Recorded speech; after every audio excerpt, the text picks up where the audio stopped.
just got hurt. I kinda feel bad, but there's candy in the dirt. Digging up my sunshine, taking the heat. Got me running on the feeling in a pocket full of sweets. Ooh, can't stop me now. I'm a black cat, can't burn me out. Ooh, can't stop me now. Time's ticking, but I'm off the clock. Don't stop. Don't stop. Got a real good feeling, so drip till you drop. Don't stop. Don't stop. Sipping on coladas and I feel just fine. Colder than Canada, flying higher than a kite. Supercalifragilistic, catching the dust. Now I'm crushing on your kick drum, popping till it cuts.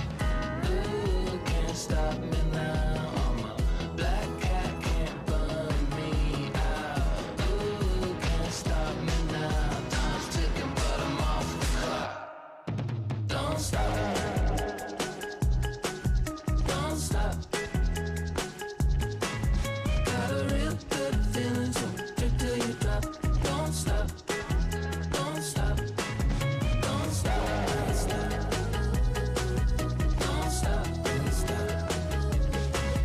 Got a real good feeling, so drip till you drop. Don't stop. Don't stop. Don't stop. Don't stop.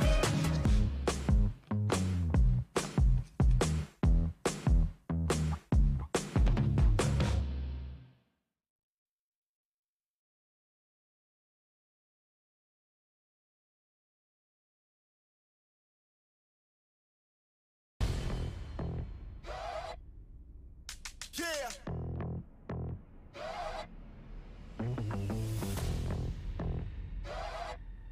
Tell him this mine. Yeah, my timing is now. Nobody stops me taking the crown. I did a lot, they changing the style to do what I did. They making me proud. I'm young and I'm free. I got a lot to achieve. They wanna stop and leave, but people are looking at me. It couldn't be. Better believe. This my moment. I said it's my moment. I came here to own it. Man, it's my moment. Man, it's my. I said it's my moment to shine. I used to take it a day at a time. I used to wait, but I'm making it mine. Was at the bottom, but able to climb. And look how I rise up. At the top, you gon' find us looking refined, not how you define us. Can this beat get a moment of silence? This time I'm fired up.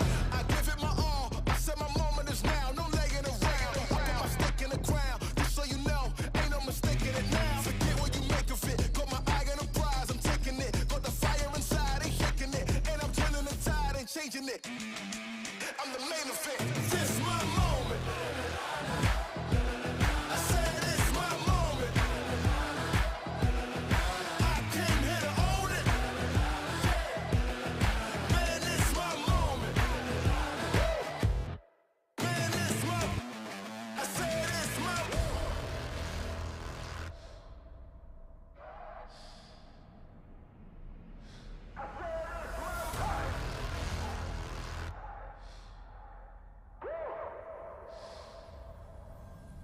Yeah, how do I sound with it when I hit the ground? 100-mile finish. My moment now ain't no mouse in us. I'm on the prowl and my style fitted. My time, give me high fives. Get a picture of the wise guy.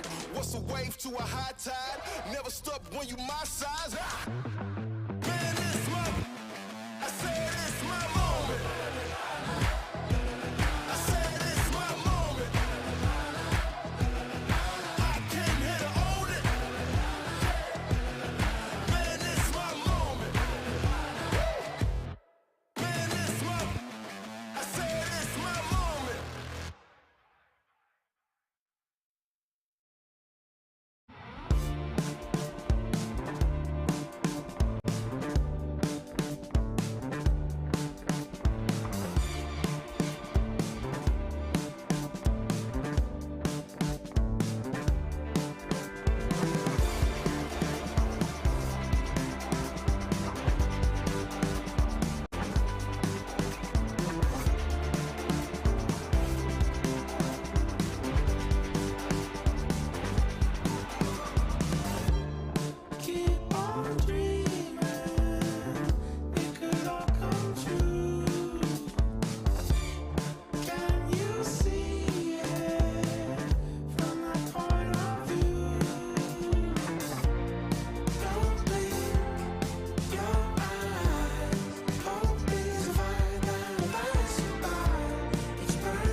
SWC 2023 is kicking off in a big way. Welcome to the China qualification match. My name is Evan, and with me tonight, it is Seppi and Stoic. What's going on, guys? Seppi, how are you doing tonight, man? I am doing amazing with two of my favorite people in the world, Summoner's War, all night, and amazing players, multiple former world champions, and this beautiful chat, obviously. What about you, Stoic? How you feel?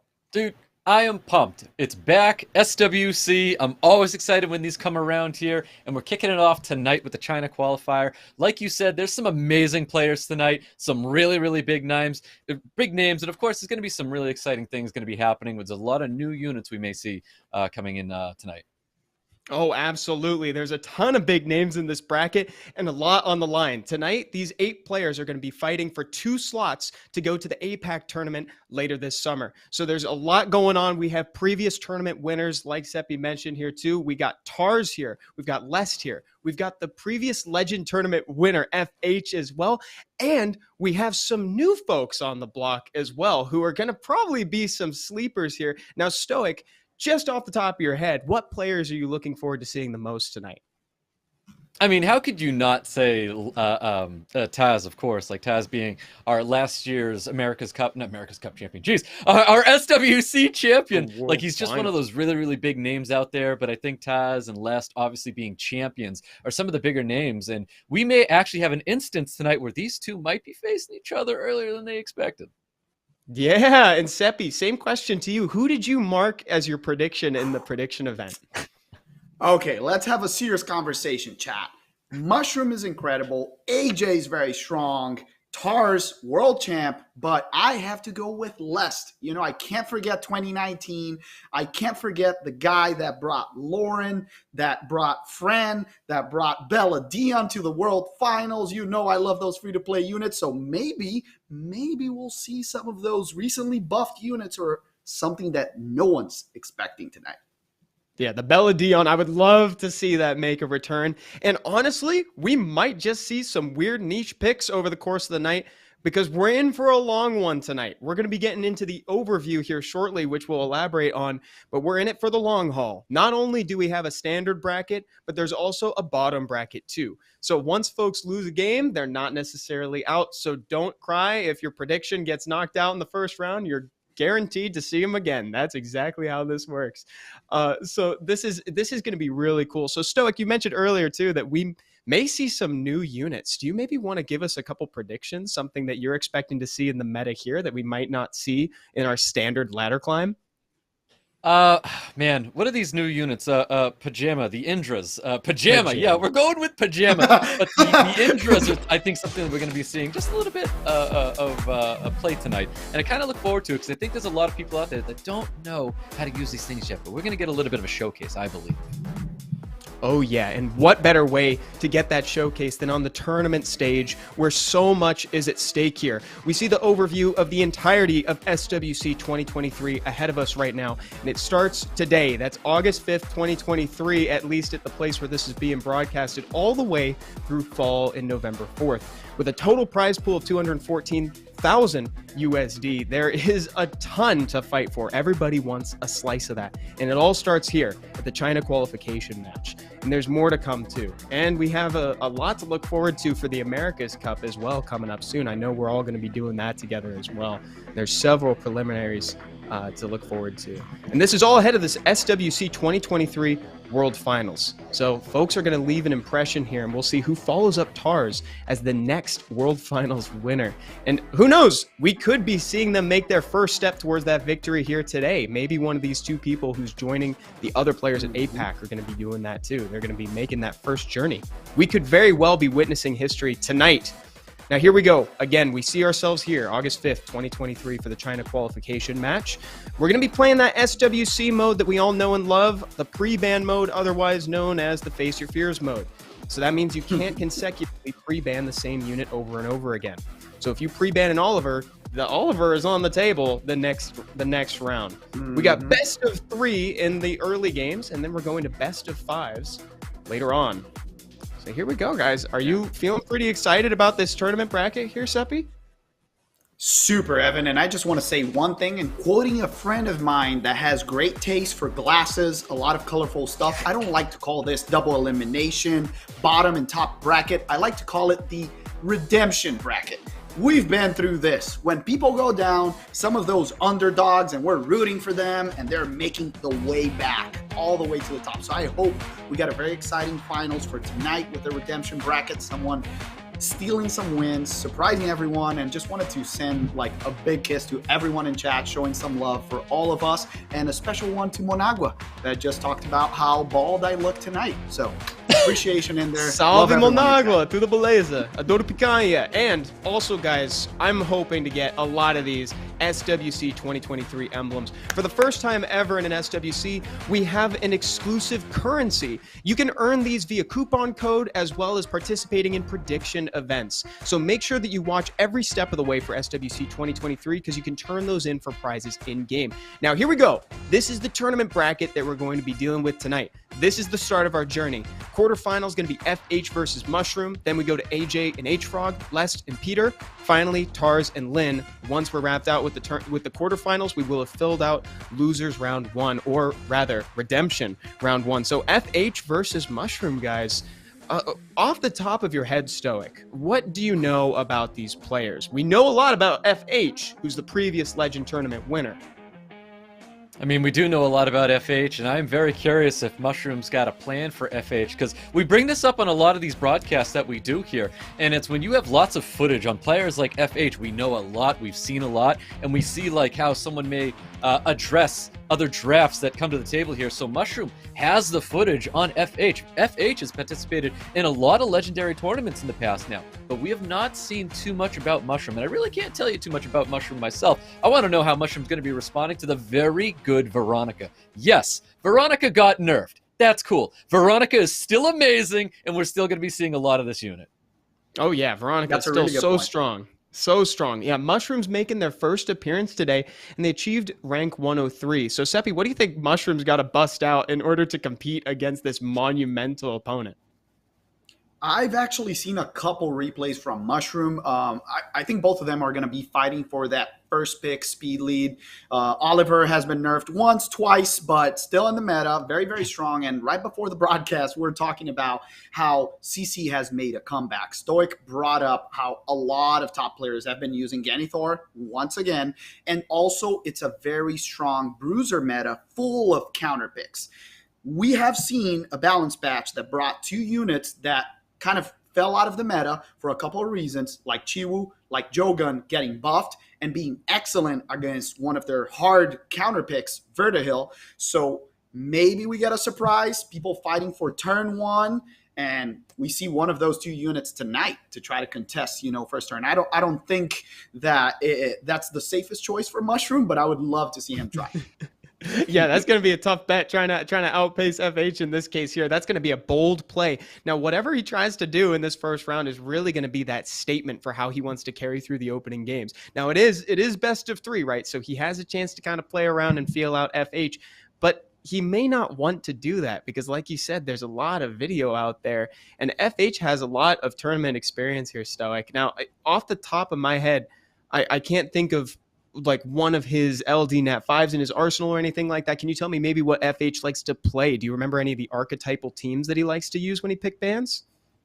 Oh man, I definitely should have went back and to watch that last legendary tournament that we did have here. I do believe FH was very, very controlling. I know turn 1 was his thing. We are definitely going to be seeing a lot of that Veronica playstyle from him, and I do think we're going to be getting that like Oliver first pick, lock down that speed lead. There is other LD Nat 5s in his draft, and I want to say it's potentially like a Valantis, but a Valantis, I mean, yeah, sure, like call it like, beneficial effect, right. Removing stuff out there. Yeah. You know what I mean? We're going to see a lot of that being comboed together with FH. Great memory, Stan. You're completely right about the Valantis, actually. He loves pairing up the Valantis with the Oliver, also a heavy Juno user. And if I'm not mistaken, you both have a gorgeous monster in Nikki as well. So we might see that to counter the other side and bring in some sustain, some damage, a very well-balanced monster and super dangerous. a lot of additional damage is going to come out. If I'm not mistaken, he also loves using Shizuka as a last pick. Now after the nerf, we'll see if that takes priority or if people leave it behind for more of a counter pick later in the draft. That was going to be my follow-up question is, do you think that nerf on Shizuka was enough to potentially impact her pick ban frequency? I know that Stoic's shaking his head right now. Tell me about that.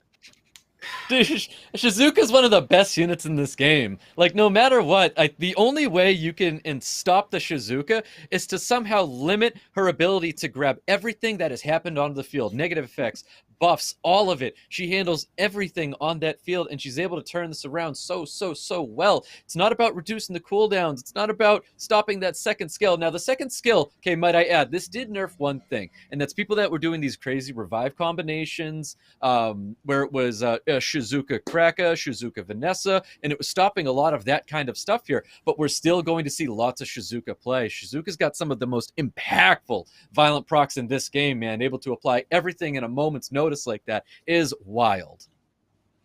And just a note on that, FH does have a Kraka, and speaking of LDs, also a Gianna. So we might see some of those. Like you said, the combo is a little bit weaker right now because she doesn't get the cooldown reduction when, uses it on a dead ally. So we're going to see if he still pulls it off. And we're going to see, this is quite the show we got going on the front here. Look at this. I'm disappointed. Why were we not noticed about this show, and how come we didn't get to see this before it happened? Yeah, there was no preview for this in the rehearsal. This is pretty lit. I can't hear the music, but I'm, dancing with it. Ooh. Now we got it. Thank you so much. Honestly, only enhances the experience to have the music. This makes it way better.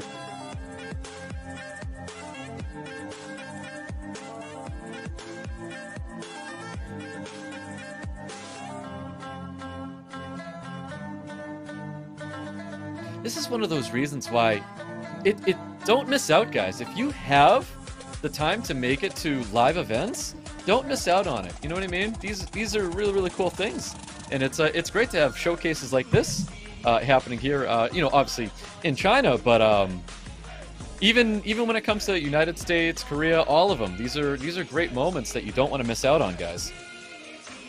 Yeah, and you especially want to make it to LA if you can as well. America's Cup is going to be incredible this year, and it's going to be us three again. We're going to be casting LA as well.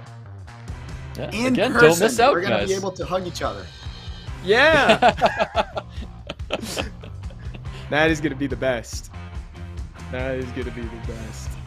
But yeah, man, I don't think, like you were talking about before the dance number here, I don't think Shizuka is going to be impacted that much. She's still the secret LD5 of the group just because she doesn't necessarily have the same strong synergy with Kraka as she did before. Like, she's still such a great pick. Yeah, like, I don't think it impacted her that much. But Seppi, from that balance patch, are you expecting any monsters to jump into the meta here? Anything from the pick ban phase that's newly buffed? To be honest, I would love to see a Taeor. I think it's a very strong monster against fire units right now, against like a last pick Douglas, against Junos. Very, very interesting monster if people are playing with turn one strip, beneficial effect removal. But Nice. the thing that I would love to see, and it's not impacted by balance patch, but talking about Shizuka, talking about players that have a Gianna, the first thing that makes me think if I see a Gianna and a Shizuka on the other side is a Veramos appearing out of nowhere. You think about that amount of bombs going off, a lot of debuffs applied from Shizuka. So I would love to see that. And if I'm not mistaken, that showed up against FH during that legendary tournament that you casted Stoic. I think it was one of the matches. I don't remember if the Veramos took the win, but I remember it was picked. Yeah, I do remember Veramos coming to the field there. I think it would be cool to see, again, Veramos coming back to the stage, being a free-to-play unit, one of the first units that a lot of players would even see, in Nat 5 form when you guys are introduced to the Summoner's War world. But I do think, coming off that balance patch, we're going to see a lot more of this unit. This unit did have a spotlight way back, probably like 2018, 2019 maybe, and that was actually Pata, the Dak Druid. This is a unit that did receive a buff here, and if anybody's drafting into a beneficial effect removal comp, I think we're definitely going to be seeing a lot of Dak Druid here in the form of Pata. Very good point. Yeah. Very, very good. Love to see more of him too. Or maybe some of the devs' favorite monster, Shiho. Ooh, that would be extremely interesting. Like, he needed anything else. Now he's stunned. Got 10 guys. months. I think in about like 10 months, we'll see on that third skill, ignore defense and the last hit, just And a a little seventh bit of hit. another addition. Well, we're definitely going to be seeing one of his fellow brothers there, and that's the Meo Wang. Meo Wang has been insane. Like, even if you're drafting any form of control, like we said, we're going to be seeing that Gani Hathor coming back into light once again. But Meo Wang, a very, very strong unit right now. A lot of people playing this unit. Absolutely. I saw some people calling out a couple monsters in chat right now. I do indeed want a Carlos more than anything to make another appearance, just because I find it to be one of those hype units. Now, Seppi, what unit jumps out to you as like the most exciting pick that could be picked today? Oof. Knowing the players, like their style, what's going to come up, I just love a lot of damage, and maybe we can see something that can remove things from the field quickly, or something that brings a lot of comebacks. And I know that FH also has a Dark Demon.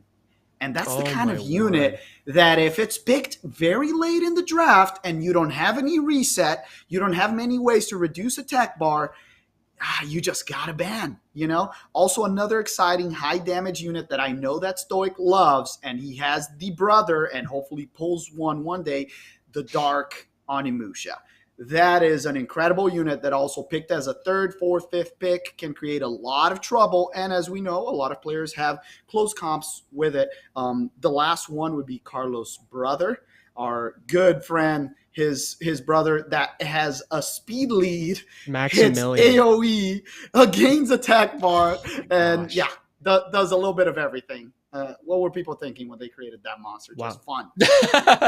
Great choices. Well, it's funny, awesome choices. You brought up the Dark Onimusha. So speaking on that, last year it was not nerfed before. So we did see a lot of Dark Onimusha play where in the World Final we saw True Whale bring this unit to light. We knew that Second Baby was playing a lot of Dark Onimusha as well. Now, this unit did receive a nerf, but this unit still has a lot of viability. Now, it's not dealing as much damage as it was doing before, but you could still draft this unit, especially when there's moments of being stunned. So if you know for a fact, hey, my opponent's going to be potentially getting stuns on me, and that is like very, very big for that Dark Onimusha. That Dark Onimusha is able to produce a ton of damage. So we're still going to be seeing this Dark Onimusha, even though it had been nerfed and it's, doing less damage. But guess what?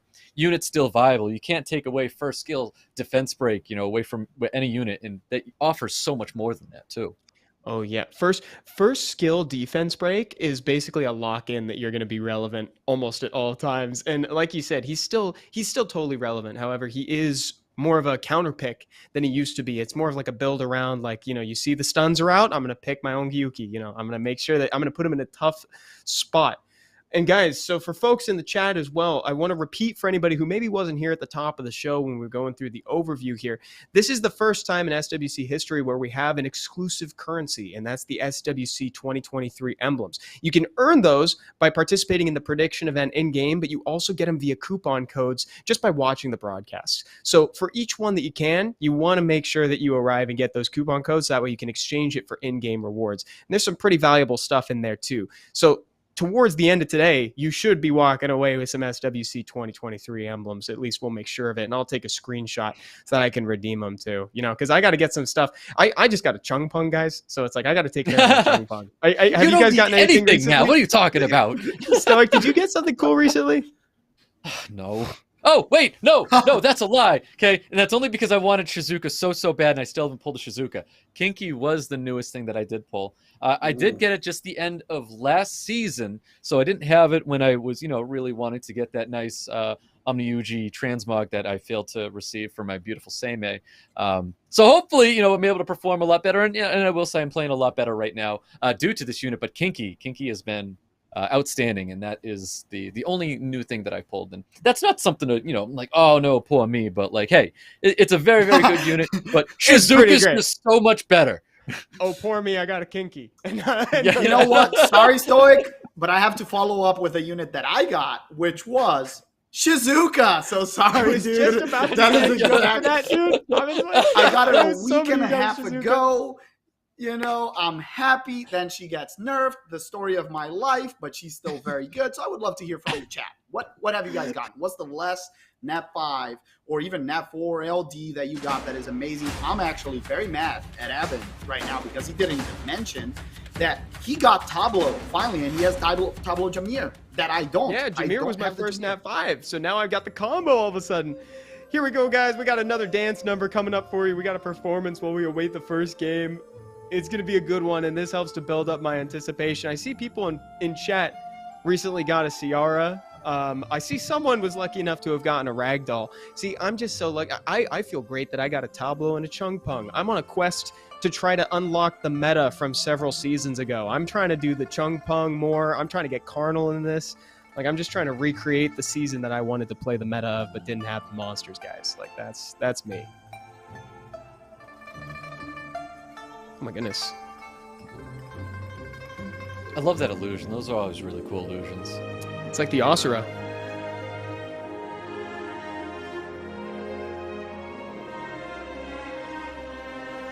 This is art, guys.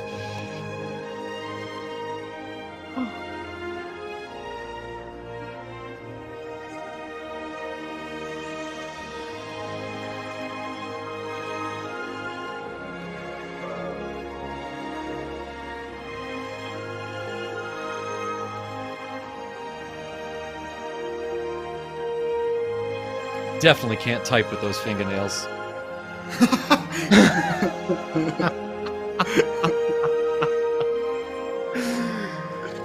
Gonna have a hard time tapping the screen. Can't hit repeat battle on that.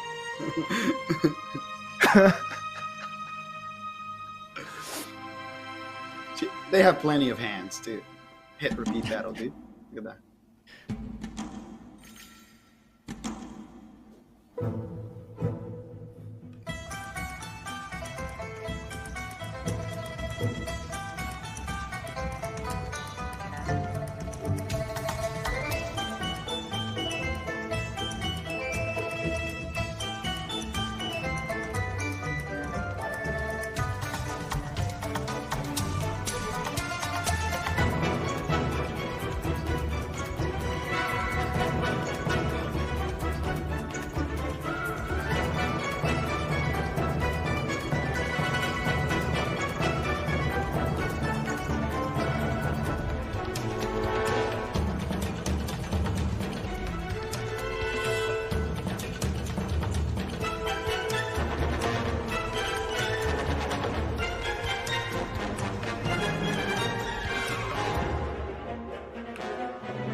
Wow. This has all of a sudden become the most elaborate SWC iteration in the roster thus far, guys. That was pretty incredible. Freaking Stoic, you're so right, man. It'd be very hard to type with those nails. I can't say you're wrong. You're right. Oh man. You know, how are we supposed to top this out? We got LA coming up next month, and is it next month? Yeah, LA's coming up next month, and we have to top that. We gotta learn how to dance, guys. We gotta learn how to dance. We're gonna get you in a cosplay and do a dance number. So, yeah. I think that's the next step, guys. We're gonna have to come up with a dance number while we go through this. Here we go, everybody, the moment we've all been waiting for. We are now starting our tournament bracket journey by taking a look at the players involved in the game. FH is on the screen right now. Tell us a little bit about FH there, Stoic. Well, it's exactly what we were talking about before. We've got, of course, the Volantis. We've got the Light Battle Angel, Veronica. We know that the Oliver is going to be coming into the picture here. And how do you not have your most picked and not include a Shizuka? I think we're going to find this in just about everybody's box there as a most picked unit, but also a most banned unit. Shizuka is a very, very devastating unit to have to deal with. And of course, Raccoon making his way into another most picked. This is still a, dare I say, toxic unit? I can't say that. Like, the Raccoon is so good right now that I think that you're going to find that again in a lot of people's most picks here. So it's no surprise to see the Shizuka and the Raccoon in FH's draft there. Yeah, Okay, Stoic. Let's talk about something very real right here. Raccoon deserves to be toxic. Raccoon is historically the monster that has suffered the most in every Summoner's War video. So it deserved a comeback like this. You know, finally in the meta, finally bringing pain to others while he withstands so much pain, you know, throughout history. And now Mushroom, I told you guys, turn 1, we got Yanhong, we got the Etna, the Ciara, which hasn't appeared a lot. What do you guys think about that comp? I mean, I know my thoughts here, and I'd have to say, my thoughts aren't too positive on this, because when you look at that most picked right now, I look at someone who is very easily read. We saw the Shizuka, Ciara, and John. What is this man trying to do? The writing's on the wall. And these are things where I've talked about it plenty of times before, guys. When you go into tournament play, we're talking about SWC level of play, your ability to predict is incredible. So if he's able to predict that this same comp's coming, it's going to say a lot to your draft. It's easy to tech against, that's for sure. Here we go, everybody. We're going into the first match of the China qualification. This is the quarterfinals. Guys, take it away. Yeah, Stoic, so far we got 2 out of the 3 units. I actually did not know that he had such a strong first pick with a speed lead, but the Volantis and Juno are here, and then the Oliver and Etna on the other side. What would you love to see as a response from Mushroom? I mean, we'll see. I mean, FH clearly on the left side of the screen, they're taking the Juno. Most Volantis users are going to be taking a Juno, so that's not going to be placed on the other side of the field. I think by no surprise, we've seen this very familiar draft here, and not just for Mushroom, but I'm saying in general, and it is Raccoon with double Sky Surfers in the form of Oliver and Miles. It's a very, very common team here. Ethna's just a unit out there coming out for speed contest, and I think that's smart to play there. Maybe an additional speed lead might be coming out here for Mushroom. We'll see what happens, but it looks like FH is going to be bringing a Connell, bringing in a little bit more control to his team here, and a very difficult unit to deal with is in the form of Wusa. I love the Wusa last pick. Very, very strong. He does have a couple single target beneficial effect removals, and now he brings up the Praha last. That brings another sustain, another beneficial effect removal, and now we're going to see what are you seeing as a ban on the FH side of things. Does he want to just take out that first turn unit or take out the sustain? What would you eliminate? I mean, Widget's going to be a big problem here. I think FH's draft is very, very strong right now. But, I mean, I get it. I definitely could see why the ban goes out onto the Connell. Makes sense. I was actually expecting to see a Praha ban because that signaled he was going to be letting that Wusa through, and Wusa would have been an absolute menace. And now Wusa's going to be under control a little bit better, but we'll see what happens, guys. We get into the very first match here between Mushroom and FH. Let's do this. I think FH has a very strong draft into this. A lot of control, a lot of damage, a lot of sustain. Very well balanced. We're going to see if this Oliver can make a big difference and if this is a very tanky Etna that can stay alive, because there's a lot of additional damage coming to them. The Oliver with the proc goes for the reset, increased cool time on the Wusa. What is the monster right here to target on the side of Mushroom? On the side of Mushroom, it's Wusa's going to be a big problem. He needs to make sure he gets rid of this unit because obviously, you know, Praha's going to be there, but Praha can't always, you know, be the one to go and control this Wusa and keep it under wraps here. Wusa's going to be built on Violent, is built on Violent, but this Asuna, like you were saying, it's not very, very tanky right now, and that's a big key for Mushroom's draft here. He's looking to apply some defense breaks and really take advantage of his opponent there, but he's not getting that chance right now. That glancing's definitely going to keep Ethna back from being able to do too much out here, but you could definitely tell FH is trying to keep back that Ethna and that Oliver at the same time.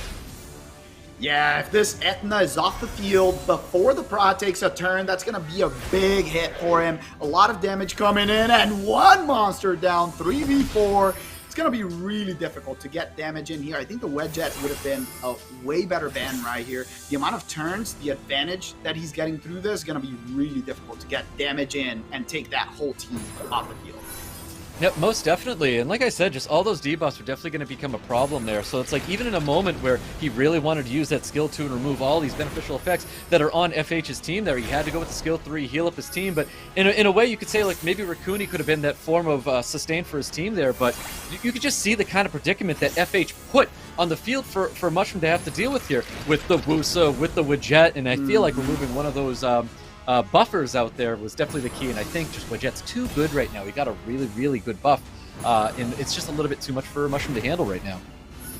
Yeah, and the units seem very tanky. He's taking a lot of punishment in this Wusa, but the Wusa is barely half HP right now. He's going to keep taking out the attack bar from the Widget, resetting it with the Oliver, but any type of control, stuns that come from the Volantis, sleep from the Wusa, stun from the Juno is going to cost so much for Mushroom side. Definitely, and I think one can look at this match and say FH doesn't have a ton of damage right now, but you got to keep in mind that second skill of Wusa applying a lot of damage onto the field. We've got the additional damage coming out of the Juno, and that technically should be enough, especially as the time stats to tick. HP goes down, attack power is going to go up. You're going to see a lot bigger numbers coming from that Juno especially, so things aren't looking like it's over for Mushroom. He still has sustain, he's got the Pra, he's got the Raccoon, so things do have, you know, a direction it can take, but losing that Ethna was very, very big. He needed those defense breaks and really take advantage of them with that Oliver there, cycling a ton of attack power and turns. Yeah, once the Pra is off the field, this is going to be really hard to take back. And I think that the additional damage, like we were talking about, this team doesn't look like it has a lot of damage, right, Stoic? But then you start thinking about the additional damage from the Juno, the second skill from the Wusa, a lot of support, sustain, and little by little, he starts chipping away and takes the first win. Yeah, very big win for FH there. Like I said, it was just a very, very controlled draft. He put a lot on the table for Mushroom to have to worry about, and that's some excellent drafting right there. And these are the kind of things that you're going to see a lot of in SWC, where it's like safety, lots of safety. He was very, very comfortable, and that's kind of what you want to see. And I think this is definitely showing, like, FH is definitely a contender a lot of people have to worry about, you know, Taz being a champion, Les being a champion. Look out, because I think FH is definitely coming for him. That's a very, very good note. Game 2, the bans now swap around, takes out the Etna, the Wedget's off the table, so we're going to probably see the Yanhong and the Veronica like you talked about. I think it's a very interesting Ciara pick. We remember that Mushroom is the one that likes using Ciara, so he steals that speed lead, and now two very high base speed monsters. Mushroom is saying, I want turn 1, and that's it, but the sustain once again on FH's side. What would you love to see from Mushroom right here to finish up this draft, Stoic? I'm not too sure what I want to see out of Mushroom, because I mean, I do like what he's bringing to the table right now. I'm a big fan of the Sekhmet. I'm a big fan of Sekhmet right now. He does have a speed lead. I think the speed lead is going to come through. I really, really don't like this Douglas last pick. I feel like this is a little bit desperate to throw down a Douglas like that. I think Masha's great. So Sekhmet, Yanhong, Masha, I think those are solid picks. I'm never going to hop on a bad like Oliver. I think Oliver's definitely going to be fine in any situation whatsoever. But I don't really like the Douglas. I don't think Douglas carries the victory here. And again, FH, he's got the Veronica. The Shizuka really just rounds everything up. Oh, that's a great last pick. Man, it's so tough, dude. FH, very solid draft, and it's like comes down to that Shizuka. That's a very, very dangerous unit to just drop onto the field like that. So I think we need to see resets landing true. We need to see some Oliver turns really starting to rotate here. I don't think Douglas is going to be the one that is going to be extremely impactful here. But hey, it could be wrong. Welcome to Summoner's War. Yanhong definitely gets the ban. Ciara getting the ban out here, and he wants to remove that speed lead from the field. So definitely going to be seeing a turn 1 Mushroom.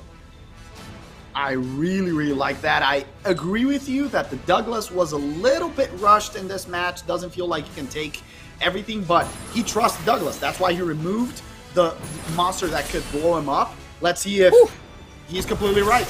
We're going to find out. Yeah, that was a lot of damage right out there. Yeah. That could have been it right there, to be honest with you. Beautiful reset on the Shizuka, no res. Surprisingly, everything applied on this Douglas. The stun comes through if he gets the reset. Yes, and Chris cool time and a proc from the Oliver. Incredible monster. One more reset, 3 monsters without skills. Can he remove this Veronica quickly enough? And the glancing is so powerful, my friend. So powerful that the second landed absolutely nothing with Curse the Beautiful. Curse the Beautiful, guys, if you did not know, lands a lot of negative effects. Well, nothing landed on the field with that Curse the Beautiful, which is not at all what Mushroom needed to see right now. So, obviously, the Veronica's looking a little low right now, but I do think FH technically is still going to be very, very fine right now. Keep in mind, Shizuka, big impactful unit. I think this is going to be it for the Veronica. Veronica does drop here, but I think things are still a little safe for FH. Yeah, I really like this. I don't think that this draft was as strong as the one on the first match, but there's a lot of comeback potential. The question right here is, does he have a lot of damage to kill this Douglas later on? The Veronica didn't, it showed on turn 1 that it had a lot of damage. The Volantis applied both buffs, so it's going to be really interesting to see once this Juno is not off the field and gets a stun on the counter, my friend. I was about to say, if he's able to capitalize on that Juno, Douglas takes out that Juno, and then that's going to be it. These are insane revenge despair stuns coming out of the Juno. Juno single-handedly just being so chaotic right there. But this is actually not so bad for Mushroom anymore because he had to get rid of the Juno. And he now got rid of the Juno, so things are looking a lot better for him. He has to just take the kill. You have that opportunity. It's getting a little grim, to be honest with you. But I do think Shizuka still can be a very impactful unit here. Yes, because she can apply everything else on him. And the surprising thing is that the Volantis did not get countered. She does it. A bunch of debuffs. Only one turn right here. She has to revive. Let's see if the Juno can deal a lot of damage through the... Oh my god! That Douglas is probably going to die right now. No, it definitely is. That is massive. FH taking another one and putting Mushroom down in the redemption bracket. One word, great domination. games. We called it, Evan. This Douglas was a little bit rushed. You feel like a sense of desperation is what you said, Stoic. Very well put.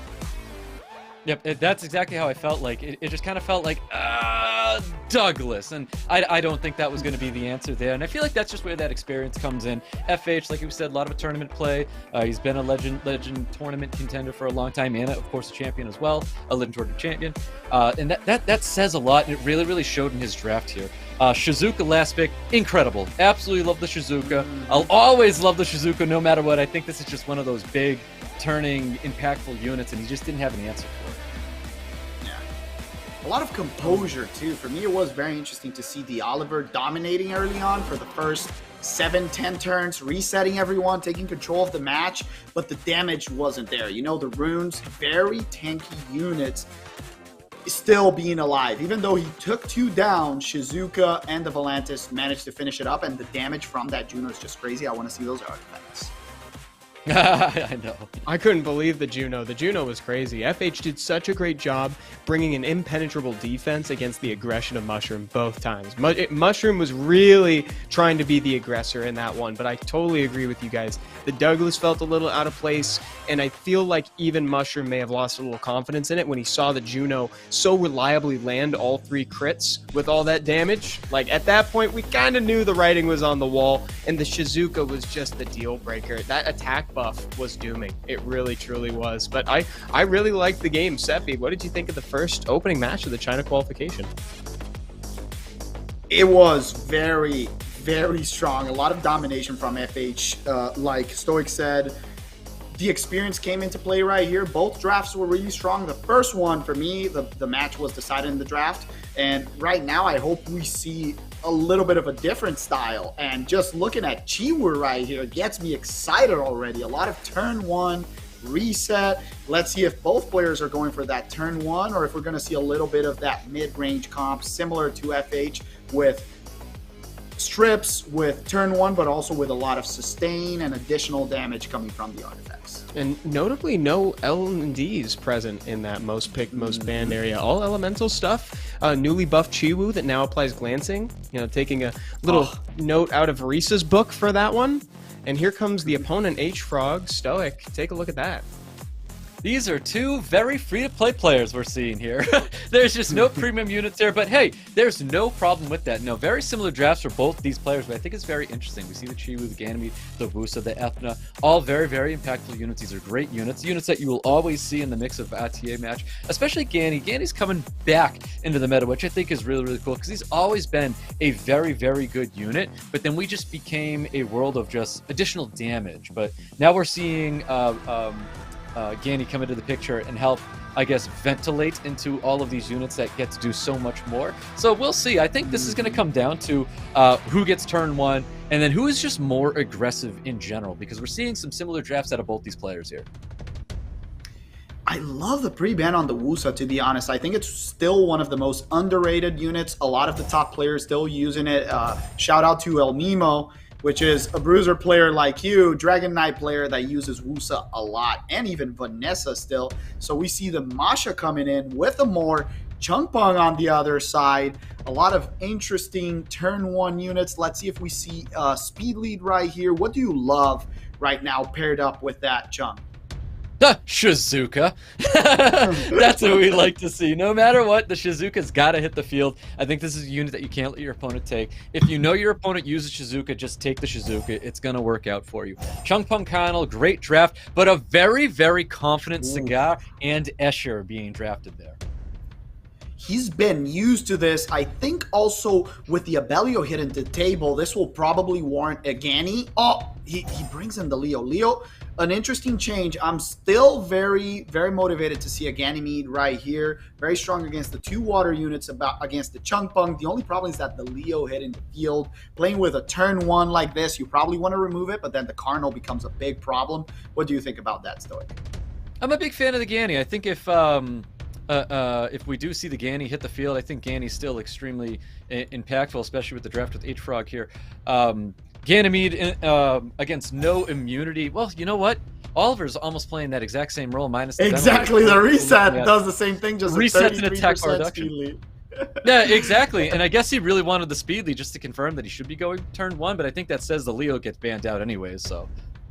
Yeah, somehow I'm very afraid of that Cardinal. You know, I wanted a very safe kind of turn 1 comp, but since he showed that, he has to remove the Leo from the field. Can he get a very strong turn 1? The units are very well speed tuned, so he doesn't get cut. He can even use the strip with the S here and then move into reset, and that's what he does, but fails. Not enough accuracy, my friend.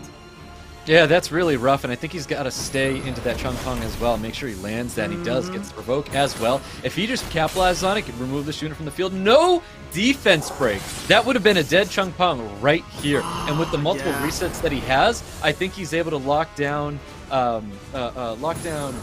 H.FROG here and control that Shizuka. Yeah, and the interesting thing is that this Shizuka can come in and change the whole match because she will still have the immunity on and won't get reset by the Oliver.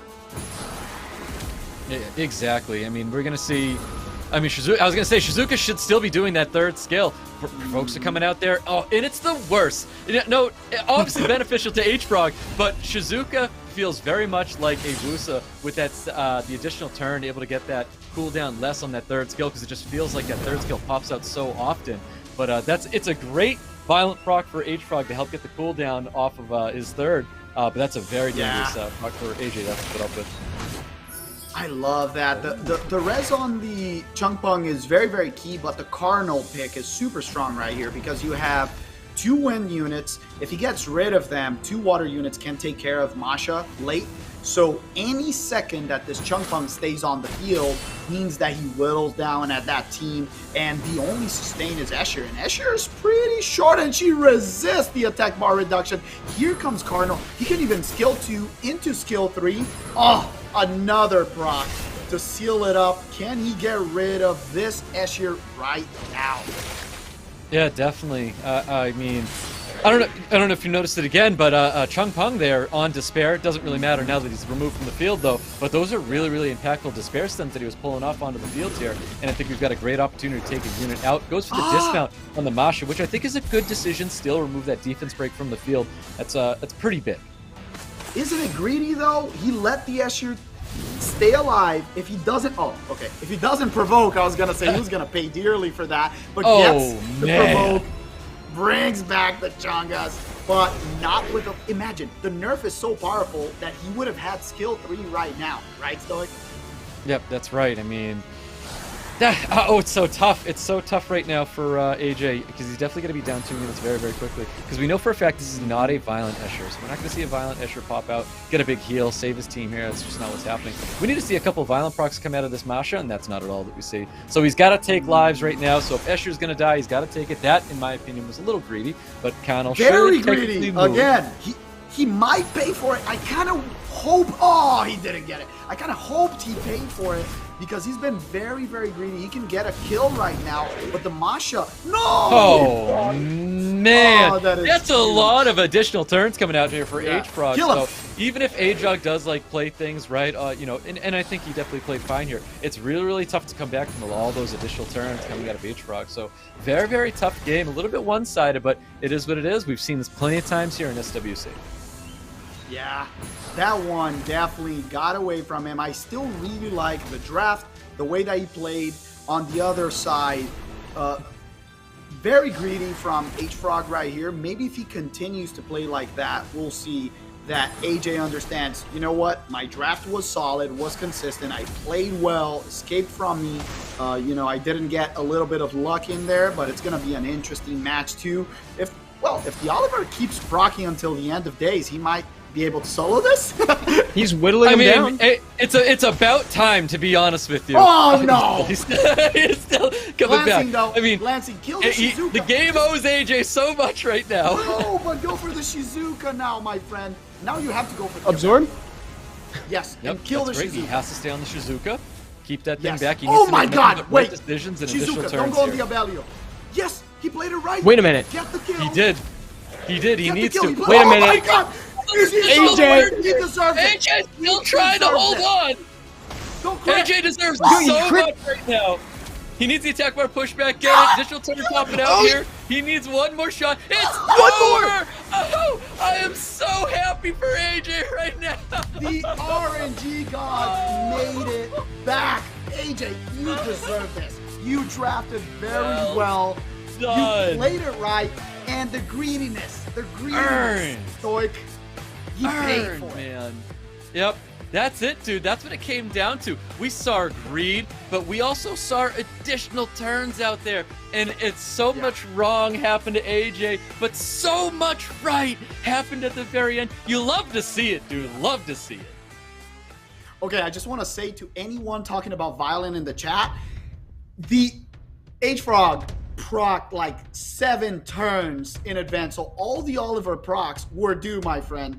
You can't complain about those procs. It was on the other side. When you and get so that much of it was advantage just early attack on. or absorb. There was only like one or two. I could count the number of procs with like 3 fingers for that Oliver. It was mostly just attack bar absorption. Yep, exactly. H.FROG, honestly, had that one due to violent procs, had it lost due to some poor decisions that were made, and the game owed that to AJ. AJ he came took it back.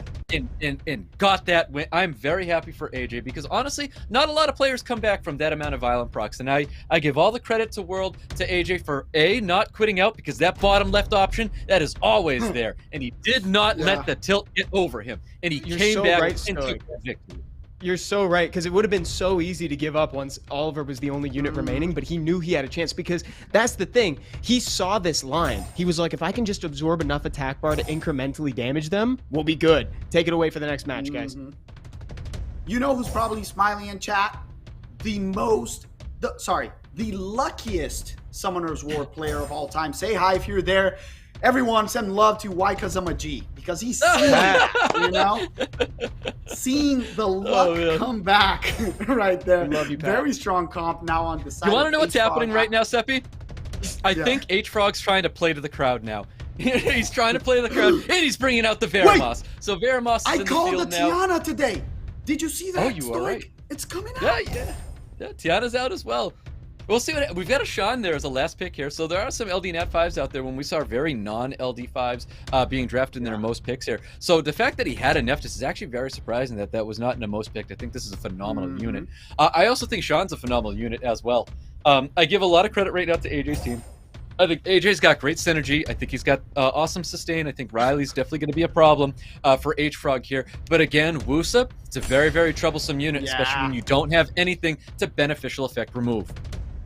I don't love that ban. I would have banned the Wusa any time of the day, and I'm glad that we got 2 picks already. The Tiana's out, the Veramos is out against the Neftis. So H.FROG's draft, very solid. Let's see how AJ does against this Wusa right now. The speed is favoring him, but if he does anything and puts it on Veramos, he's just going to give a tech bar for free. So it will all come down to kind of the battle of, does Wusa get out of immunity because of this Verd rotating, turn so much? Is that going to be a negative in the end? I'm kind of hoping to see that not, because it's a very safe draft. Yeah, I feel like this can't be a triple revenge Vertiheal. I want to say this is a violent one, because it clearly wasn't a swift one. So it being on violent means it's going to be taking a lot of, or potentially taking a lot of turns, and then getting out of his shield and immunity that he got up for his team here. So obviously that's not using Boost to its full potential when you're just cycling out of your shields and immunity already. But I do think the draft is a little safe here, and I think Vertiheal is definitely going to be a problem for AJ with all the turn cycle he's going to be doing here. But I am expecting a window of opportunity here, because there is a lot of defense breaks, and I think this Fire Monkey King can provide a ton of damage.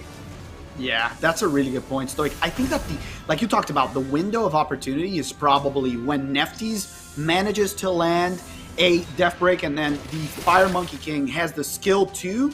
That's going to be the thing. But right now, those stuns, very, very clutch. The Wusa already has immunity. So once that Vertihill goes, and it is on Revenge, at least one set of it, he might be able to save this Chungfang right now. Oh, no. Yeah, that's a lot of damage. Kinky is bringing a ton of damage to this field. I really like this combination with Riley. Riley's going to be keeping everyone not just really, really healthy, but attack buffed here. Oh, Lee, Despair stuns. We knew this unit was on Despair before, but if you missed it then, you got it now. There's 3 Despair stuns coming out from that Chungfang. Oh my goodness. If no proc happens here, this monkey is going to go bye-bye, and that is the one monster that could turn it around. With the protection from Wusa and no beneficial effect removal, I don't see this Kinky doing a lot. The Wusa was an amazing pick, and the Chungfang triple stun, super key, but very, very strong draft from the side of H.FROG this time. He said, last one, I went a little bit risky, was a little bit greedy. This time, I'm going to play it safe. Third, bunch of sustain, protection from Wusa, and sorry, Wusa was the ban, my friend. Yeah, Wusa was definitely a ban. It's just such an impactful unit there, especially when it was able to violent proc and get it stirred up in no time. There's just nothing you can do about it. Great victory there for H.FROG. Oh, yeah. Exciting. Two kind of interesting matches. The first one, down to the wire. This one, domination. Third one, what do you guys expect? Starting with Evan, what would you like to see to recover from this win from AJ? Well, I don't have like a specific set of units in mind that I'd like to see from AJ following that. What I would like to see him do is just kind of learn from that previous pick ban. Like you were talking about, Seppi, like he was looking for that window of opportunity, right? But he didn't bring a lot of units to open the window. Like he was just waiting. That was kind of the plan. And we saw the damage from Kinky. If Nefty's got the defense breakout, Kinky got a turn with the skill 2, or the Monkey got a turn with skill 2, he was going to be able to take out a unit or the whole team. But like there was no way to facilitate that combo. So if he picks something that's like a hybrid where it's like, I want something to be a little more aggressive, and it looks like that's exactly what he's doing. Yeah, going back to game 1, and Stoic, very interesting. H.FROG is treating Wusa as the strongest unit in the game. He's either pre-banning it or picking it. Yep, that's right. I mean, Wusa getting the ban, Vertiheal getting the ban. The Vertiheal definitely signal is going to be drafting AoE, and there we have it. We've got Water Ryu more. We've got Saga coming in there. He doesn't want to see the Vertiheal able to, revenge off of anything that he's going to be trying to do. I think his last pick still is going to be another AoE unit, probably. Oh, the Conal already got taken here. Oliver's still on the table, so we could potentially see an Oliver. And every time I see a Leo draft with the turn 1 team like AJ's trying to bring here, I think of Leo already getting banned out here. And I think H.FROG has to sit here thinking, Leo's banned, what do I bring to devastate? Oh my god, I love that last pick instead of Oliver. It's a must ban, and to be completely honest, I feel safer with this draft than game 1 that he won down to the wire. I know that the Oliver was the one that soloed at the end, but the Moore is going to be mighty powerful if he gets stripped on the Shizuka. Oh, and he did. And not just that alone, though. He also set the tone way better. His Escher went with the skill 3 and missed everything. And this time he went with the skill 2, and then the Moore, of course, landed true. We're seeing provokes across the field right now. We're seeing a Chung Pung pretty much almost off the field already. He's able to get a Despair Stun on top of the cigar, which is very, very lucky for H.FROG here. The thing is that the Abellio. Yeah, the Abellio, my friend. He tries to get the block heal, but he doesn't get it, and the Abellio was very risky. Yeah, very, very risky. You know what's the worst case scenario? Actually, is if the Shizuka procs right now. Oh, she did it. Oh, she did it. Don't wish that on him, Seppi. Don't wish that on him. I would have loved seeing that, you know, because it happens to me often. But the Masha can remove off the field right here. And the thing is that if the Shizuka brings back, oh, beautiful damage from the Moore. The Moore is super key. If the Shizuka, is he going to get greedy? I wouldn't, right? Okay. I know. Honestly, I think I would have got greedy too and used the Water Ryu to set up that other kill and then just go for the defense break on something else. But I think AJ has time that he doesn't have to, you know, kind of get greedy like that. Yeah, that stun, though, is super strong on the Escher because the Escher now can die, and he is effectively dead, and it's a very important unit. What? Once again, a little bit of greed. Can you get a stun? No. Doesn't get a stun. A little bit of greed. The Escher will be removed from the field, and the Masha into these 2 water units doesn't really do a lot. If you kill the Sagar right here and the Escher, is going to be really difficult to get rid of those units. Yeah, I also think Masha should have been using skills. It's 2 turns of immunity out there. He's not going to be landing a defense break, but we've got a violent Masha, and I think, see, he's not using the skills again. The skills, it's a multi-hit, would have dealt more damage. I think he has to use them. If he has them, he's got to use them. Ah, that's a really good point, my friend. Right now, the Chung Pung coming back with skill 3 and H.FROG with a very consistent draft. We called it. A lot of sustain. He went back to game 1, but this time didn't get as greedy as last time.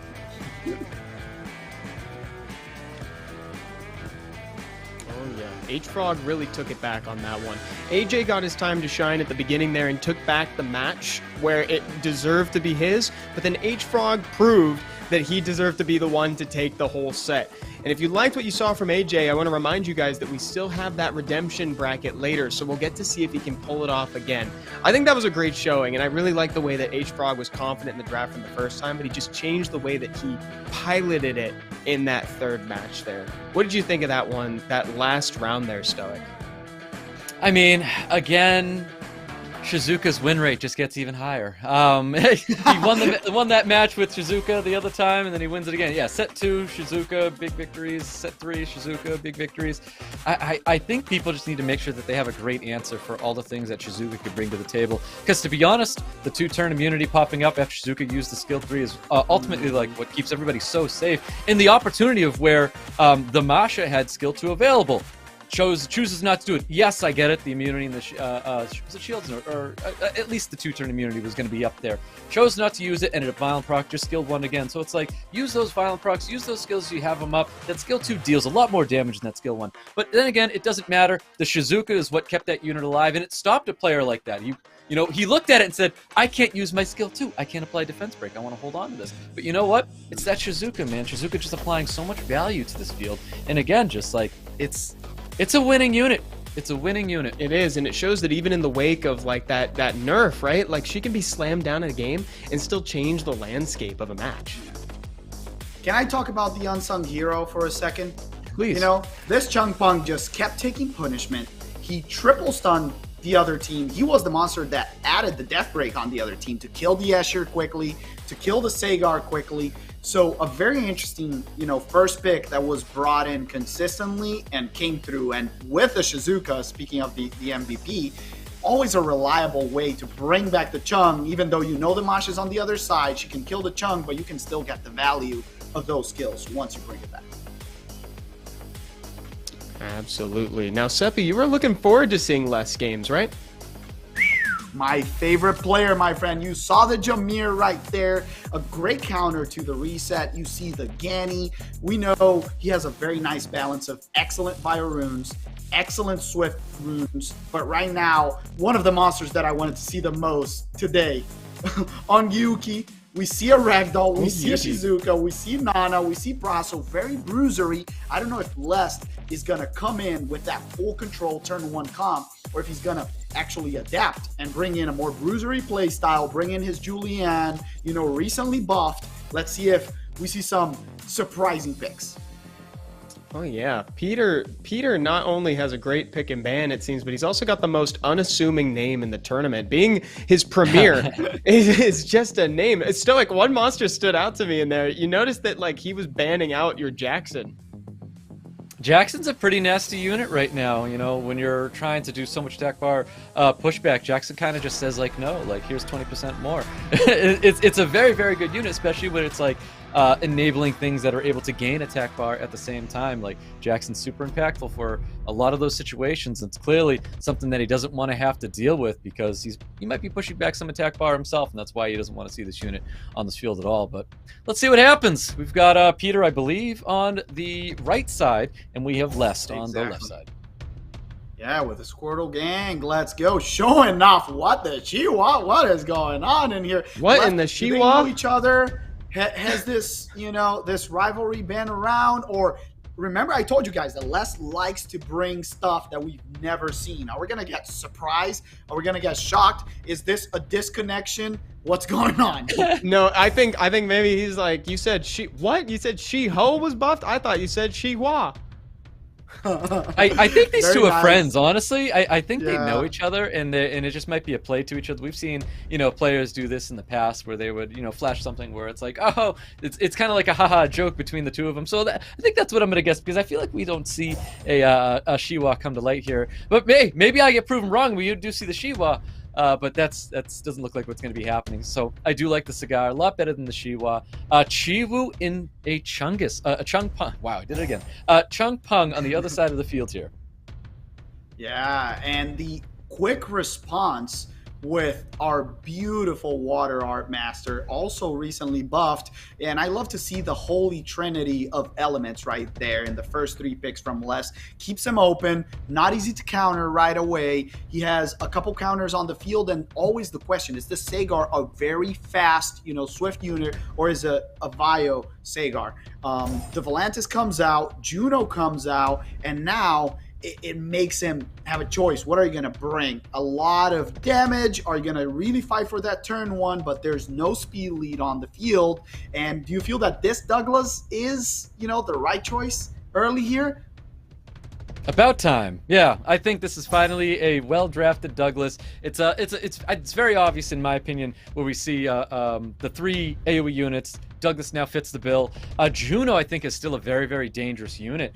But maybe the Masha's got something to say about that Juno, where Masha's a very great unit to bring to the field when you're trying to remove a Juno from the field here. But let's see what this last pick's going to be here for Peter. Peter has some options that we haven't seen hit the field. We saw that Peter has, you know, shown that he plays a little bit more LD Nat 5s, where all we see right now is a Volantis. And what do you know? Just draft the best unit in the game. Shizuka slammed down on the field, wrapping up the draft. And the only unit right now that Les has to deal with the Shizuka is going to be that Cigar. So is that signaling a ban on the Cigar, and Shizuka gets to roam free, potentially?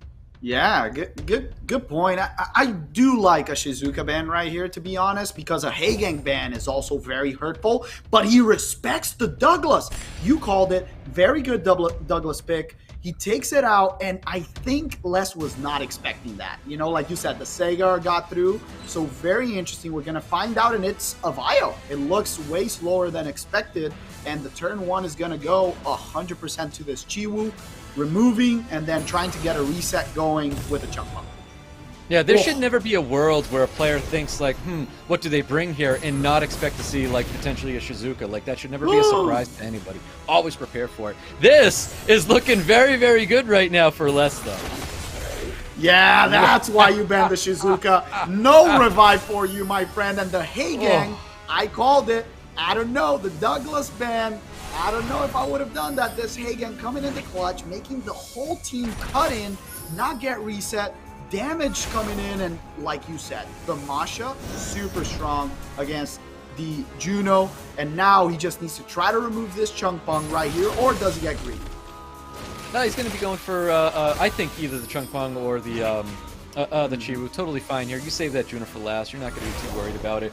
But Les, man, what a powerful, powerful player here. Great additional turns. He's going to pump that damage into the Chung Pong. Great draft by Les here. Yeah. All tech, like you said, he kind of forced the hand with the Douglas, but the Heigang pick, super strong against the recently buffed Chiwu, and the Chiwu didn't absorb enough attack bar. The water element kind of resisted a little bit there, and then he came in clutch with the stun on the Volantis, the cut in from the Sagar to reset and completely make this Chung Pong worthless. He needed the connection from these two units, and now is Juno against the world, and last, one victory on the board. Absolutely. Great draft by Les. Great play. You know, we didn't get to see, there was no greed whatsoever. This is just one of those performance that just, to no surprise, this is an SWC champion in the past, 2019 champion, and to no surprise to see, you know, just excellent play coming out of this man. Big fan. I love seeing it. And another thing, we saw his opponent out of his comfort zone, right? Peter didn't pick Ragdoll, didn't pick the Nana. The Shizuka was the only unit on his commonly used pool that was brought in. Now he does get the Jackson, so maybe we'll see Jackson Ragdoll. As a Ragdoll player, how do you play against that, Stoic, from your experience? As a Ragdoll player, we see lots of attack bar pushback. We see a lot of things that aren't going to be dealing with crit. We see everybody's ruining their units differently to help not have to worry about critting onto the field. A lot of people just run that 15% chance to crit on their units. So there's a lot of things out there. Onimushas, these are all great units. And Onimushas are very, very strong in the meta right now. Totally agree. Very, very strong, and maybe we'll see a Tsardian over here if we see a lot of passives on the field. The president of Summoner's War, Sagar coming out, less showing consistency in the draft, a strong counter against this Chung Pong. Does he pick the Heigang early again, or does he wait for a secondary strip? Waits for a secondary strip. I don't think he's going to be bringing the Heigang, not right now. Like Vanessa, that's really interesting to see the Vanessa. I love these, like, I'm not going to call them off meta, because, like, there's a lot of units that are able to reset in the form of Cigar. Cigar's not the number one. You look at Oliver, you look at Chung Pong. Cigar's definitely sitting, you know, behind those units, but I love that he's prioritizing a Cigar here, and that Vanessa even. I love those picks as well. So double strip, the speed lead this time to give him a little bit more presence, keeps the Shizuka and the Jameer. Those are strong counter picks, but also this comp is lacking a little bit of damage so far. And the Julian, yes, my friend, finally, we asked for it. The Juno stolen, so has a lot of strips on his side, a lot of damage, Death Break. I really like Les comp so far. Yep, definitely a big fan right now. Juno hit the field. Whoa! What is this? We haven't seen a Raki in a long time. Oh my god. No revive for you, my friend. That is the perfect answer. Oh my god, that's awesome. And the more very interesting picks, the Diana coming out. I am not a huge fan, to be completely honest. I am not a huge fan. Okay, he heard me. I was going to say Leo. Leo last pick right here makes me smile. Okay. Wait, Pudding Princess instead. So it's like the we have Jackson at home, but he has Jackson at home. I'm confused here. Yeah. No attack bar reduction for you, my friend. The interesting thing is, what does he tell you that he's going to ban? Can you just remove the Moor right here and he's going to lack a lot of damage? I think potentially he's even. Or are you afraid of the Rocky? Yeah, I think he's banning out the Rocky, to be honest, and he does ban out the Rocky. Wow, that's pretty cool. It's one of the two. The Julian coming through. It's a lot of damage. The Vanessa is still on the field. Let's see if the speed tuning is all right and no one gets cut. Well, let's see. No Ooh, it's a Nemesis. Interesting. Confirmed. I mean, Jameer has options here. Oof. Yeah, and the Chung will have a field day right here. The Vanessa very, very quick. Yeah, does he? No miss it. Impressive. The Juno will go right after, though. Even if he protects the whole team, the Juno will have her option. But the problem is that the Juno got reduced, so now it's after the Sagar, so he can just reset, increase cooltime on the Sagar. A lot of damage coming out. Can he get rid of this Julian multiple times, or just targets the Vanessa and then takes care of the Julian? That was definitely the play to not use that third skill just yet. Well, now that there's stuns on the field, he could definitely think about bringing that to that third skill to light now. So I don't like that he actually used that third skill, because he had all things up already, and he could have had a second one going. So that was a little interesting from Peter. I don't know if he just kind of like miscalculated that play, but not a fan that he used. That is a lot of damage from that Chungus, my friend. I agree with you. I think that was a little bit unneeded, even though this Juno is still coming back. The first life from Vanessa is done. A big proc. Oh, the Juno's gonna die. No, that is crazy. Once again, giving the cooldowns back, and this Julian didn't manage to do anything. He needs a proc. He can't remove the Jameer quickly enough. Gets the stun, but fully reset, even with the glancing. Got the amazing provoke. Everything's on Julian's hands right now. He needs to kill him. I'm kind of curious as to why he didn't go for the provoke onto the Jameer. I mean, he already got the defense break, and it looked like the Julian was going to be going after that. He would have taken out the Chunk Pung there. It may not have mattered, but hey, that's a great victory from Peter. He's keeping himself in the match. Yeah, and very strong draft. Pung, he sort of like made an artificial Tablo Jameer. Yeah, and you guys know I love saying I told you so, but we're talking about the ban between the Rocky and the Moore. The Moore was a different maker. He messed up the whole speed tuning from last team, make sure that the Chung didn't get cut, and with that, the amount of control that came on early on, the Sagar was completely useless. So yeah, it was a very good two last picks, the Rocky forcing the ban, and then the Moore to make sure that the whole combo connected. Well, Les got first pick here, and it looks like there's some respect there to Sagaz's name. He's going to get pre-banned out there. Chung Pung is going to get taken away by Les, and Peter was relying on this Chung Pung a whole lot here. So without it, let's see if he tries to go back to an original draft that he had before. Doesn't look like that at all. We're still going to be speed contesting double speed lead in the form of Oliver and Moa. Yeah, I love that. The Wusa coming out, probably 100 res, and the Vertihill, once again, the Holy Trinity. Very good, solid 3 picks, probably triple revenge on this Verd. And the question now is, do you fully commit? I actually really like a Chiwu in this draft right now, to be honest. Yeah, I mean, he was drafting the Chiwu before. I think Chiwu's very, very good right now. So definitely great if you can get a glancing on top of that Vertiheal. Very, very big if that is something that he does want to bring to the table. Looks like Volantis. I feel like if you're going to play Volantis, play the Juno as well. Juno looking really good. Just an additional you called it. Removal unit out here.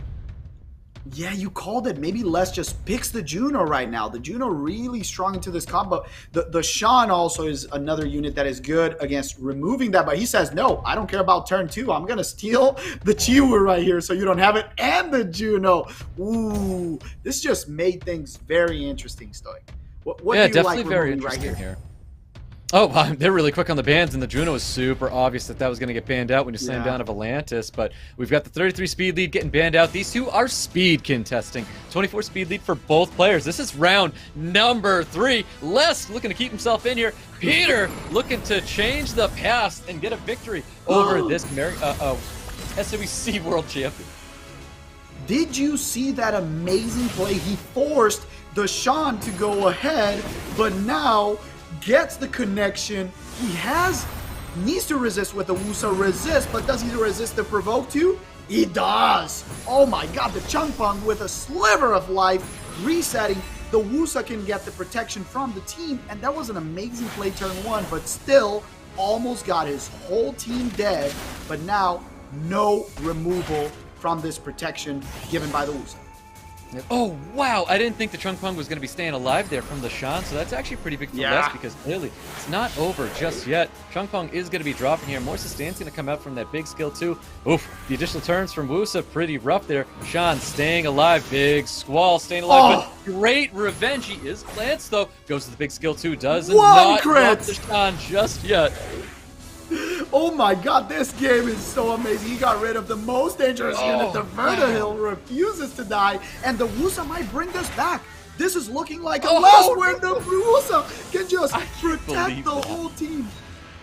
Wow, very, very lucky here. So all these are going to get removed next turn because the strip will be available with the Hay Gang. But we have some skills here with the Volantis as well. And I think he's got he's going to try and go into the Chiwu, but things are looking really, really good for Les right now. He's able to turn it around where things look extremely grim for him. But Wateryu does tend to do some magical things. So who knows what could happen here because he has to land every one of them, and he didn't get every one of them. I gotta tell you, the 100% res Wusa, incredible, and like you called it, the Chungpong not dying, refusing to go away, and getting that last gift, the death breaks, to make sure that he can get rid of those units fast enough and salt in the wound with the sleep. Yeah, I just think Wusa is a crazy underrated unit. Amazing this match, and the Vertihill with, one counter, got one crit in there, then when he attacked he got another crit, so had to get 4 hits to get 2 crits, but that was enough. It was a lot. But it was a great showcase, and it's showing us that like the next part of this bracket is going to be so crazy now that all these big players are moving ahead, and also the redemption bracket is looking pretty stacked right now too. West really showing that he has what it takes to move forward in this tournament here, Stark. Yeah, most definitely. Like we've seen it before, and we know he's a SWC champion, very, very strong player. We showed that he's got crazy rune quality on his units. We saw moments of Chungpong's supposed to be dead, and he refused to go down there, and that just goes to show the kind of quality put into his units. And everybody runed so well. He was able to stay alive and able to come back to as I said, it looked grim. He was about to get knocked out and placed into the loser bracket, but you know what? Les held on, man, and he was able to come back from where he was, taking down Peter. Great match, well played from West. Yeah, what a great start to that last round too there, Seppi. Yeah, just wanted to add one note to this. People are talking about, the luck of the Chung not dying, the Vertihill countering, but there was one small detail in the beginning of the match where Les showed his experience and his quality in play, which was he got turn 1 with a Chiwu, and he did an AoE. In the first match, his opponent AoE'd with a Chiwu, and because the Hay Gang was on the other team, that made him lose the match, and that would have been the same. So what he did was he skilled to the Shan to mess up the speed tuning, so the Shan had to go ahead and use it so he would have no control even if the Hay Gang stripped, and when again guaranteeing that his Wusa had a big chance to resist, because if the Shan was speed tuned and he got the strip with the Hay Gang, that would have been game. And for me, that was a beautiful call right there. It's not all luck, a lot of skill. It's like a game of poker. That was the play of the game for sure. A lot of patience and restraint that ended up pushing him ahead and let him take that tempo after he had to use that third skill control a little early. Here we go. So now Tars has quite the pedigree going on here. SWC 2022 World Finals champion there, Stark. Yep, that is right. Taz, last year, he was there. He's our champion. And I'm seeing a unit, Daniel. AoE Molong. There's a lot of attack bar pushback obviously being used here. We're seeing we're seeing the Saga, and he's looking to push back attack bar and then take advantage of them. I'm expecting things to be extremely well tuned. He's playing a lot of Sekhmet. He's stopping units like Shizuka. He's stopping units like Wusa, and then he's able to capitalize on this and do a ton of work. And Daniel's supposed to be that unit where the attack bars are low. Daniel's able to capitalize on that kind of stuff. So I'm curious if that's going to be a style of play that we'll see tonight. We'll see. Who knows what's going to be happening here. Looking at Lin's draft, I can't help but look at someone and think, oh, this man's living in the past. This will be interesting. It will be interesting indeed. Will we finally see a Ragdoll right here? Second player that uses Ragdoll a lot, but the first one didn't use it. What do you think about, the Molly nerf that we experienced a little bit of time ago? Did that completely kill the monster, or no, just got it out of the very strong high pick rate meta? I think Molly's still fine. You just have to be very, very intelligent about what you're going to be placing on. And this goes into like artifacts, where it's like damage taking from, you know, XYZ, because you know that your Molly's going to be targeted. So that's the biggest thing, because that was the nerf. So it's like you can now crit the Molly to produce so much more damage on her, where she was just protecting everybody and herself, making her a very big nuisance on the field here. But she's so much easier to get rid of her directly. Maybe not AoE style, you know, trying to take everybody down at once, but just to deliver the killing blow and get rid of the Molly to remove what she's supposed to do really, really well on the field. But yeah, it's not that I don't think she's viable. She just has a place. And maybe we may see where that place is when Lin potentially takes this unit tonight. Very, very good point, my friend. I agree 100% with you. And Tar's very versatile player. Maybe we can see a semi-cleave right here with our interesting AoE Molong. We know he has a lot of counter-pick units as well. Does he play turn 1? Does he just wait to see what his opponent's gonna do and then bring on the Tian Lang to counter the Ragdoll? When you know someone has a Tian Lang, do you even want to bring your Ragdoll, or are you just like, that's completely off the table? I mean, Tian Lang's a big hindrance when it comes to that. So if I know someone has a Tian Lang, Ragdoll's not going to be something I'm going to bring right up front. But it could be something potentially brought in as like a last pick, where you're like, hey, dude, you're doing a ton of critting out there. Like, I got to drop the Ragdoll, and I've already know I'm banning the Tian Lang, so your draft is going to be working accordingly. So it really depends the outcome in the order of events to where you would potentially, you know, draft the Ragdoll, making sure it's going to be still intact. Because Ragdoll's still a very, very good unit out there, but he's definitely not what he used to be, and it's only because of the units and the changes that have been introduced to the game. Yeah, I agree with you, and I really like your idea. It is a very strong unit still, but in the case of knowing that the opponent has Tian Lang, you wait it out. You see, is this still very relevant? Yes, I can slap the ban on the Tian Lang, and then once again, it's kind of a unit that will make or break the draft. Let's see what we get as pre-bans right here. Are the LD units going to be off the table, or some normal elements? Well, let's find out. So it looks like Tian Lang is gone. Yeah, Lin doesn't want to see Lang. Ragdoll could potentially be on this table already, which is a great unit, because Taz right now showcasing that he wants to do some AoE cleave style. And if Taz is able to AoE cleave style and he can make all of his matches super fast, hey man, he's got my vote. I want this dude to win it all, because we're looking at 2:30 right now a.m. and if we can have some awesome matches from Taz, let's do it. But I mean, hey, Shizuka's not one of those units, but it's a very, very good unit to bring to the field.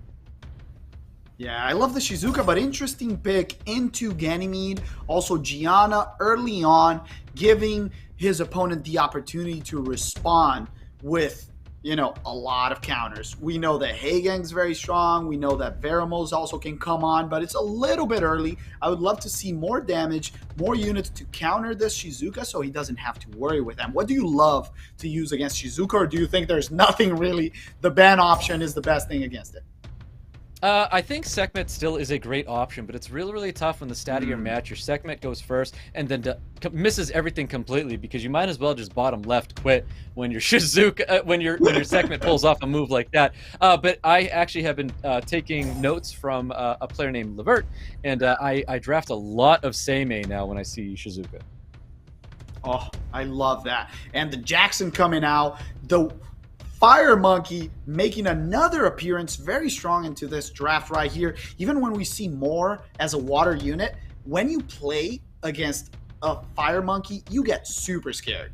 It's very easy for a Fire Monkey to solo a Moore with a proc, and right now finishing up with a Han, no protection, and then a Vanessa. Speed lead, guaranteeing that he goes first. What are you looking for as, you know, options to ban right here? Are you more afraid of this Jackson, maybe a Vertihill last pick with triple revenge to counter the Etna AoE? What are you expecting on the Tar side? I'm not too sure what I kind of want to see Taz to pick out here, but I definitely was expecting to see something a little bit more aggressive from Lin. I would have loved to see that Fire Galatrix, the Frederica, because she's been becoming a massive menace right now, because we could have actually seen a unit like that turn out to just completely remove Jackson or even Fire Monkey from the field with how much damage that unit's able to put out on the field. The Fire Cassandra, for those who don't know what that is. But I think this is totally fine. We're looking, I mean, it's going to get banned out here. But it was going to add a lot of bruiserness to Taz's team, and I think that's definitely fair to say.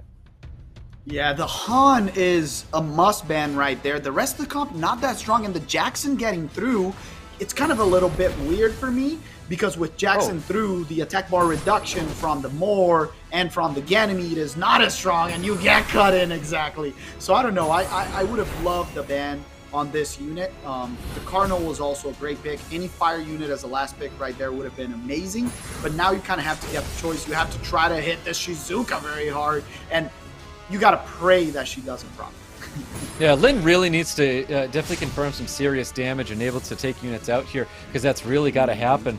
Because what's going to happen is Gianna's going to be able to cycle so many turns. The attack bar that Gianna gains from that first skill is increased by 50% due to the Jackson, so that can be really, really impactful. But I will say about Jackson, he's got a second skill that does stun, but to my knowledge, doesn't actually do anything at all. So we'll see if maybe Taz has a different Jackson to mind, where that second skill does actually do something. The Ganny played ahead and got the reset. That is huge. He needs to kill this Etna ASAP twice. Can this monkey get it done? And the Frog seals the deal. And with that is going to be a mountain to climb right here. Even if you get rid of this Shizuka, this Fire Monkey, for me, is just unstoppable at this point, to be honest. Yeah, I think so as well. He really has to give a lot of attention right now to the Ganymede. I think the bombs should be placed onto the Water Ryu for sure, but he has to make sure that this Ventilate is going to come out, go onto the Vanessa, of course. Interesting. Oh, I agree with you. Why? He goes for all or nothing, my friend. He's going to try to cleave with the damage from the Moore, and he gets 2 kills. He went greedy and it worked. Everything is on the monkey's shoulders right now, but he gets a huge proc to get rid of the Ganny. Now, if he hits the death break, the Jackson can kill it. Or does he get a stun? Oh no, he goes for the monkey. Okay, well, he's going to use the second skill on the defense break for sure. Does it? The second skill would have dealt more damage and removed the Ganymede from the field. That is super confusing as to why he didn't want to do that there. Oh no, very interesting. But you know what? Unpunished. Gets the kill. Well, actually, did he even have the passive backup? I mean, not passive, sorry, the revive backup. If the Ganny procs and gets to reset, and gets to reset the monkey, the greediness, letting the Vanessa take the turn, the death break comes in. Oh no, this cost him the match, Stoic. Yeah, very surprising to see that from Taz. That got very, very greedy there. I wasn't expecting that. Lin, congratulations, great victory there. In my opinion, I think Taz ended that one over. Yeah, there was a little bit of a misstep there at the end. He had it on lockdown, a couple greedy plays in there, and the Ganymede taking a lot of punishment, surviving, and showing why it's still a very strong unit. Worked really well against the Shizuka. You know, I'd love to see someone like a new face like Lin do really, really well, but I did vote for Taz, and I'm a little upset. Yeah, same story. You know what? I voted for less, so I'm okay with it. So you're doing great. Your bracket is preserved. Mine is falling to pieces. Tars has got to get it together. 100%. Who did you vote for, chat? We're kind of curious. Tell us who's taking it all in your bracket. My favorite move was when Lin went for the setup for the skill 2 on Moore. I thought that was like a really cool play. That was a very nice setup from him. I'm glad he got rewarded for that. You know what? I got to tell you, Evan, I did not approve that, but I was completely wrong. I will say that. I thought it was greedy, but he knew the damage he could output, and he got 2 units off the field. So big shout out, Lin. Great play. Man, look at these pre-bans. To see Chiwu in the pre-ban section is wild. Like, that's how impactful this this buff is for Chiwu. That it really is. It's a very, very good buff for this unit that he's getting pre-banned now. Very quick drafts. We got a Tian Lang slammed down immediately. And I'll tell you what, I'm not a fan. I really don't like the Tian Lang getting prioritized like that as a first pick. Yeah, it's very interesting. I do think that it loses a lot of strength when the opponent knows he's playing into it. So I agree with you. Now you just don't pick a Vertihill, don't bring other stuff, and you have the last pick on top of it to decide if you want to ban the Tian Lang or not. So I love the Wusa, very synergistic with the Ganny. Now, I would love to see kind of a fire unit right here, and then something neutral. Oh, Ganny Thor with the Hagang. The Hagang very strong against the triple strip from the other side, but Ganithor, right now, you can slap hard counters to it. The Fire Monkey comes to mind very quickly, even against the Wusa. But if he brings a third water unit, that might become dicey. What do you think, Stoy? Yeah, I'm almost thinking that he was going to do a Daniel thing here, but I don't know if we're going to see the Daniel thing, all because like Gani Hathor already getting confirmed. But I mean, it was almost there, and it's not what's coming in anymore though. So I think the Ethna, way better decision here. I'm a big fan of that win, Robo. It looks like he just doesn't want to even let the Gani Hathor even take a turn here. Had to ban out the Hey Gang, of course. This is confirmed. Triple Revenge Verd. People ruin multiple of this one, and it is just too obvious that that's exactly what that had to be. I don't know. Leaving Ganithor is very, very dangerous, but I still trust Tars right here.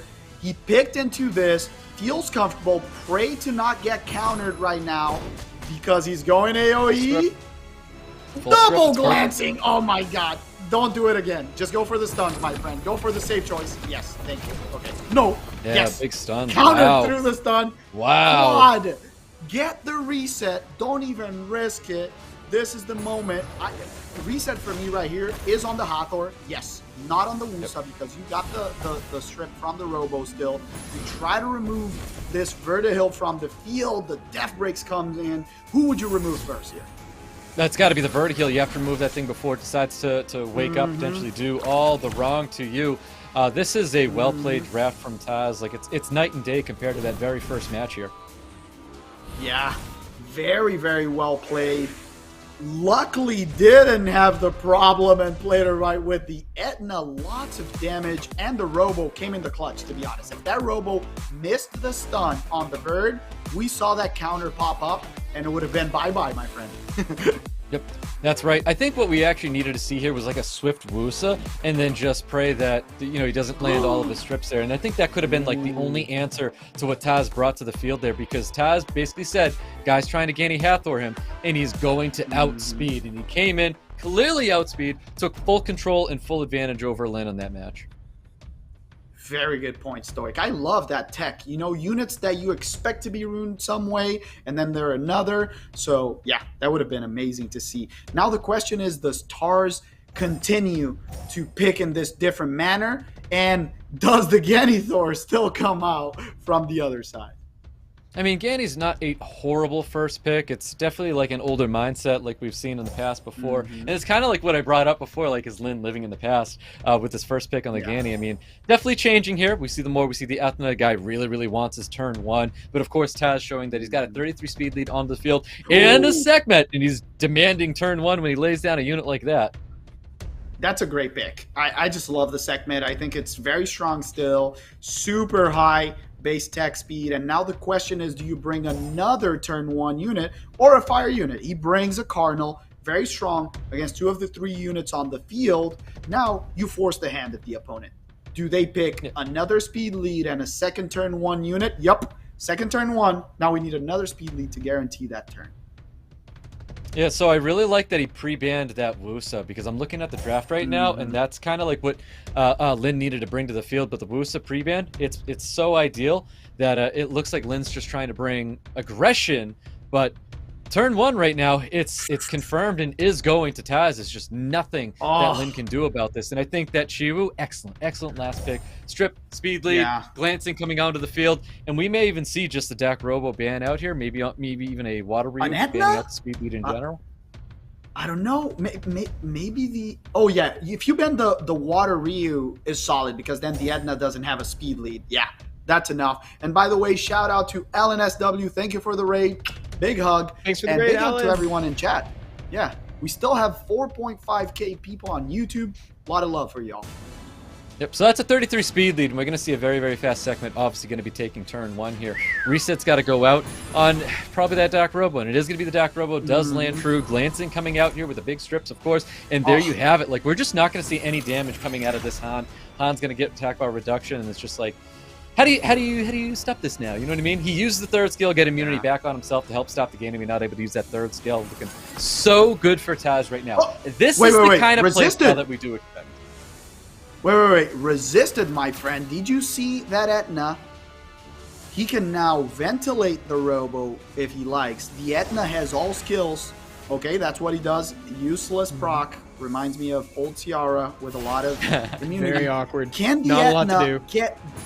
Get this monster down and gets the weird to go for the Chiwu, by the way. I thought he was going for the Sekhmet so he wouldn't get the Curse of the Beautiful, but you know what? That's all good.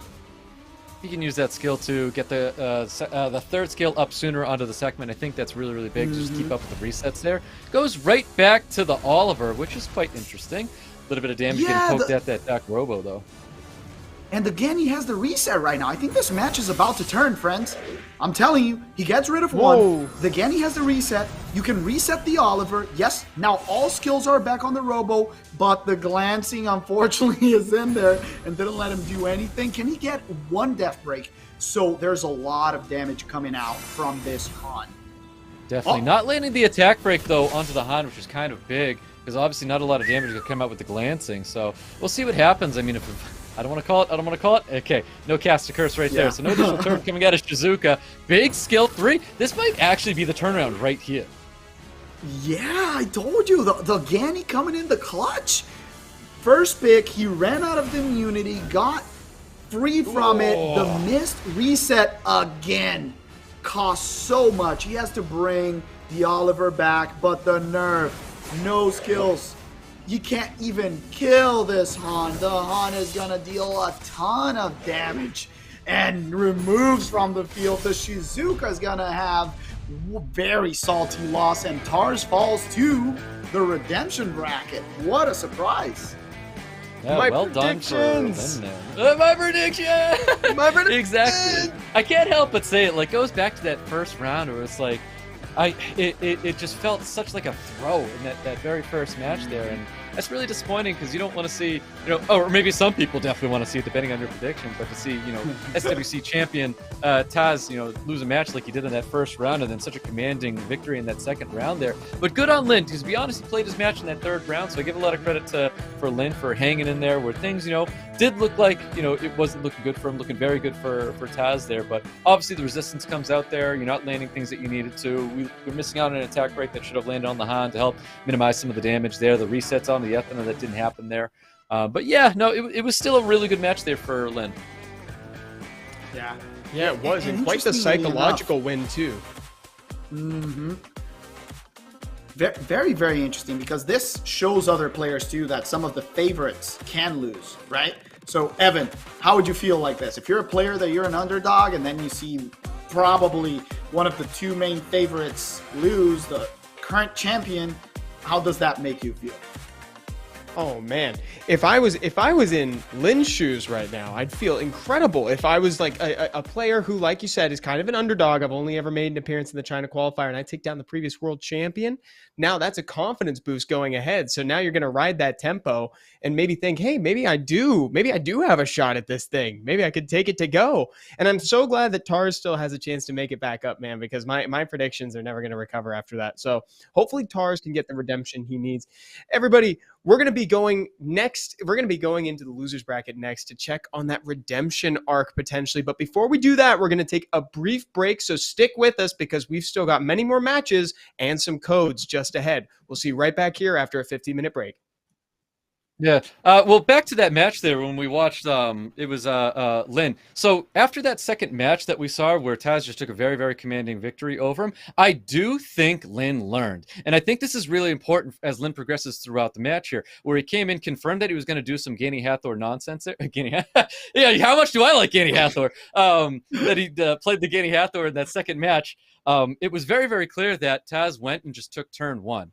And what happened is, as we go into match number 3, Taz said, hey, I'm taking turn 1. And then Lin responds with, well, I'm going to make sure that I have, potential of also taking turn 1 as well, and then contested. And then the draft then persists. So I feel like Lin is growing, not just from that second match, but I think he's going to be growing throughout this tournament as well, where he starts changing his style of play. And I don't think we're going to see any more of that same similar play style to what he did in that second round. Really like Yeah, I that. think so. I think he's gonna have to. He's gonna be adapting as he goes through these next few matches. You know, adapting based on who he plays against. Tars was obviously a head scratcher for him at certain points too, but Tars also kind of let it slip through the palms of his hands, like you said, Stoic. You know, it's like it almost felt like he just he could have had this one in a different world. Yeah, what'd you think, Seppi? Yeah, it was definitely his match to win, like Stoic said, and we'll see you guys back in a little bit. 15 minutes, and bye-bye. All right, bye.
Patting a pinata 'cause you just got hurt. I kinda feel bad, but there's candy in the dirt. Digging up my sunshine, taking the heat. Got me running on the feeling in the pocket full of sweets. Ooh, can't stop me now. I'm a black cat, can't burn me out. Ooh, can't stop me now. Time's ticking, but I'm off the clock. Don't stop. Don't stop. Got a real good feeling, so drip till you drop. Don't stop. Don't stop. Sipping on coladas and I feel just fine. Colder than Canada, flying higher than a kite. Supercalifragilistic, catching the dust. Now I'm crushing on your kick drum, copy till it cuts. Ooh, can't stop me now. I'm a black cat, can't burn me out. Ooh, can't stop me now. Time's ticking, but I'm off the clock. Don't stop. Don't stop. Got a real good feeling, so drip till you drop. Don't stop. Don't stop. Don't stop. Don't stop. Don't stop. Don't stop. Got a real good feeling, so drip till you drop. Don't stop. Don't stop. Don't stop. Don't stop.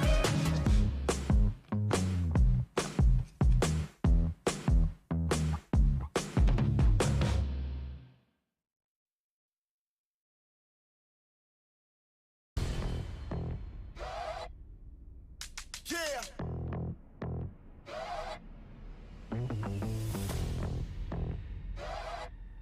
Tell him this mine. Yeah, my timing is now. Nobody stops me taking the crown. I did a lot, they changing the style to do what I did. They making me proud. I'm knocking them free. I got a lot to achieve. They wanna stop and leave, but people are looking at me. It couldn't be. Better believe. This my moment. I said it's my moment. I came here to own it. Man, it's my moment. Man, it's my. I said it's my moment to shine. I used to take it a day at a time. I used to wait, but I'm making it mine. Was at the bottom, but able to climb. And look how I rise up. At the top, you gon' find us looking refined, not how you define us. Can this beat get a moment of silence? This time I'm fired up. I give it my all.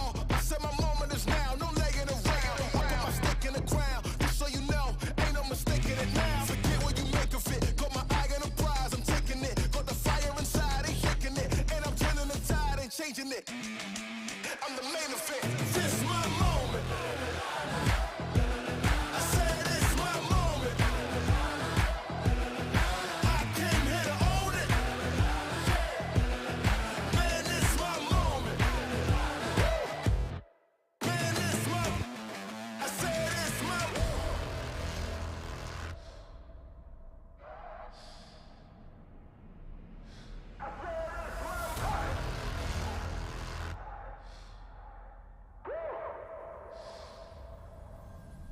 Yeah, how do I sound with it when I hit the ground? 100-mile finish. My moment now ain't no mouse in this. I'm on the prowl and my style fitted. My time, give me high fives. Get a picture of the wise guy.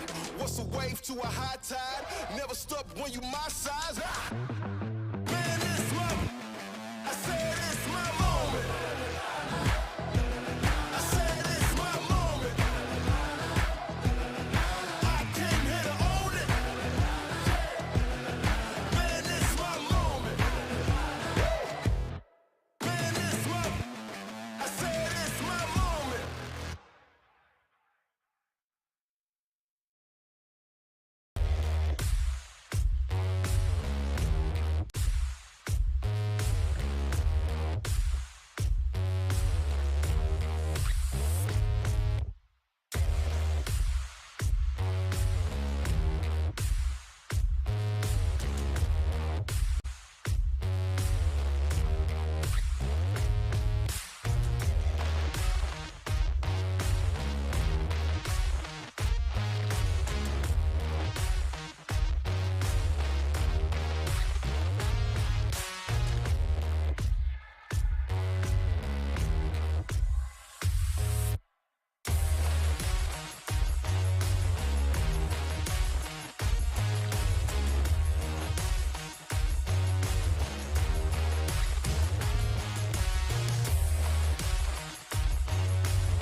Hello, everyone, and welcome back to the SWC 2023 China qualification bracket.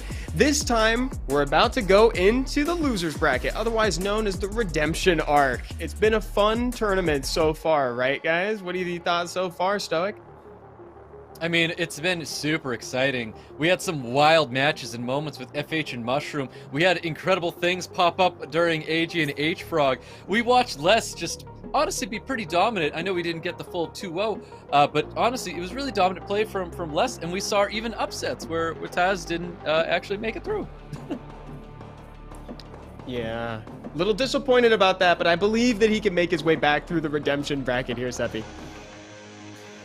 Yeah, it's been a fun tournament. Only 1-2-0, a lot of balanced matches, and a couple upsets, which I'm always excited about because that gives us the option of surprise redemption bracket. You know, what if Tars makes it all the way back from the bottom, starting from the bottom, now we're here, or we get one of the underdogs on top bracket, make it all the way to the finals. I'm still sticking with the favorites. I called it early on, you know. I think Lest has everything to go deep in this tournament, changing his style in between Mushroom and AJ. This is going to be an interesting adaptation battle. The LDs are off the table. What are we going to see? Is it going to be Oliver first pick, Chung Pung? What's coming out? Oliver. I was going to say, Oliver's a really solid first pick when you saw what AJ did with it before, so taking that Oliver away is to no surprise. But I do like the response AJ has, and it says, I too want first turn. Nice. Let's see if he adapts right now. Hathor comes in, taking out the Ganithor of their hands. And now third pick, I would not love to see something. Yeah, the Masha is pretty solid. Good counter against both units. So counter picking very strongly. The question right now is, does he adjust and goes more bruiser, slapping the monkey right away? I don't know if we want triple fire, to be completely honest, Stoic. No, you definitely shouldn't go triple fire. And I'm also not super big and even seeing this Hathor in the first place, but in my opinion, that definitely says he doesn't play well against Gani Hathor. So he had to take the Hathor away because maybe he feels like he doesn't have a great bounce back. But I mean, we'll see, because we have Shizuka hitting the field on the other side, and right now his only way of controlling that actually is just that Oliver. So I think we're going to see whether he lets that Shizuka through or he brings something to deal with the Shizuka now. Very, very good point. And versus the double fire, bringing that water unit is very interesting because it either forces another strip, generally their win, or forces some sustain to deal with it. I really like the water monkey. I don't know about this without the amount of damage. If you take stuff off the field, it's going to be very interesting to see what the last pick is. Masha can be a really solid ban here, to be completely honest, depending on what he picks last. If like an Etna comes out or something in that. Well, removing the defense break is always a big thing. So, like, of course, getting rid of the Masha definitely can be really good because you know how toxic this unit can be. Masha's a great unit for taking out a Fire Monkey King and but the Rakuni tells us something different, right? the third fire unit tells us that probably that monkey, the water monkey is leaving the battlefield. Yeah, very interesting. I mean, let's see what happens. Is the Hathor going to come through? Is Shizuka going to be really, really chaotic? There's a lot of things that can happen. But let's find out. She was going to be taking first turn for AJ. That's a very fast Masha. Gets the reduction on everyone, but not on Oliver. Super interesting. Does he just give the turn to the Shizuka, guarantees she doesn't get cut, and puts up protection? But no, goes for the monkey right now. Very aggressive turn one. The monkey trying to get this death break on the Masha itself, and a proc for a stun. No stun. No stun, but a lot of damage coming that way. Looking for that dismount, because once that dismount happens, there's just nothing that Mushroom can do about it. He's just going to be stuck with a dismounted rider there. Very interesting. 3 fire units. Oliver doesn't have much to do. Now she throws it back to everyone. The speed buff is going to be super key right here. And the Hathor has the strip to get on the Shizuka and hits it beautifully. Interesting. Now here comes the attack buff and the speed buff to make this Masha get out of the death ring. Yeah, I do like this Water Pure Vanilla. I think this is a good unit. It just hasn't seen a lot of, I guess, like spotlight to be able to shine here. Keep in mind that we do have an Oblivion with skill 2, which can also play in Shizuka's favor, being able to apply Oblivion to this field too, if that is coming to the field from that unit. But I still think like Shizuka's just going to be a problem. How do you stop this unit? Yeah, I just love too much this Fire Monkey King pick, because the thing is, even though the vanilla is very strong, it's not a killing unit. You know, it's not like a Chow or a Moor that will deal a lot of damage over time right here and get rid of this monkey.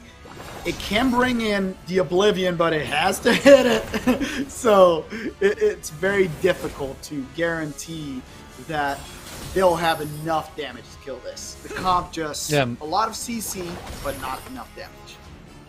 Yeah, most definitely. Now, the only amount of sustain right now is that Water Pure Vanilla.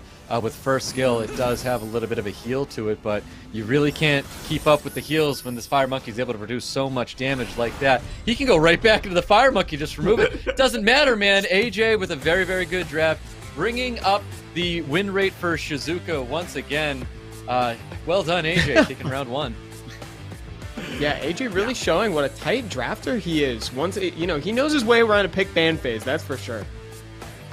I think the stealing of the Hathor was a little bit of an overreaction. You know, taking the Hathor into that comp, not having a lot of synergy, hard countering with double water units, but one of them being a support against the Fire Monkey King. Very, very dangerous. You know what I would love to see today, to be completely honest? A Molong versus that amount of, you know, fire units, bringing something that can remove something off the table very quickly.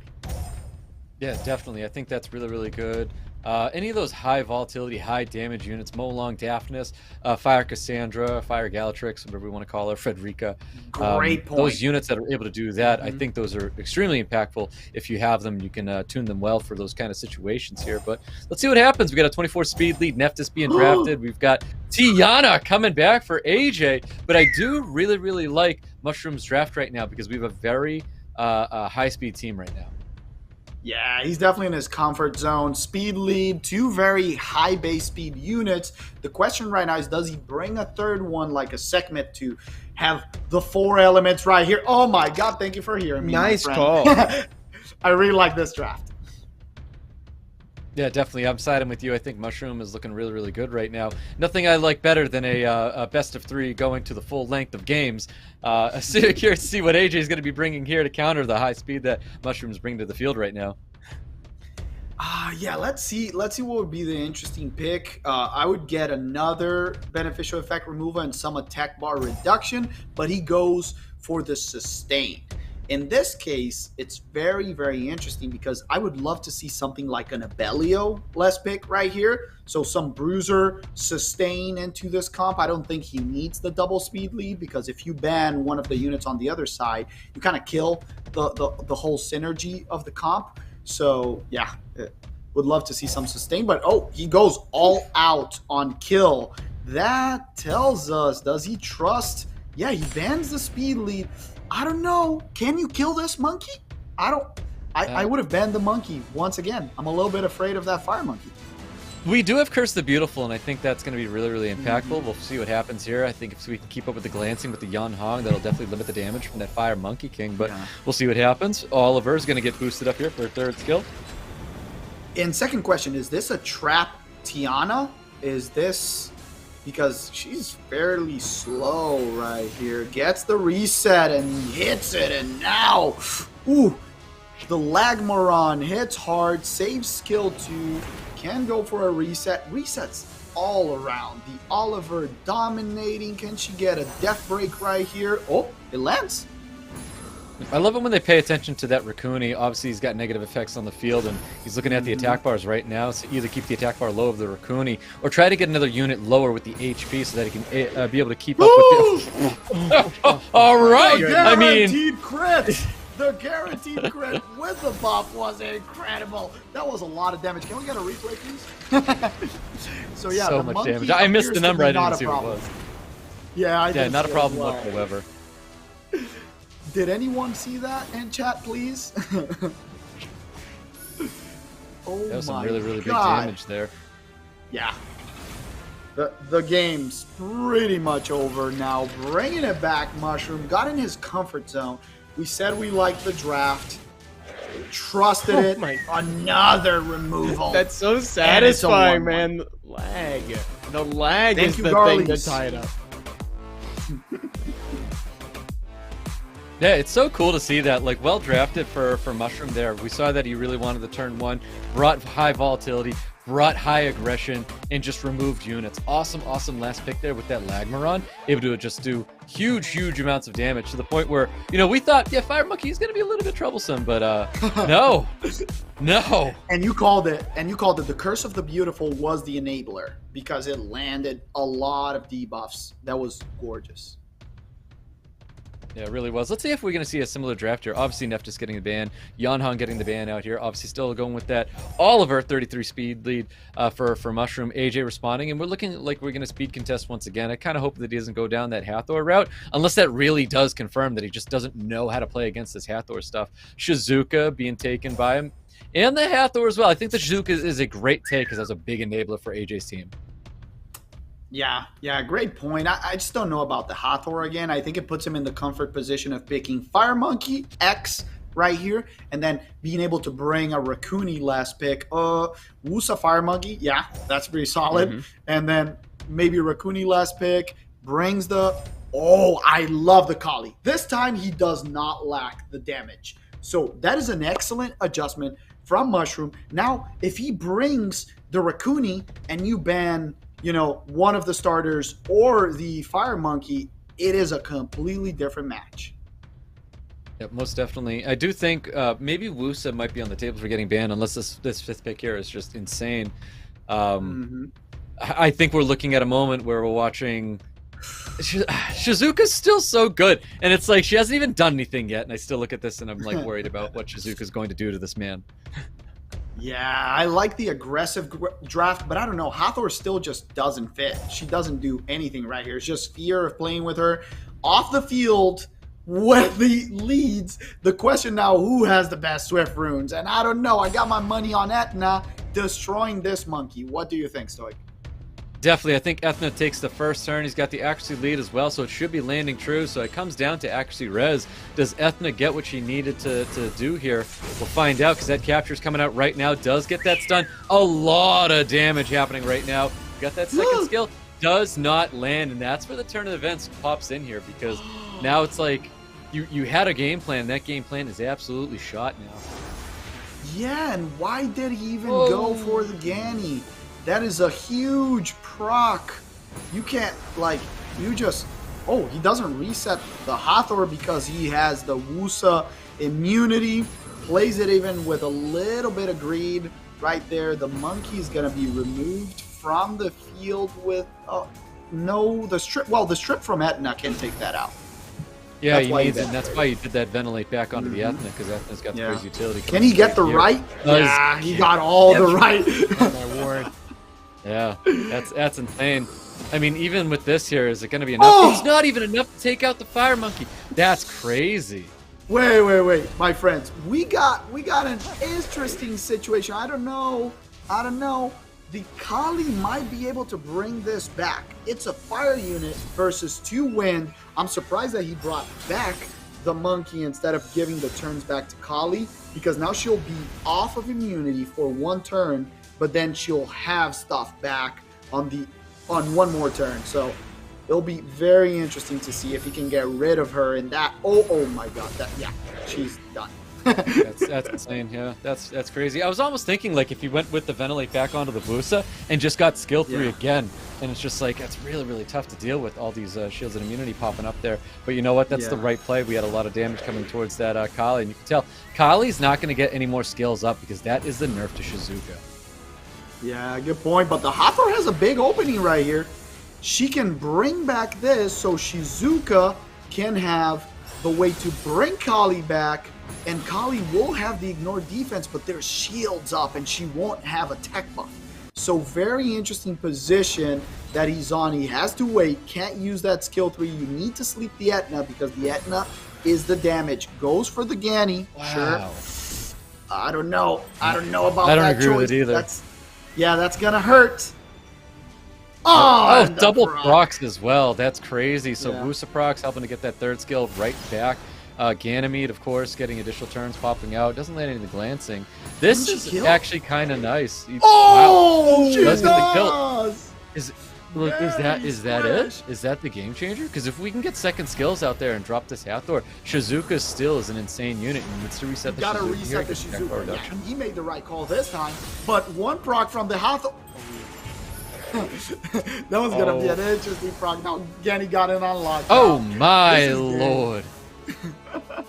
Yeah, I mean, I know how good Shizuka can still be. Ah, that's it! That's it! Wow, AJ taking out Mushroom. Mushroom is now eliminated from the tournament. AJ taking the first round of the redemption bracket to go with that one. That was great. That was a really nice showing, and I totally agree with what you were saying in the pick ban phase earlier, Seppi. Like, the Hathor seems like a little bit of an overfix. It's like I'm taking this as another ban. You know, it doesn't necessarily fit into the comp. I don't really necessarily have a good way to do it. I just want to deny the Ganithor. And the Etna was such a great adjustment. It kind of countered everything there. It countered the Shizuka. It countered the Water Monkey. It was great against the Hathor still. And weirdly enough, once again, Ganny is like not doing a lot in the match, but it's resetting everyone, ventilating the Etna so she could strip once, twice, 3 times, killing everyone. But we still got to give kudos to Mushroom for bringing something like Kali completely off meta, came to the match and did everything that she needed to do. Almost carried home, killed 2 units. Very, very interesting thing. Oh yeah, and we got to see it. More importantly here, though. Hold on. More importantly here, Shizuka finally took an L. Okay, it finally happened. I'm counting. It's the third one. It's the third one. It's the third. Oh, are you L counting? Shizuka. That's the third Yeah, L. Oh, okay. Yeah. All right, you're on top of it then. Okay. All right. So that's the first. Yeah. That's the third. That's the third. Okay. That's a third. That's the third. Lowering the win rate. One game at a It was time, trying to bring that win rate a little bit down.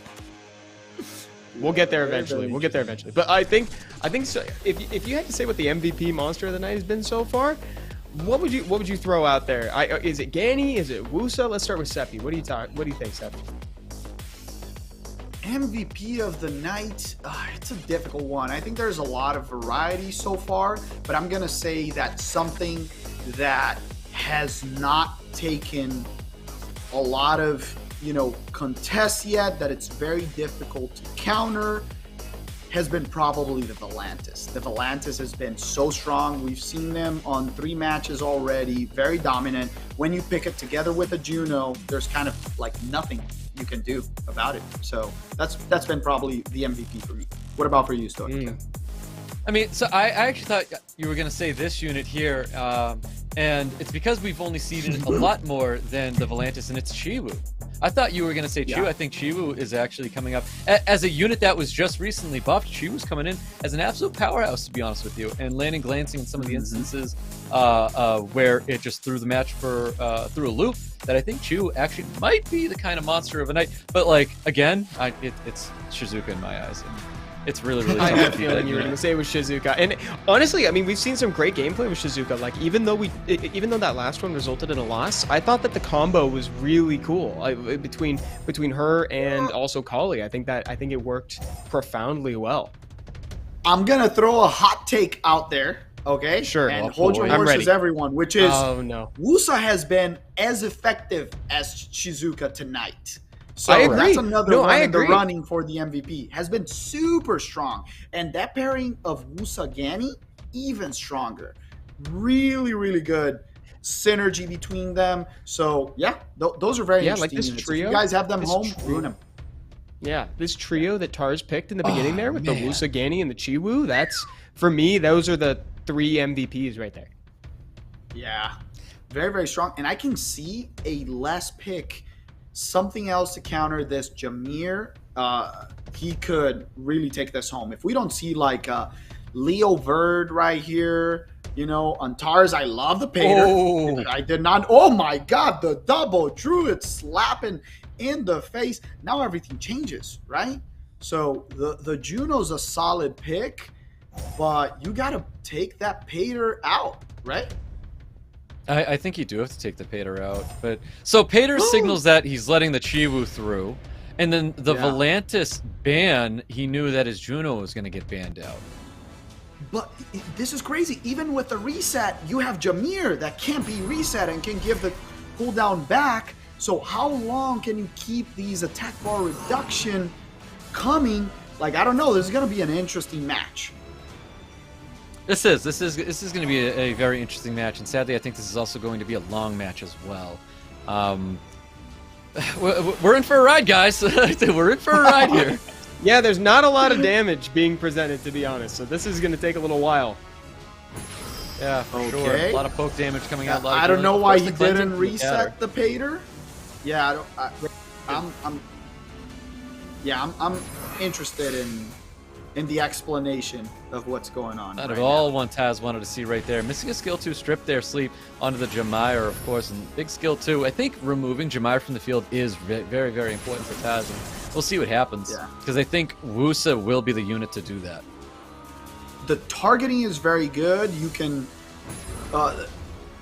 oh, he throws... very interesting. Getting the shield, but not putting the revive on the Jameer. He's probably going to save that to bring it back, because he's like, oh, that's going to die anyways.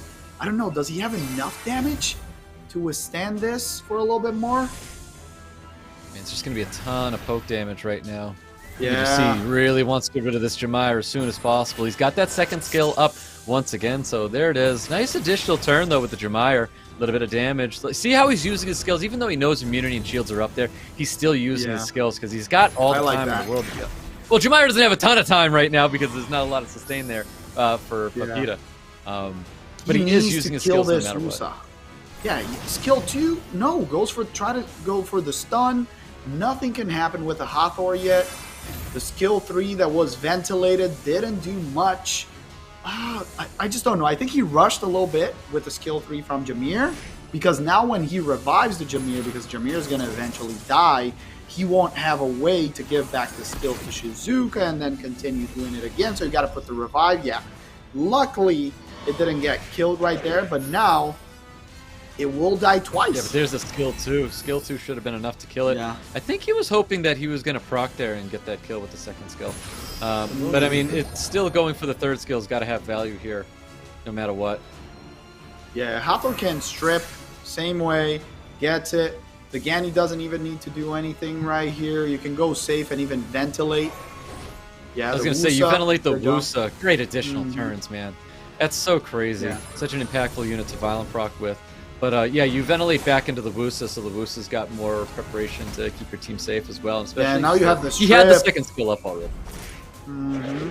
The Jameer is dead. Yeah, Jameer was a little bit squishy right here. Took a lot of punishment from the Wusa, and the Pater staying in the Druid form and not hitting super hard. As we know, Pater is a unit that, as the game goes on, it becomes weaker when compared to his brothers, like Tyrannus, that is defense-based and starts hitting harder and harder. So the efficiency is going down, and now the Ganny Thor is starting to really hurt. Tar said, I kind of risked it all in the other matches. I'm going to play with something very safe that I'm used to. Yep, definitely. This is a very, very safe comp from Taz. Honestly, when I saw the Ganny Hathor coming out for Tars, I'm like, yeah, of course, we're in for a long one, and it's going to be a long one that's probably going to work in Taz's favor. If he's drafting it, it's probably really tightly tuned and well drafted here. So that's kind of what's happening right now. It's tough for Peter to get. I think Peter just needed like additional turns to pop out there and opportunities to take advantage of your opponent. But I also don't like that Peter wasn't using his skills. Well, I mean, he did because he was doing this with the Jameer, but we had opportunities where Pater could have taken advantage of this. So I think that is something that can happen a little bit more. And I saw a couple people from chat asking questions about the balance patch and the Dark Druid. Just to explain to people, he did not lose his ability to wake up. As you saw, he just woke up from an inability effect. What changed is that he used to get his attack bar increased by 20% when you get inability effects, but now it increases the attack bar by 20% when beneficial effects get removed. So when they're cleansed. So very, very interesting change, adding a little bit more to it. So a significant buff, right? You would say, Stoic? Yeah, definitely a significant buff. And obviously, like, the reasoning behind Pater even being drafted here, it's because there's a Chiwu, it's because there's a skill 2 with Hathor here. These are all reasons to bring the Pater to the field. And congratulations, Taz, on finally winning that first match.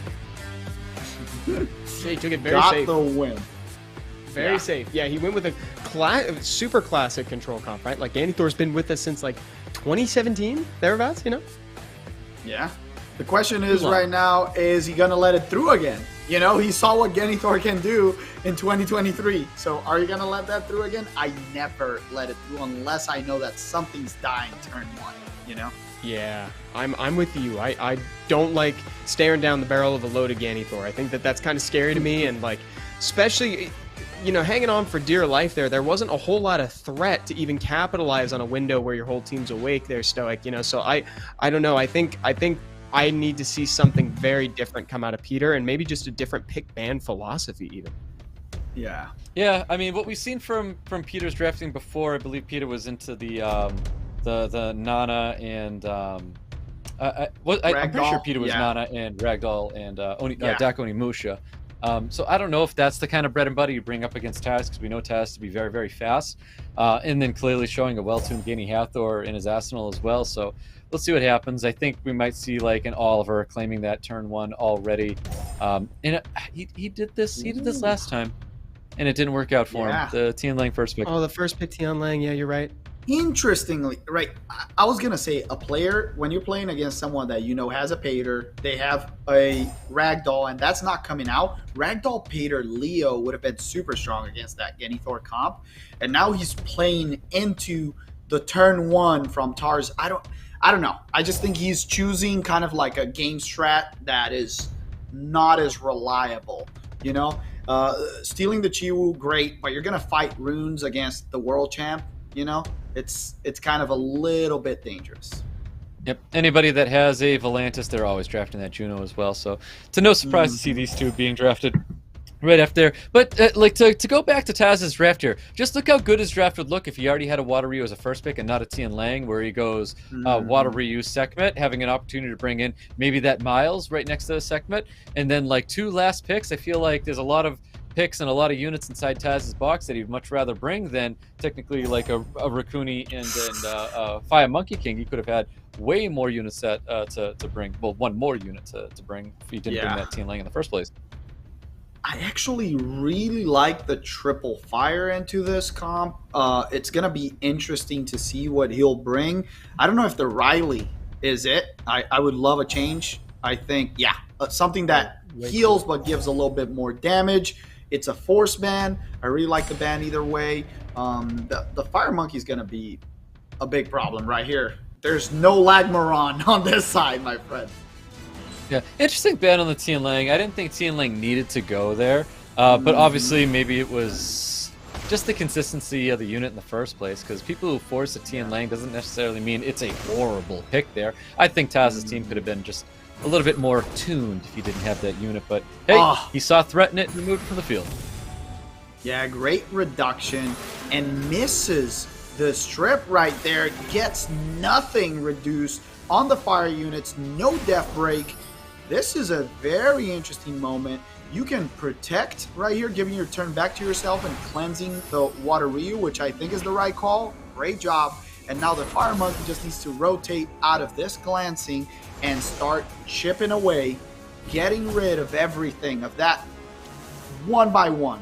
The Chungpung, then the Chiwu looks pretty, squishy, and then the last two are going to be Juno and Volantis, which are going to be super interesting. And he's still trying to get rid of this more, and the Rakuni with a very big proc. Yeah. Man, either way, this Fire Monkey doing so much damage, though. It's great. Like, you think that glancing would have been enough to limit the damage from this Fire Monkey, and he was just slamming on that Chungpung. There was nothing he could do about it. And dang, man, what a crazy monkey. Yeah, I really like the draft. I think once again he went very safe.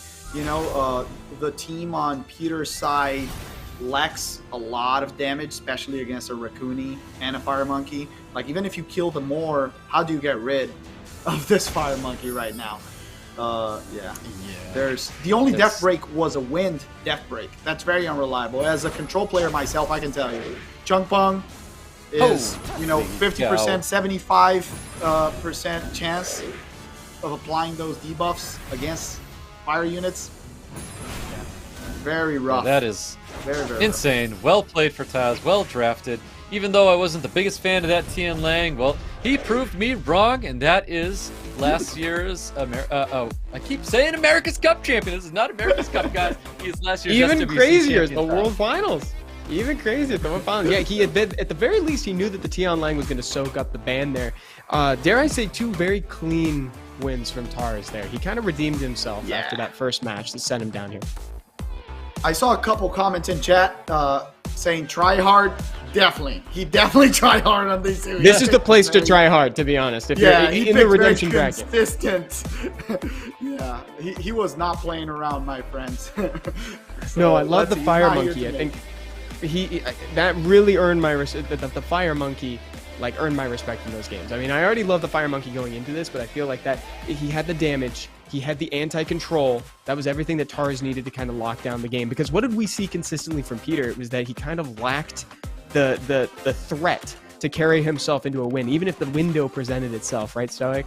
That was missing. Exactly, yeah. He was not bringing opportunity to there wasn't a time where it's like, oh wow, Peter did this, and now Taz is like, oh, how do I react to this? Like, no, Taz felt very comfortable throughout all those matches so far, and I think Taz is really committed to getting himself out of this redemption bracket.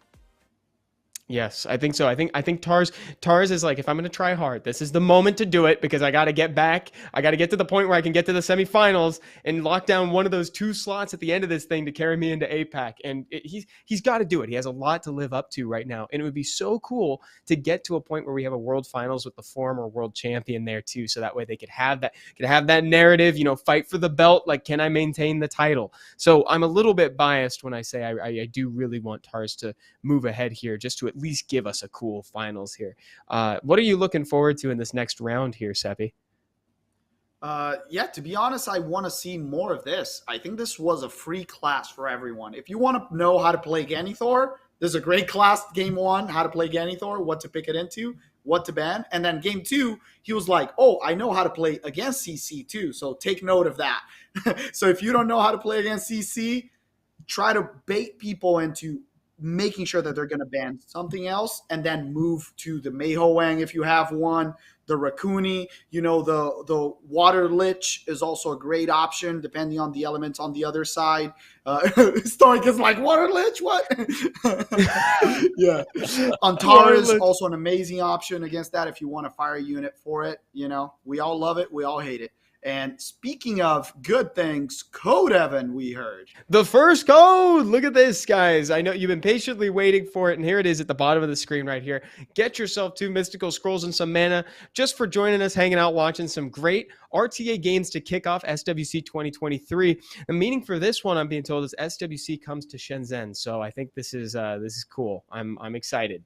I'm excited for this one to get some scrolls. I don't even know what I want anymore now that I've gotten Chungpung and Juno. If I ask for anything else, I feel like I'm just being greedy by this point. You are being greedy at this point. You don't need it. Like, how dare I? Maybe you're all done. Yes. Let me get Shizuka first. You can't have Shizuka. Yeah, you deserve it. I gotta have it. I deserve it. Okay, let's say, wait. Everyone here only gets 1 monster. Like, this whole month, you can only get 1 monster, non-LD.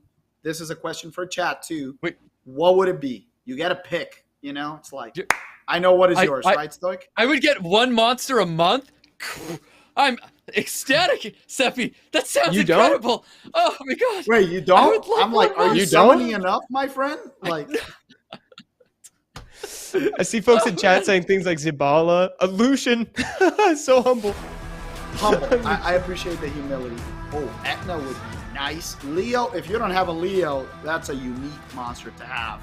We need that, baby. Rika, beautiful choice from chat. Bastet, tell me about it. Took me forever to get her. Oh, man. Look at this. H.FROG versus FH.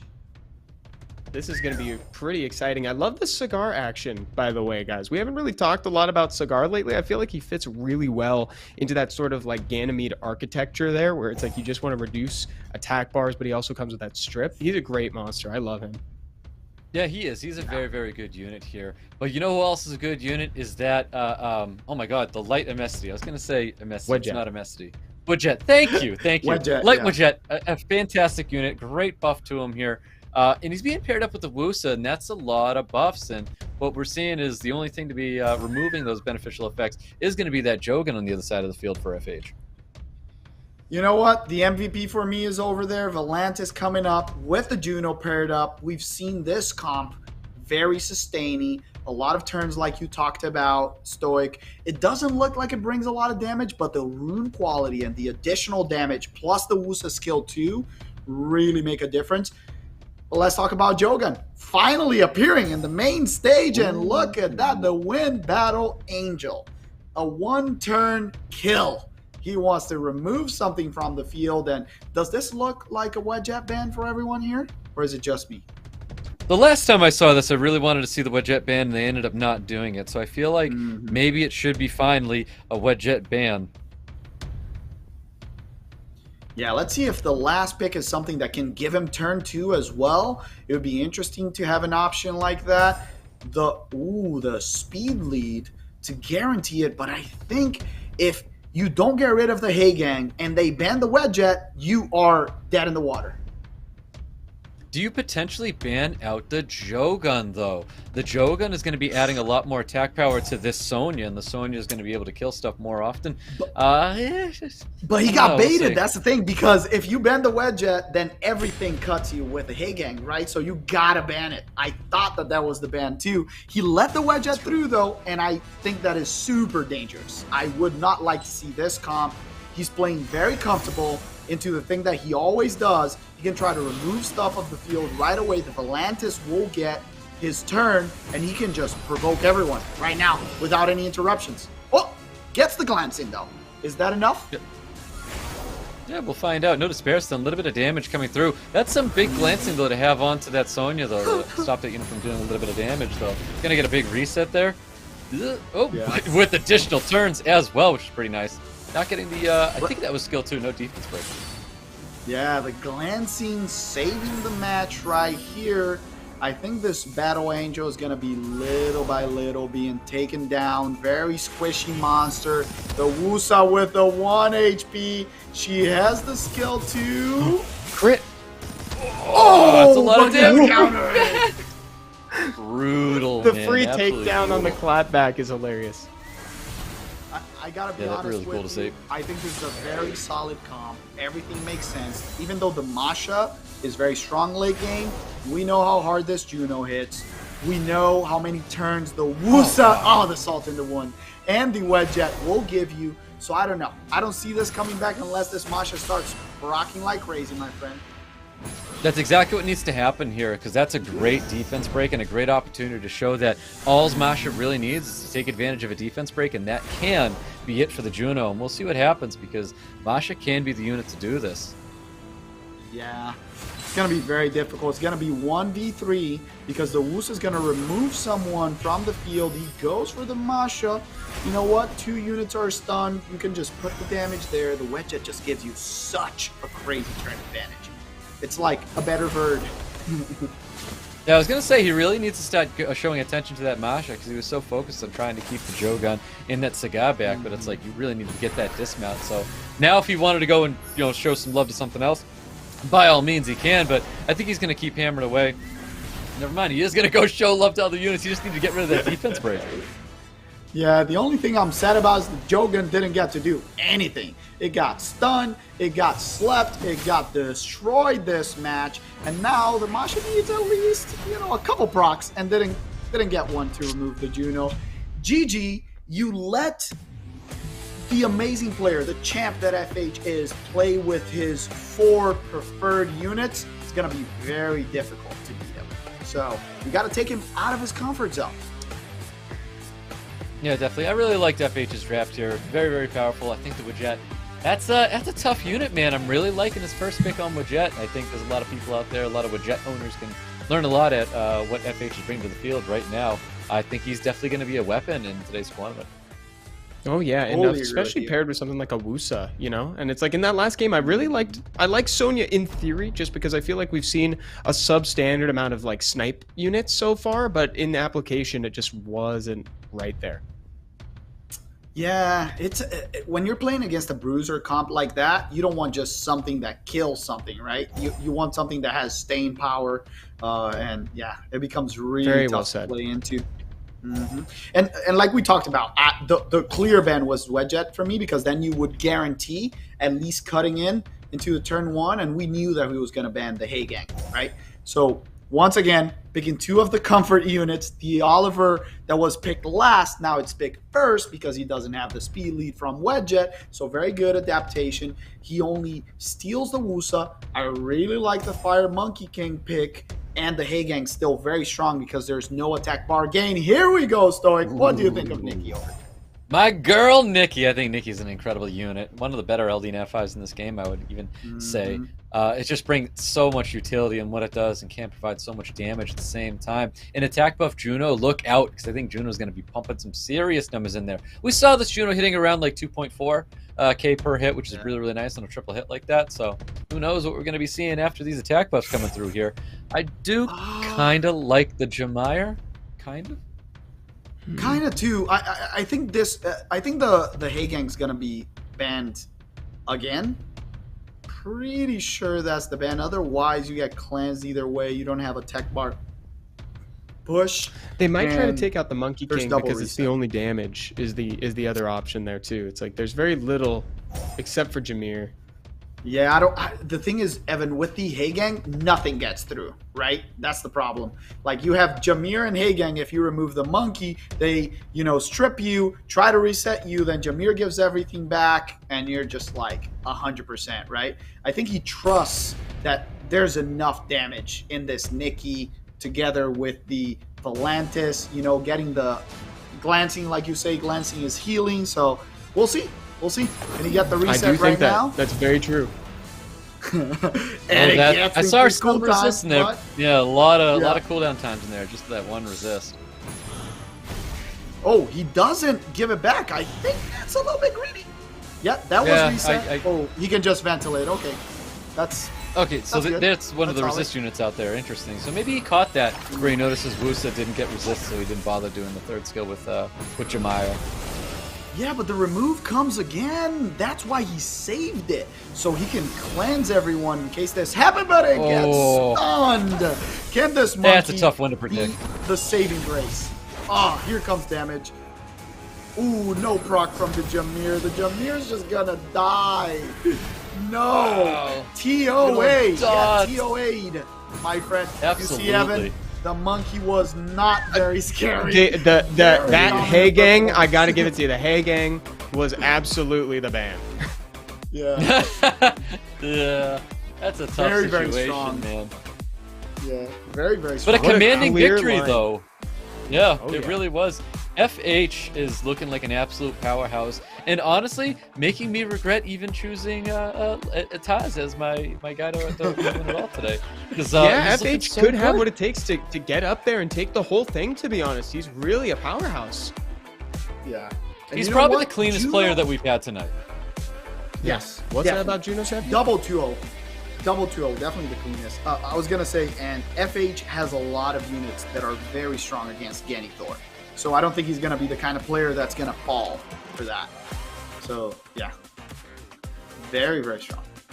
Wow, clean set, fast set too. On a 2-0 of FH Love it. against H.FROG.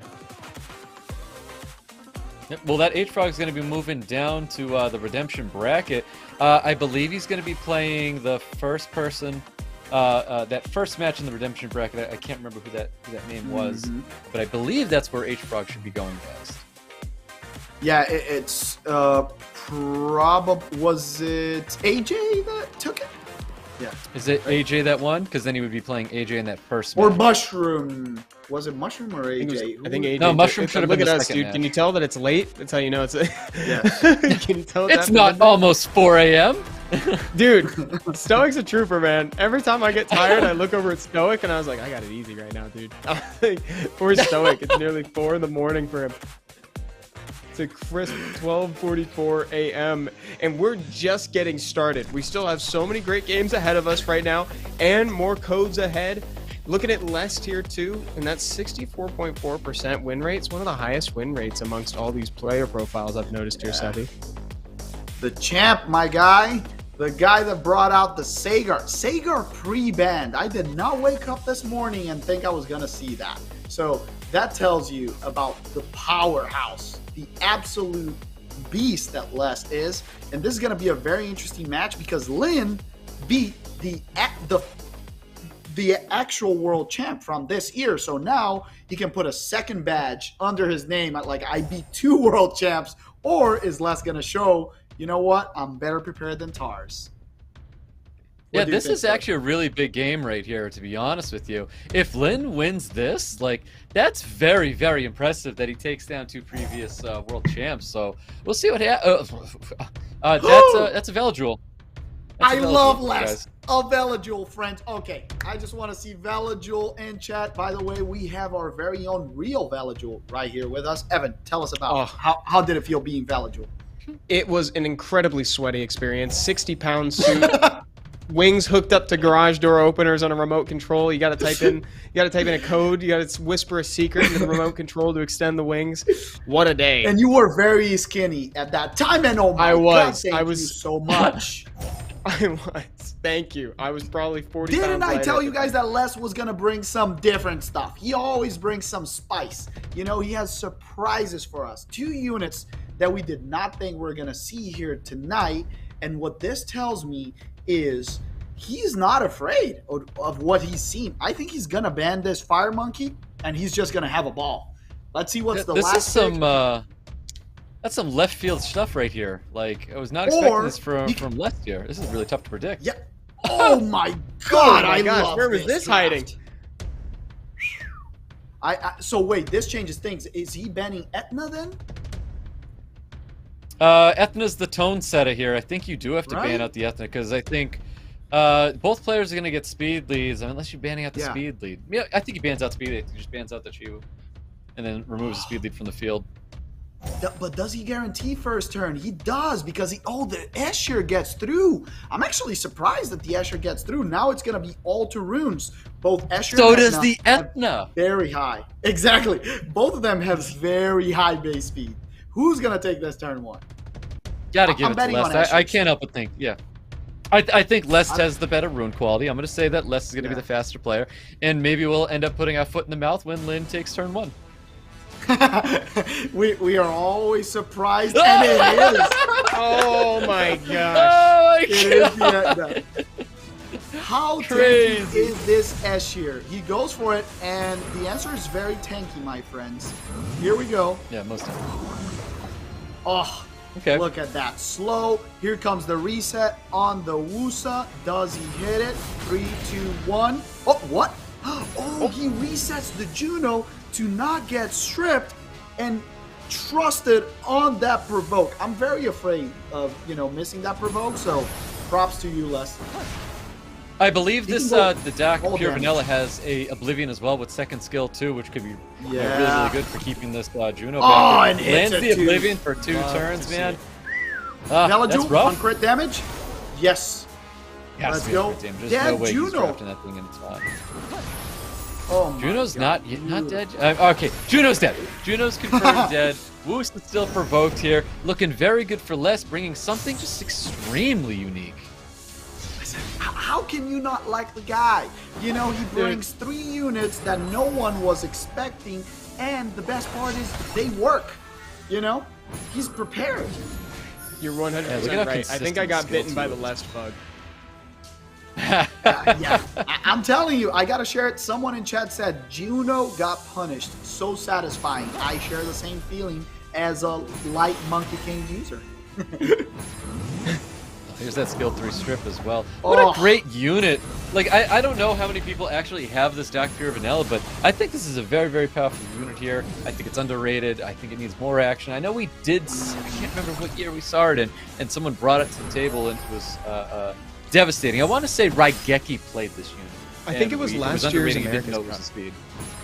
Yeah. Potentially. And just wanted to say, people, remember that Les has a lot of LD units, and he's bringing this very different stuff. He has a light monkey, and he is a big Vela user. In the year that he won, he used Veladrul, Praha, light Monkey King. Very interesting turn 2 draft going against the wave of everyone going turn 1. So very creative stuff still here. Let's see what next match brings us. Very, very dominant. Man, I feel like I can't anticipate what Lest is going to give me, but I know that I'm going to like the surprise. Well, that's If the he's problem for listening- Lin right now. Yeah. Yeah, that's exactly Very what good Lin is point. afraid of right now. Yeah. And it's honestly like what I keep bringing up, like every single SWC, the ability to predict is your ability to win. If you're able to draft units accordingly because you know what's going to be hitting the table, like it just helps you. You know what I mean? It's like stream sniping. If you have the ability to stream snipe and know what they're going to play, you've got the edge on your opponent. But less is how do you predict what he just did? Dude, you don't. Those 3 units, like you said, like they were completely like I didn't see them coming. I mean, there was even a Tomaway in there and it got banned. Like that was just a crazy draft. I loved it. Yep, very, very good draft here. So now I think we're going a little bit safer. I like the Water Ryu into the Ganymede. Ganymede totally fine. I really hope that Lin's not looking at bringing a Gany Hathor right here because I do think Lest will play well and will draft accordingly if it is a Gany Hathor coming out. And a good note from chat, that is not the pure vanilla, is the pudding princess. So thank you so much, whoever sent it in chat. Big kiss at home. It's very late for us. And the Vertihill coming out, the triple element. Evan, another show from Les. He's always bringing a lot of variety, never kind of skews too hard in, one element's direction. So yeah. I love seeing Elemental this diversity is so important just for that flexibility, so you can respond to whatever the opponent brings. Like they can't just pick 2 elements and absolutely destroy your comp that way. It's like the fundamentals, Lest has them mastered, and by this point, you absolutely need to. Mephisto getting flashed. Wait, But I not don't- appropriate here, to be I honest. actually really No, like not at all. the- That should be Steve Mephisto. Yeah. And once again, it's her, the pudding princess, coming out. Very interesting picks. Does that tell you he's comfortable with those 4 monsters on the table, Stoic? I think so. I think he just banned 5th pick. Yeah, there's the Gany, and I think he just... I'm sorry, Hathor. He just bans out the Hathor. Doesn't let that through. Yeah. That is a pure vanilla. The Pudding Princess was that the... The collab Summoners unit? were the original rebranded. It's kind of like the Ryu to the Striker. Yeah, Wait, but yeah, isn't that's that the same the thing. pudding princess? Right? They're both the same I'm unit. Very food Oh, okay. related. They're both very food related. Oh, okay. Yeah, I was so confused. Look I'm at that. I'm off. It's like it really is getting late. It is the same thing. Yeah. It's late, guys. Sorry, my bad then. Look at that. Ben on the Leo as expected. Ben on the Hathor. Great ban. I still think that Les looks super comfortable over here. Even with the Gany, maybe getting a reset. The Wusa 100% res, but he gets a second chance and removes it. Now he can reset it. Yes, sir. Attack bar reduction. Not on the Verd. Does he counter if he risks it? Doesn't risk it. Very small choice. Very smart choice. A really nice defense break he's able to have there, which is super good. That's a big edge that Lin needs to have. He needs to take advantage of that. And Miles might be the unit to help take advantage of that. He's looking for a big 2-turn sleep and does not get it. Does have the slow, and that slow is going to limit the damage that Miles is able to produce on this field as well. And the reset's coming on, my friend, so he can get the provoke. Misses it on the Gany, but gets a proc. And the thing is, he's going to lap so hard with this Vertihill right now. Yes, sir. He gets the Oblivion. You can even use it on the Masha, to be completely honest. So you drop her and kill her, or you can go a more, safe route on the Miles to reduce the damage. Like that too. Big proc from the Masha. That's not going to kill anyone, though. No, definitely not. I mean, Cigar is getting a little low right now, and the only form of sustain, once again, is just that first skill, the Pudding Princess. A little bit more damage coming towards Gany. Gany looking very, very low right now. Can confirm a kill, and when you have those opportunities, you definitely take them. Here's the defense break on Cigar with no additional turn, though. Yeah, not enough to kill. The Vertihill will get one lap again. The Cigar will be removed, but now you get another Oblivion. What an interesting pick. Bringing in, oh, he's saving it, goes for the strip, nice, misses it, protecting. Oh my God, this Cigar is not very gonna lucky. die. It refuses to go. Yeah. Oh, that's so beautiful. Vert. Lands and provokes once again. That's so good. Honestly, I think he needs to stay on the Masha and make sure he gets that dismount there. I don't think he should have put that into that Miles. I know Miles is almost dead anyways, and once he's gone from the field, it's looking very, very good for Les. But I do think that damage should have went towards the Masha. That dismount's too important. He's able to violent proc and do really, really big things. But you know what? That Puddin' Princess is able to violent proc as well. I'm telling you, this cigar is not gonna die, dude. He's just trying to remove it from the field, but he refuses to go. So tanky. Vertihill just ignores everything and goes for the more. He's like, okay, just get out of my face. I'm done with this. He has to oh, he doesn't even risk it going for the bird. I don't know why would you at this point. You know, it's, yeah, sorry, Frank. It is over. Another very strong draft. You can kill the Verd with a proc here that it wouldn't matter. He's still going for the more. Oh, very, very dominant performance. The only thing to hit additional times to break through the passive of the more with the Verd heal, but totally makes sense. There's still is just not a world where Masha procs enough here to beat the Wusa in this Pudding Princess here. Wow, we get another 2-0. Congratulations, Les. Let's talk about the real thing right here. Chat, you two here, Evan. FH or Lest? Who's the one that's going to take the top of the bracket? We called it early on. I know that some people, I'm not going to say any names, thought that Tars was going to be here, you know, and the two final ones, but these two guys have been incredible, dominant tonight. I want to hear the chat. I'm going to go against the wave once again, and I'm going to say Lest. I want to see Bella Jewel. I want to see Bella Dion. You've been saying Lest all night, and I'm honestly, I'm kind of with you. I think that Lest is kind of won over my heart, and hopefully the heart of the chat as well. Like seeing some content pick. Chat is saying FH, dude. Chat doesn't care. Chat is just they're saying FH. Destroyed everyone. Dude, oh, I feel like Lest is the heart though. I like those drafts a ton. He showed us some interesting stuff, used it to great effect, and he just seemed so natural at it. Like he seemed so comfortable operating that team. It was great. Well, I think what we're gonna find out is how does FH fare or how. No. What I'm trying to say is Les hasn't played anybody like FH, so this will be like the biggest test. And one of those players get to move down to the loser brackets when they do face each other, which is really interesting. Because if, again, they come back, we might even have a repeat where they have to play each other once again. So it could be very, very exciting.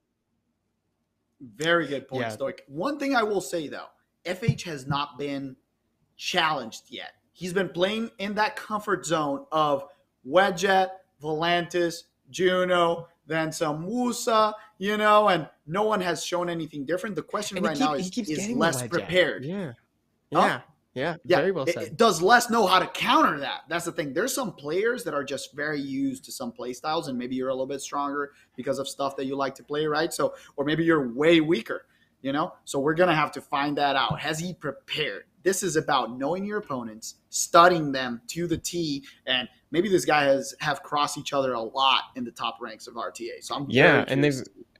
And they've gotten some data too. You know, they've gotten a chance to see a lot of matches today. But like you're saying, like, you know, FH has kind of gotten everything that he wanted in the draft, and Lest has all of his surprises, but he's shown a couple. He's actually shown his hand a little bit here. Let's see if maybe he has enough surprises left over to give FH like the game that he's been waiting for here. Like that to me is probably the most anticipated matchup of the whole day today. Like that's the thing. That's the most anticipated match for me is going to be FH versus Lest. I don't know, Stoic. What do you think? I think so as well. That's going to be the most anticipated match. And I think a lot of people can still say it's not over for Taz. Taz can still make his way through the redemption bracket, the loser bracket down on the bottom. And we may even see Taz come down all the way back to the final, but who knows? I mean, one of these players, FH or Lest, are making their way down to the redemption bracket, whether they like it or not. Yeah. And it was AJ. You guys saw? I wasn't that sleepy. Good job, man. We'll get to see that once we come back from this quick break. Chat, stick with us. We'll see you soon.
shine. I used to take it a day at a time. I used to wait, but I'm making it mine. Was at the bottom, but able to climb. And look how I rise up. At the top, you gon' find us looking refined, not how you defined us. Can this beat get a moment of silence? This time I'm fired up.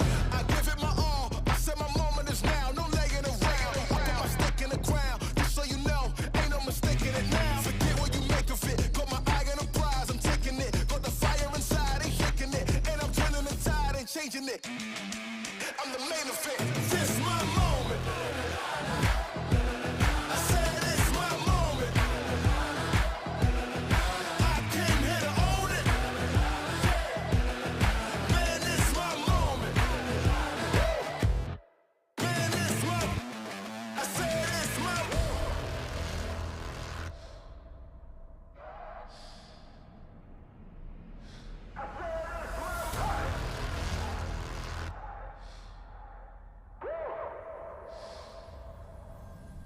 Yeah, how do I sound with it when I hit the ground? 100-mile finish. My moment now ain't no mouse in us. I'm on the prowl and my style fitted. My time, give me high fives. Get a picture of the wise guy. What's a wave to a high tide? Never stop when you my size. Man, it's my. I said it's my moment. I said it's my moment. I came here to own it. Man, it's my moment. Man, it's my. I said it's my moment.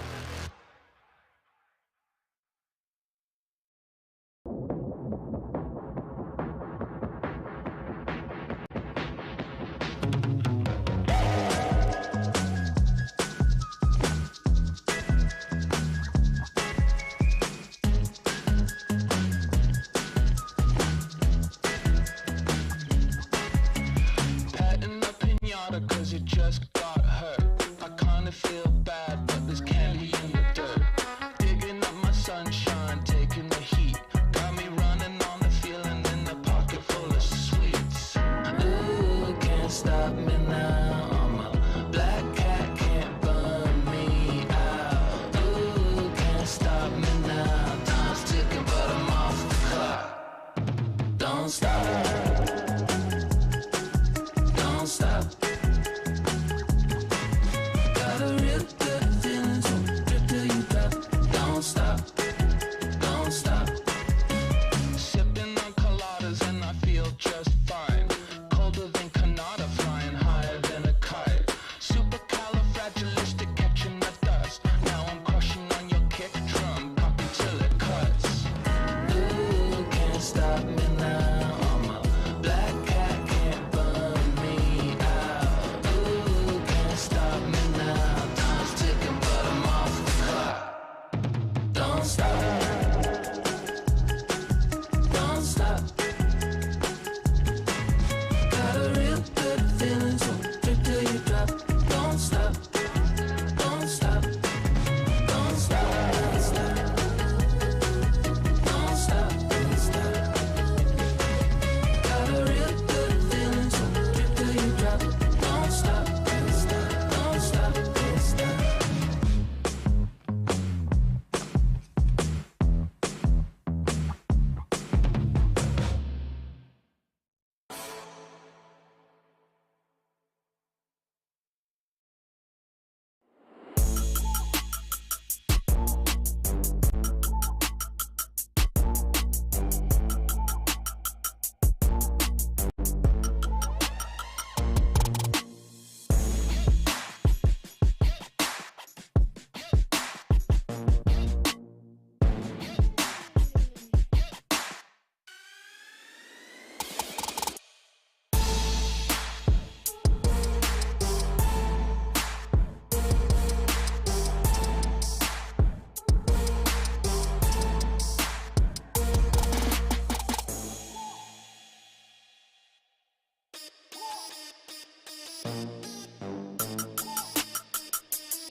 Hello, everyone, and welcome back to SWC 2023, this time for the China qualifications. And we're down in the redemption bracket once again. We're about to go in and watch Lin again, coming back up here. Guys, so far, I wanted to talk to you about the journey that we've been on thus far. We're about to go back into that losers bracket in a second. We got H.FROG, we got AJ, we got Tars, and Lin down here. Now, we were talking a little bit about this during the break, too. We were saying that, like, we feel like Tars could potentially bring it back via the losers bracket to meet whoever doesn't get out of the FH less matchup. But I think that, personally, FH is feeling most like the champion to me tonight so far. What do you think about that, Stoic? I mean, that's what I was kind of hinting at. Like, FH is looking like the cleanest player right now, but FH hasn't played anybody like a player like Lest. Yeah, that's right. Seppi, I know that you love Lest. Tell me what you think about that matchup. I think it's going to be a really interesting match. We're going to find out if Lest has prepared well for FH. I agree with both of you. FH is the cleanest player tonight. He has a very strong closed-out comp. He responds very well with counter picks. But Lest, for me, is the most creative and most experienced player out here. Remember, he was the world champ 4 years ago, and he's back on this big stage. He has a lot of experience on his back, so we're going to find out who's the clear favorite. And then, to be completely honest, probably maybe a rematch in the finals after someone comes back up from the redemption bracket, trademark pending. So let's see if Tars confirms the favoritism right here and cleans up this bottom bracket, because there's a couple, surprises. Lin has a chance to take out another world champ. He got it once, against Tars. He has to do it again. So, can he do it? Yeah, speaking of repeat matches, I mean, that's exactly what's happening right now with H.FROG and then, of course, Tars, with both players that they've already played each other, and now they have to play each other again down in the redemption break. Yeah. This is all about adapting, learning from mistakes. Let's see if they stay the same or if they bring something completely new. I'm not expecting a lot of changes, but people have known that the Hathor overreaction has not worked very well. So let's see if they adapt better right now. That's exactly what I'm thinking here. I think we're going to see players learning from their mistakes and totally turning their play around compared to their first matches or their first bouts they had earlier today. And Ganymede looks like it's still going to be that first pick with AJ. AJ has been picking this Ganymede very, very consistently as a first pick for him. Please don't pick the Hathor together with USA, because that would be exactly what happened last time. Okay, I like this. There's a reset. It's something a little bit different. Let's go. Yep, definitely something a little bit different. I'm a fan of that Wusa and the Cigar. I think these are very, very strong. Double speed lead for AJ. He is saying he wants turn one right now. And you can see the big flip right here. We've got a Connell, we've got a Hagang coming out. He definitely is responding as a turn two player here. Oh, I love the Hagang right here.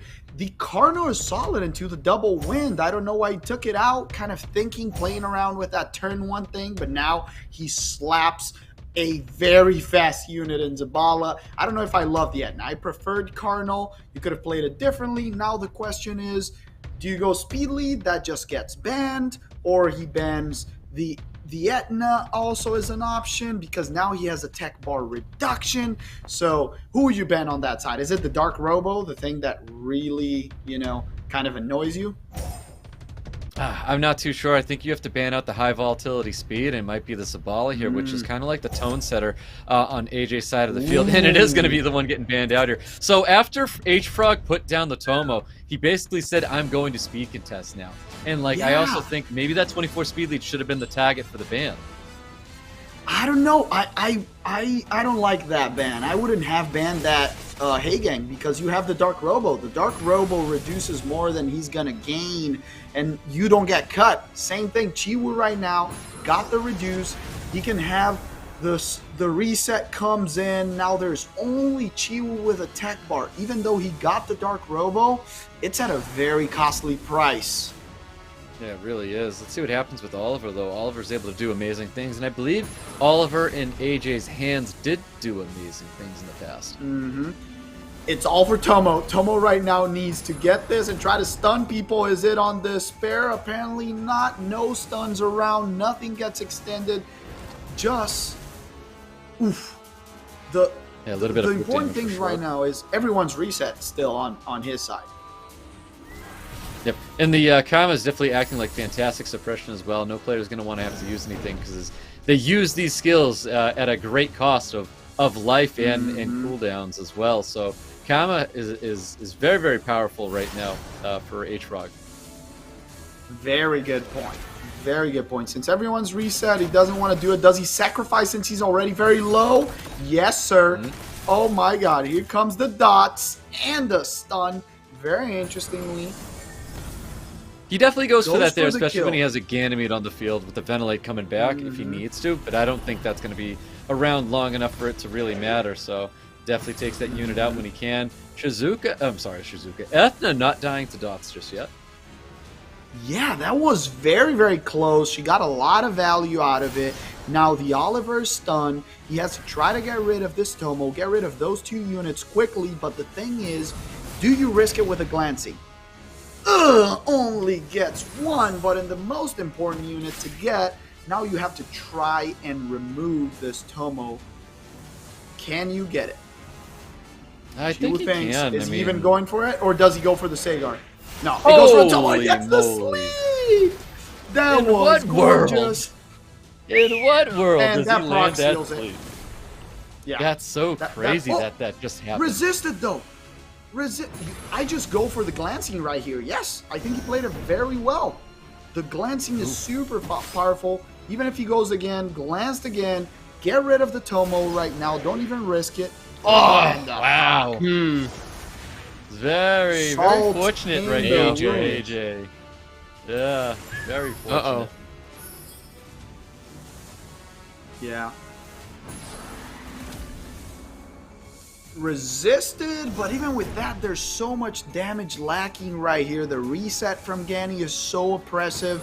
The game is winding down, and yeah, it was just not enough to keep the control over that. The Robo actually did a very good job with the dots. Yep, he really did, and I'm happy that he did go with that skill. You could tell that, you know, the Kama with a huge penalty in the HP, and of course getting up to 5-turn cooldown on that second skill, but it was so worth it for him to take those kind of moves. So good on AJ for seeing those opportunities and taking them as well. So big win, keeping him out of or keeping him one step forward to getting himself out of this redemption bracket.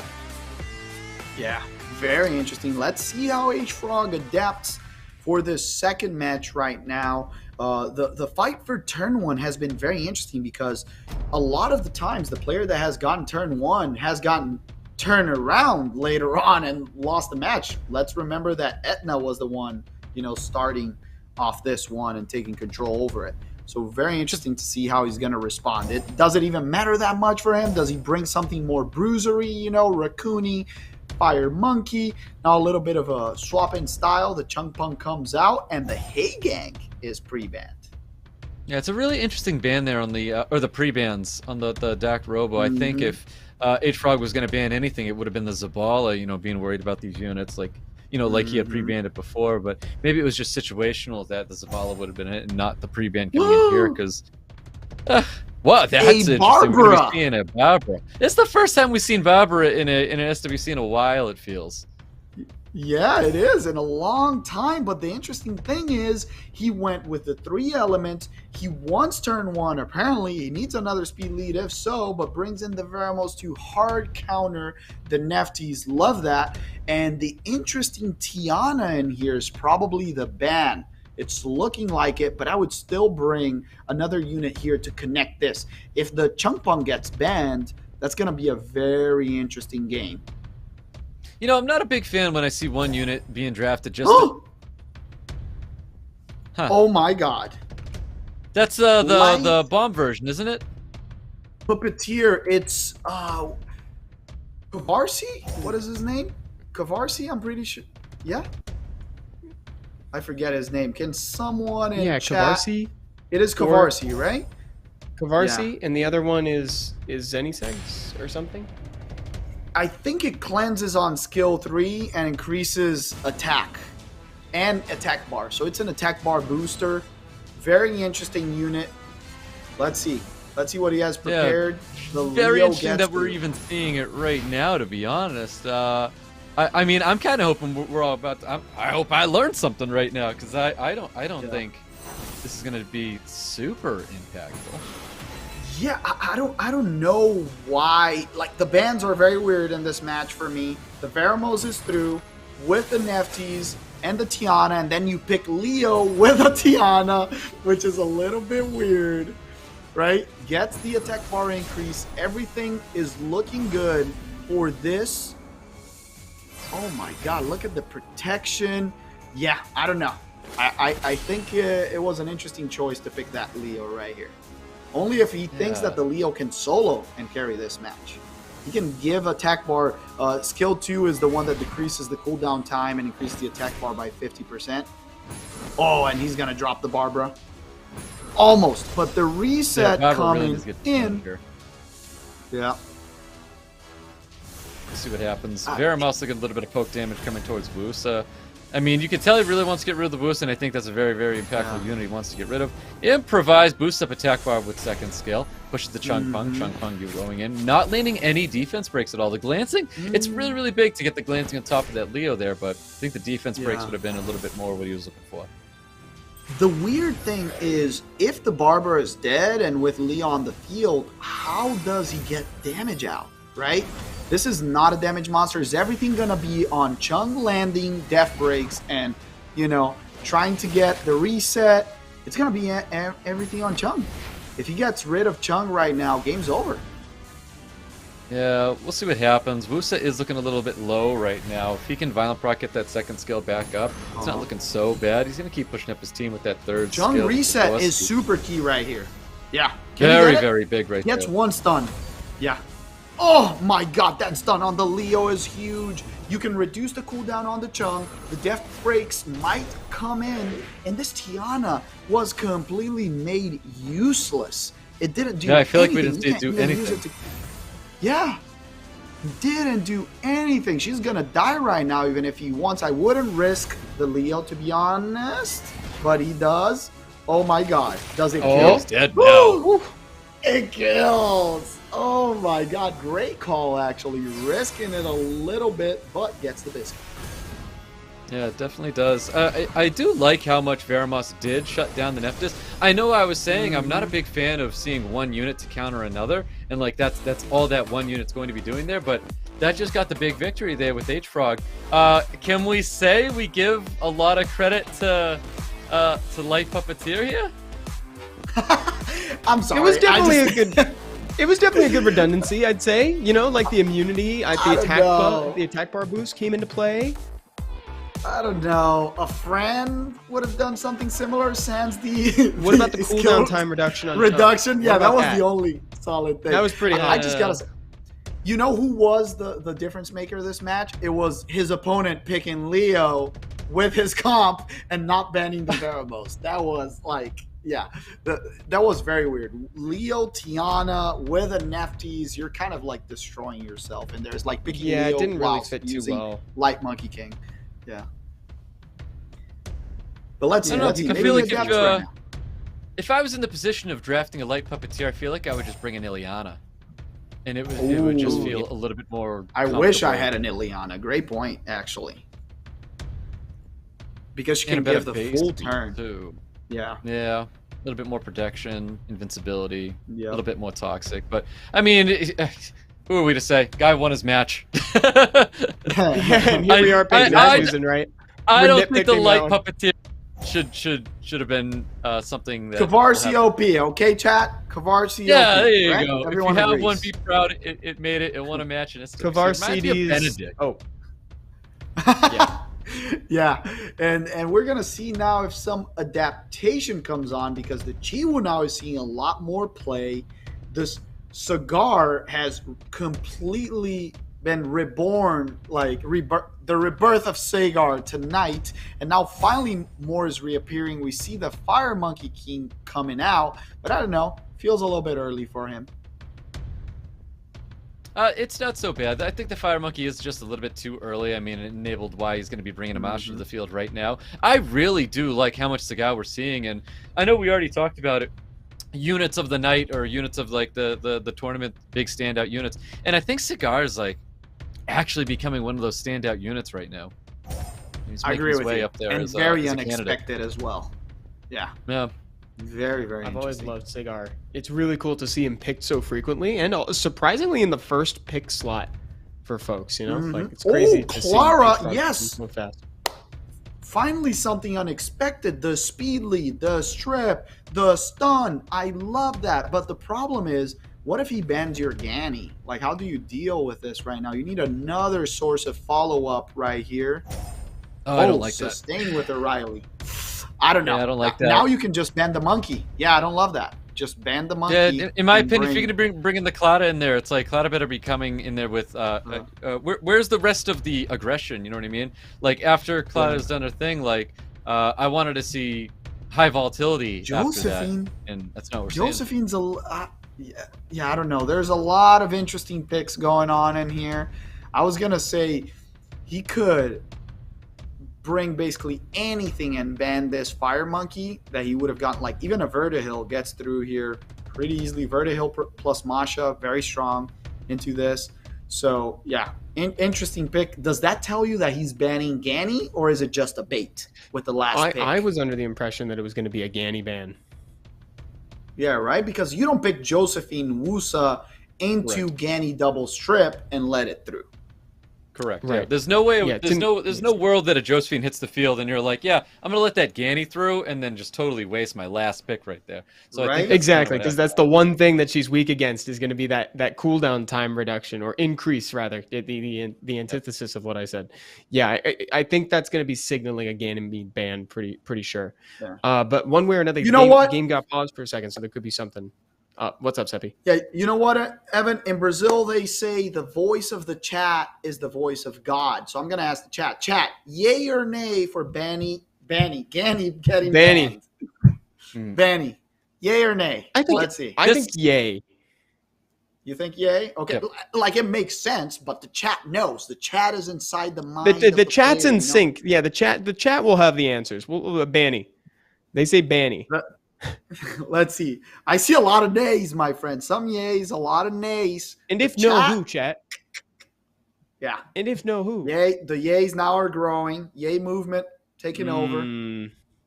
So this same Nice, thank mindset you, brings chat. you back to when Paladins were first introduced to the game. So when the Paladins were introduced, Ganny Hathor was very prevalent back then. And Josephine came in there and it's like, Josephine's supposed to be one of these units that help everybody with their Ganny Hathor problems. But the problem was that Ganymede was just too good. So Josephine did not see any action back then. And Josephine wasn't known as like this incredible unit that comes to the field. I mean, as with the Ganny Hathor, I believe came Diana a little later after as well. And I think, was Diana before Paladins? I almost want to say we had a Diana before we had Paladins. I believe. I am And I pretty wanna- sure. I We wanna can say look that. it up, but I'm pretty sure you're right. Yeah. We did. We That's did. We had unicorns just before we had Paladins. Yeah. Oh, wow. And that means we had Nice Diana check. in the picture. Very nice check. So- Oh my goodness. Oh Yeah. wow, so many nays. It looks like Diana is actually in chat right now. Looks like a horse stumbled into chat. That's pretty good. But yeah, we'll see what happens after the pause. We'll see if there's like some kind of development, something that changes things up a little bit. And Cedric, I agree. Ban Monkey, no DPS. That's what I thought he was doing. But when you pick a last pick water unit, you know, it with a Wusa on top of that, it tells you like maybe he wants to leave it. But I would have loved that ban and then picking a fire unit to counter that.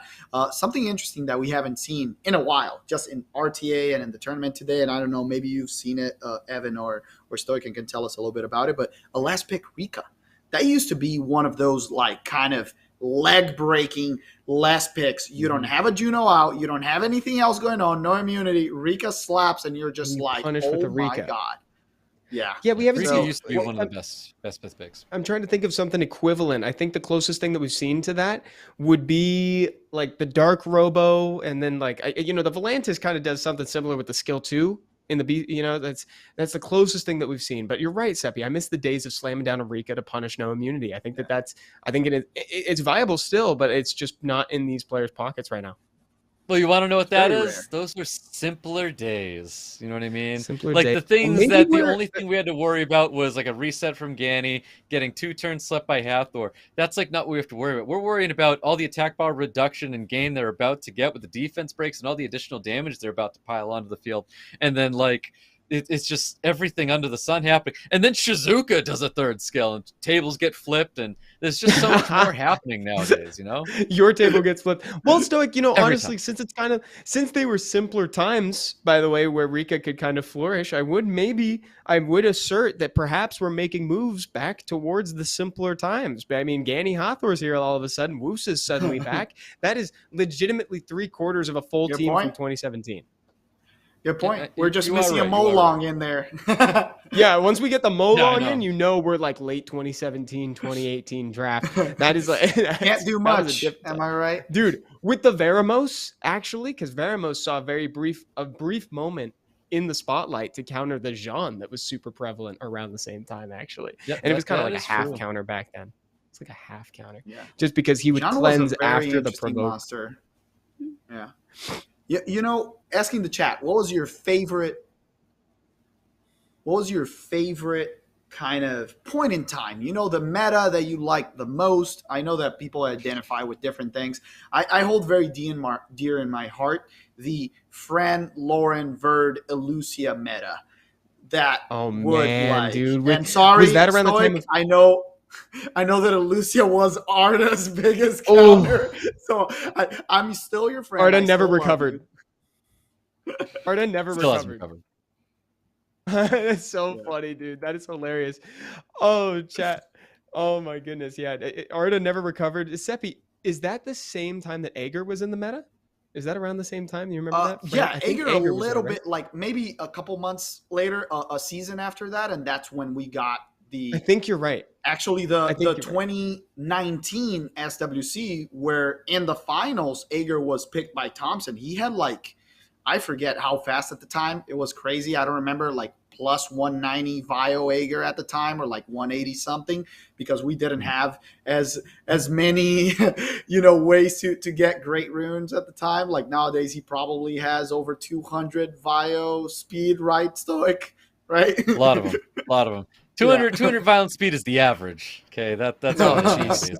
Oh, geez, that's so fast. Yeah, I hold a special place in my heart for the Ager days. Like I still remember the super clutch like Daphne snipe on the Ager at the start of the game for the Europe Cup in 2019, and it's like Oh that was my just God, so yes. indicative of like, the risky play style, the accessible monsters, the buff on Daphnis, and he so deserved it at the time.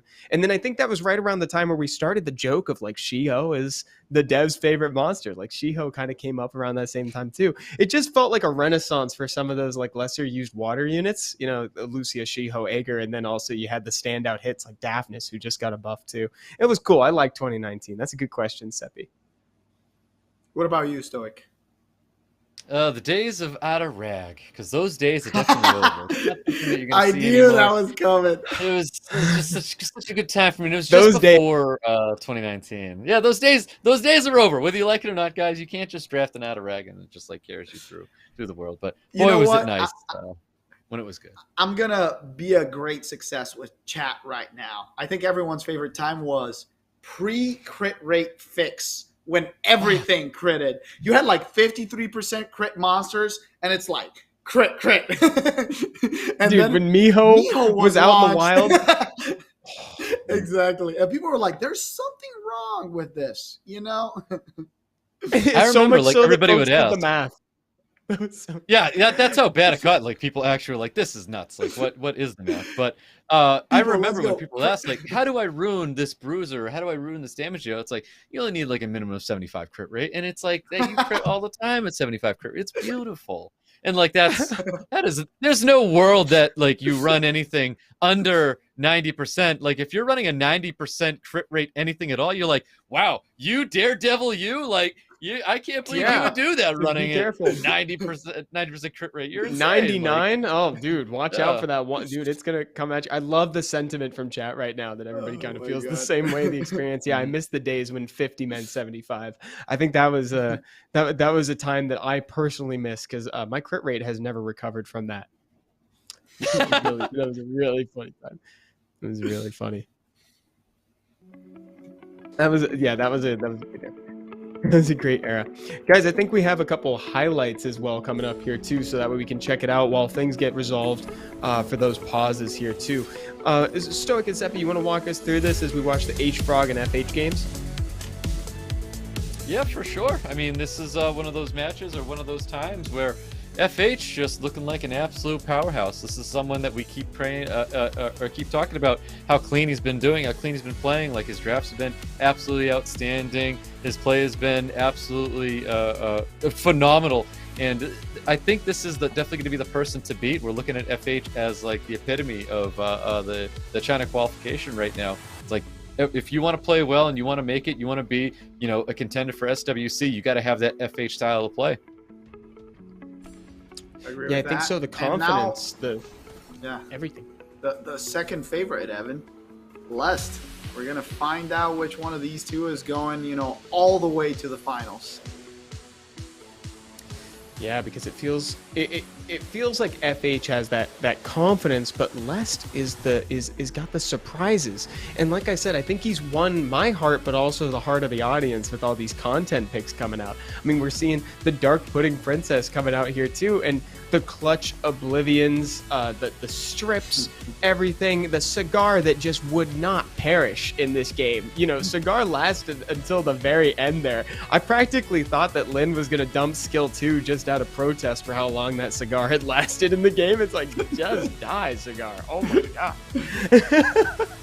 And speaking of champs, we got another champ in chat. What's up, Jeff? Saying my 96% crit Sama missed 4 in a row during SWC.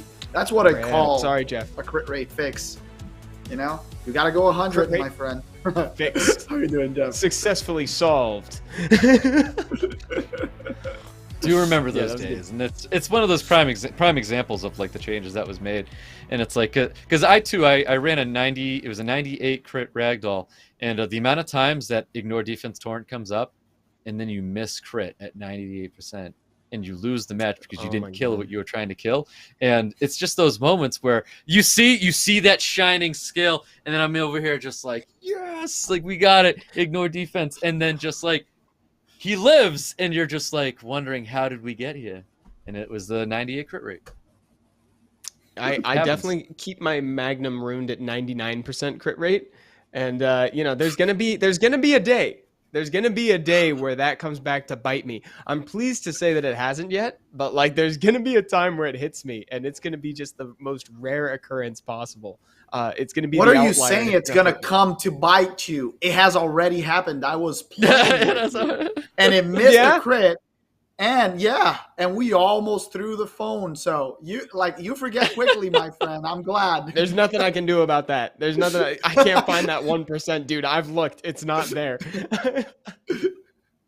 So I think that's a pretty good hot take, Seppi. I think pre-crit rate bug fix was a pretty nice era. I mean, dude, if we were there, but the Onimushas were out at the time, it'd be the same result right now.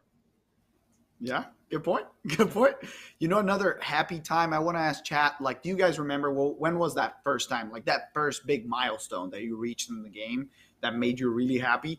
I still remember the first time I touched C1, playing Ganioki back in the day when Okeanos was just a beast, baby. Pre-artifacts, no increased damage. You would just stun everyone. Oki. You would reset people, ventilate the Oki with a Ganny. Double reset's my favorite playstyle. Double reset is my favorite playstyle. Man, it says something that like Okeanos has just been kind of left behind. He's someone I'd love to see have a redemption arc too. It's like I think that'd be awesome. In a way, to be honest, because we have seen this plenty of times before, where we'll cast or we'll watch a APAC Cup or China qualifier, and then we've got the European Cup as well. And it's so funny how different the regions play, because like we go back to like America's Cup, and it's like Okeanos gets used a lot during an America's Cup, but you don't see it too much or too often, like outside of like the Americas. So it's really funny how some units just feel a little region specific, where it's like getting drafted a ton, but it's because it almost feels like when the players know what's on the table to be drafted, like a lot of people will like try to take it before someone else can take it. So it's like, yeah, Okeanos did have like moments of falling off, but then we've had some weird and funny years where like Okeanos again just came back, but it came back only in the Americas, where it was really prevalent. A lot of people were using it and drafting it, taking it away from other people, but it's kind of like that. I don't know what unit specific we may have for the other regions that come to mind right now, but all I know is Okeanos was one of those units back for Americas.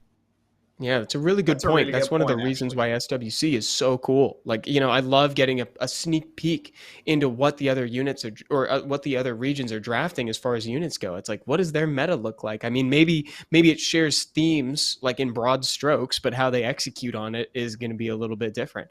And I think we're kind of getting a little bit of a glimpse here today. I brought up Cigar a couple times. I think Cigar is a really cool monster in a vacuum, but I also think he's indicative of that swap over to attack bar reduction that you want to see in things like Ganymede. It's like in a meta where Ganymede exists, you can kind of bring a Cigar too, at least, not with a Ventilate, but he's still got all that control and more.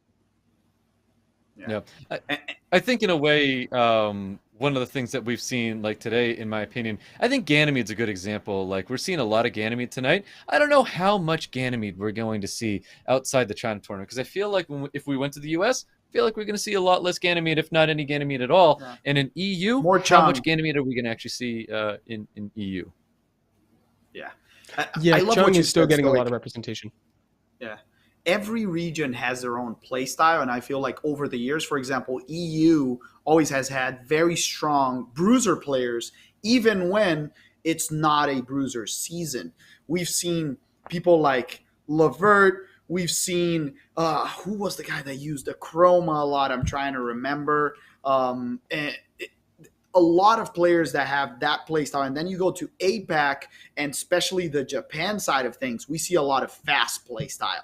It was the only prelim where we saw Spectra being picked to outspeed a Triton, to outspeed a very high base speed monster. And then you're like, oh my God, everyone's off Swift, and the Spectra actually worked. Like people are trying to cleave each other. So I really love that difference in culture, and play style between the players. And like you said, sometimes it's very niche, something that is not happening in the season, but they start preparing for each other and taking these specific monsters out of the bag to counter each other. And that's super fun. Yeah, I think that aggressive play style is like really fun to watch, where you talked about like kind of the Japan scene where it's almost like very cleave oriented over there. It's like, I forget exactly which year it was, but we had a 14-second game. Like pick ban phase happened, and I think that's the record for the fastest game in SWC still. 14 seconds was how long that one was. Absolutely crazy, and we haven't seen many we haven't really seen cleave representation today. We've seen elements, we've seen snipe, we've seen a little bit of a control cleave or something. Although I do remember that there was one game that went quickly, but I don't recall there being like a definite example of cleave tonight. I definitely think you're right, Evan. I think we should see a lot more cleave tonight. That would be fantastic. If just everybody just decided to kick on the Jets, and let's just see some really quick matches. I think that's like what a lot of people want to see. It's high volatility, high aggression, and it's really entertaining to see those kind of like firework matches. I sure would. He's telling us he's tired without saying he's tired. Facts. I can't blame you. Folks in chat, just wanted to bring you up to speed with what's going on. It seems like we encountered a little bit of a network issue, and that's what was going on with the pause there. We'll be going right back into the match shortly, so thank you for sticking with us, and we'll be going right back into it fairly soon here. So thank you so much. And I want to remind everybody too, it's like, we had one code earlier tonight, and you can always get that link if you're on iOS from our lovely mods in chat, and the coupon code as well will be in there too. We still got more ahead. We've already talked about the SWC emblems, so we still got something coming up there. For the first time ever, we have the prediction event in-game, which is an interactive way for you to engage with SWC in a new way that also includes a specific currency. You can then trade those emblems in for unique prizes in the aptly named Emblem Exchange Shop. And there's some good stuff in there. I took a peek earlier today, so it should be pretty cool. Yeah, there really is some really cool something cool. objects inside that shop too. It's nice that we're changing it up, different little feel here with this SWC token, collect the tokens, tune into the shows, and get more. I think this is really nice. I like how they mixed it in with the Me too, man. predictions Me as too. well. Events have only gotten better in this game, and this is something that I feel like you got to give a lot of credit for Comptos, because like the amount of resources that are given in these events is insane. The amount of like energy is great, guys. Energy is time to play the game. That you don't have to change your crystals and make them into energy. Save your crystals for summons and do whatever, because there's a lot of resources coming back into the community, and all you got to do is open up that event tab. Yeah, and it's easier now to engage with those events and participate in them than ever before. I mean, we currently at the time of this stream, we've got an arena and world arena event going on right now, and what you need to do, what is required of you, is just that you enter those locations. You don't have to win. You just enter those locations. You participate. You play the games. You get excited after watching SWC. You go play your own games, and you get rewards just passively anyway. I think very well said, Stoic. I completely agree with you. Yeah, and people they don't need to offer me twice a thing to play RTA. That's the best excuse I can get. Yeah, and you already get so much from it too. Stoic, you did some summons earlier too, right? What were you summoning? You summoned an LD scroll on stream today? I mean, technically it was just a bunch of nothing, but I did summon, and I did place those monsters inside storage. Yeah. Thanks for the update. Thank you for keeping me posted on that. Has chat done any summoning yet? Have you guys summoned those 2 mystical scrolls? Hands up in chat if you summoned them. Let me know if you got anything cool from it. Yes, I did. You did? What'd you get? I wanted something cool. No, I did summon them. I didn't. Oh, you did summon them, and I asked for a hands up. Yes. So thank you for following up on that too. Thank you for that. Yeah, guys, I think I mentioned it earlier already, but I got to play with Chung Pung for the first time today on my account, which was really fun. Stoic and I streamed this morning at 11 a.m. So this is the second stream that Stoic and I have done today together. But yeah, bust out the Chung Pung. He feels really cool. I gotta say, I think I understand what the hype is all about. Yep. Just wait till you Such get a to the fun 2-piece monster. time. You know what I mean? When you're able to 2-piece somebody with a Chung Pung. It's so mean. You feel It's so dirty a mean. little bit when you do it. You're like, I didn't think I was this kind of person. But like when you do it, you like strip, and then it's like proc, and then you reset everyone. And you're like, well, I guess I have to. I mean, And since you're I'm like, in the wow. neighborhood, I might as well skill 3. Now I feel it, and then you send an emote on top of that. That's like when Oh, man. really The day bad. 2-piece with the after Lucian that. laugh. Oh, The Lucian laugh, dude. I'm gonna equip No, the Lucian laugh. I prefer sarcasm. I like to do it and do the little Rika cry. That's kind of or like the high that is actually a goodbye. Exactly. You like the wave. Yeah, You know? the It's like, wave. yeah, exactly. You like that. What's your favorite emote, chat? Like I just like the sarcastic ones. I don't like the mean ones. I don't like to laugh at people. That's not cool. Crying is like you're sharing their pain, right? That's the logic. we've got a really cool Assassin's Creed one where it looks like you're jumping into the abyss, and that's usually how I feel when I summon. So that's a good one for me. Poor Stoic, man. You know what? I'm not going to complain about summoning, even though I did get my 6th Camilla on my last pop on a blessing. It was between 6th Camilla and 3rd Praha, but I did get a Shizuka before that, Your 6th finally Camilla? got the wrong color of dragon again. I got the blue one instead of the, yellow one. So I hope the devs are listening and give me a Jameer this year. Yeah. Wow, I hope a Camilla popcorn is the best, dude. What are you gonna do with all those Camillas? Do you have a plan? They're gonna hang out with all the Josephines that I have as well. I've pulled 2 Josephines back to back. You know this. There's some monsters. I that do. Just I love absolutely remember this. Me. Yeah. And that's why you should all buy blessings. So that way you can select. That way you can select. Woo! Oh, We're here here. we go, guys. H.FROG and AJ. H.FROG and AJ. There we go. Going into the match. 1-1. Take it away, guys. I almost didn't think it was going to happen, but there's your pre-bans from last time, guys. Attack Robo pre-banned. And it is the new pre-ban's coming out right now. I already forgot what the other pre-ban was. Zibala getting the respect she deserves, or he deserves. And of course, Vertiheal. It was Heigang, so we'll probably see a Heigang counter right here. So the Genny first pick still the same. We see the Chiwu and the Sagar. No Wusa this time. Quick reply. The Wusa comes down in the second wave, and now the Clara once again, 1-1. I don't know. Very interesting. The Riley and then the Josephine. We saw this happen before. We're asking ourselves, is this Josephine the Genny ban? Is this what it means, or is it not? So what's happening right now is they went back to the situation of where we paused before. So I believe it should take off from this pause right here, and then we or you know, I've been wrong in the past, so we'll see what happens. Because we'll see what happens. We'll see what happens. Perhaps they encountered another network error. Stoic, we will not your get to know. You know, we've all been wrong in the past. You know, we just want to know if the Genny gets banned. And I'm doing my best impersonation of Evan. That is 5%. The dot is gonna kill that monster. I'm good, Seppi. Don't worry. And then the monster takes a turn. It doesn't die. It resets your whole team. It procs and ventilates someone else. And that's life, right? We've all been wrong. Do you remember that, Evan? I do. Are you kidding? Every time I trust a dot, I get punished, dude. I have so much faith in that mechanic for like no reason. I have so much faith. PTSD. I like to take. I like to take. I don't think it's a risk, but I take risks.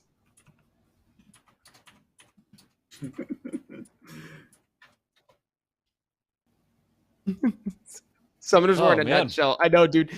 Honestly, the thing that you just got to do is you just got to take the kill. I think that keeps coming up a lot too. It's like if you ever have a chance to just take a monster out, just take it. You know, it's like I think that's really ultimately what you got to do. And especially with things like Rakuni running around in the meta right now, it's like you don't even want to give a chance that maybe you misread attack bars, a unit moves, happens to have incidental healing, and now all of a sudden the dot is irrelevant. That's something I keep getting punished for, and Seppi has to keep giving me the lesson, man. And let's you know, that's what friends are for, man. That's why we help each other, and we're here. Is it gonna get banned? Another will chance, it get banned? Chance. Let's go, chat. What do you think? Is the Genny going away? Yay or nay? Are we gonna see the Josephine versus the monkey, or is the monkey gonna get banned? Or will we be super surprised? That's why, you know, they're taking their sweet time. They're thinking about this. This is a very serious pick and man. Oh, hey Seppi, they need some more time to predict this draft. Yes, I will join. You know what? I'm gonna get into that bet with you. What are you guessing for first pick? Oh crap, I don't remember what the first pick was. Yeah, what was it? Gotcha. Got him. It's been so long now. Oh, I remember the first pick though. I bet. Yeah, I bet. It's Ganymede. Cigar. Oh. No. I had like a 50-50 shot. The reply is Chiwu Cigar. Yeah. Thank you. Then on the other side is the monkey and the Moor. Let's go. I feel like the draft of these units just enters some like crazy code. It's kind of like when you play like an older video game where you like step forward, step back, but then if you open up this box, you know, it'll activate something. So what you do is you go back home and then ta-da, like something pops out and then you like achieve this great thing. And whatever we're doing right now is we enter these units and then it just leads to hopefully something great, the great beyond, but hopefully the great beyond is the beginning of this match. Yeah, it's going to be the Josephine. Get it in, my friend. Don't pause. Don't you dare pause. Show us that ban. We just want to find out. Is it the Genny or is it not? I believe. If it's not, dude, you can't tell me they're still thinking about this. Honestly, that is so funny. Like, imagine having all that time, and then we get here, and they're like, "Yeah, I still don't know what to ban. We've only seen this 3 times. I can't decide, dude." Oh my God! 3, 2, 1. Oh, what? We've got bans. He let the Genny through. He banned you banned the monkey, but you have to pick a fire unit last. Oh my God! All that time to think about it. This is what and the Genny gets through. All the nays. Okay, chat. You're right. Oh, You're right. man. Chat was right. Chat is always right. I told you. Can you get Yeah, the we need strip? to not- Goes for turn one. Full team strip. Here we go. It's a ball for the Ganny, my friend. The Ganny, you don't even risk it. Just skill 2. Good job. Nice. Nice. The Ganny gets the reset right here. The question is, do you go for the Wusa or do you go for the Josephine? You go for the Josephine. You don't worry about the Wusa. You got the strips that will come Nice. back anyways, but the Josephine. But the res, though. Oh, I know. love it. Give it back Remember, to he kept Clara. the third Oh. skill up when Clara already has her third skill up. She only used the second Yeah. skill. Oh, I I think he forgot did that she didn't ventilate use right it. back. You're right. to I her. don't know, Yep. but that's Great not patience. reliable. That's not This is reliable. though. We're gonna see a lot of damage coming out of this water Ryu, and it's gonna work out well for him. I'm pretty sure. Is it gonna strip? I'm pretty though? sure. I'm pretty sure. I'm pretty sure. The Masha will probably drop though. I don't know why he didn't mute. Oh, she got out of the death break. Wow. All right, Very- so yeah, that wasn't very the consistent. best result. Yeah, but, very. I mean, Oh my everything God, the turned out Clara well. actually got it. That is This is- super surprising, actually. I was pretty sure. That's all I'm saying. We're looking pretty good right now. Well, at least AJ's looking pretty good right now. I'm looking pretty exhausted.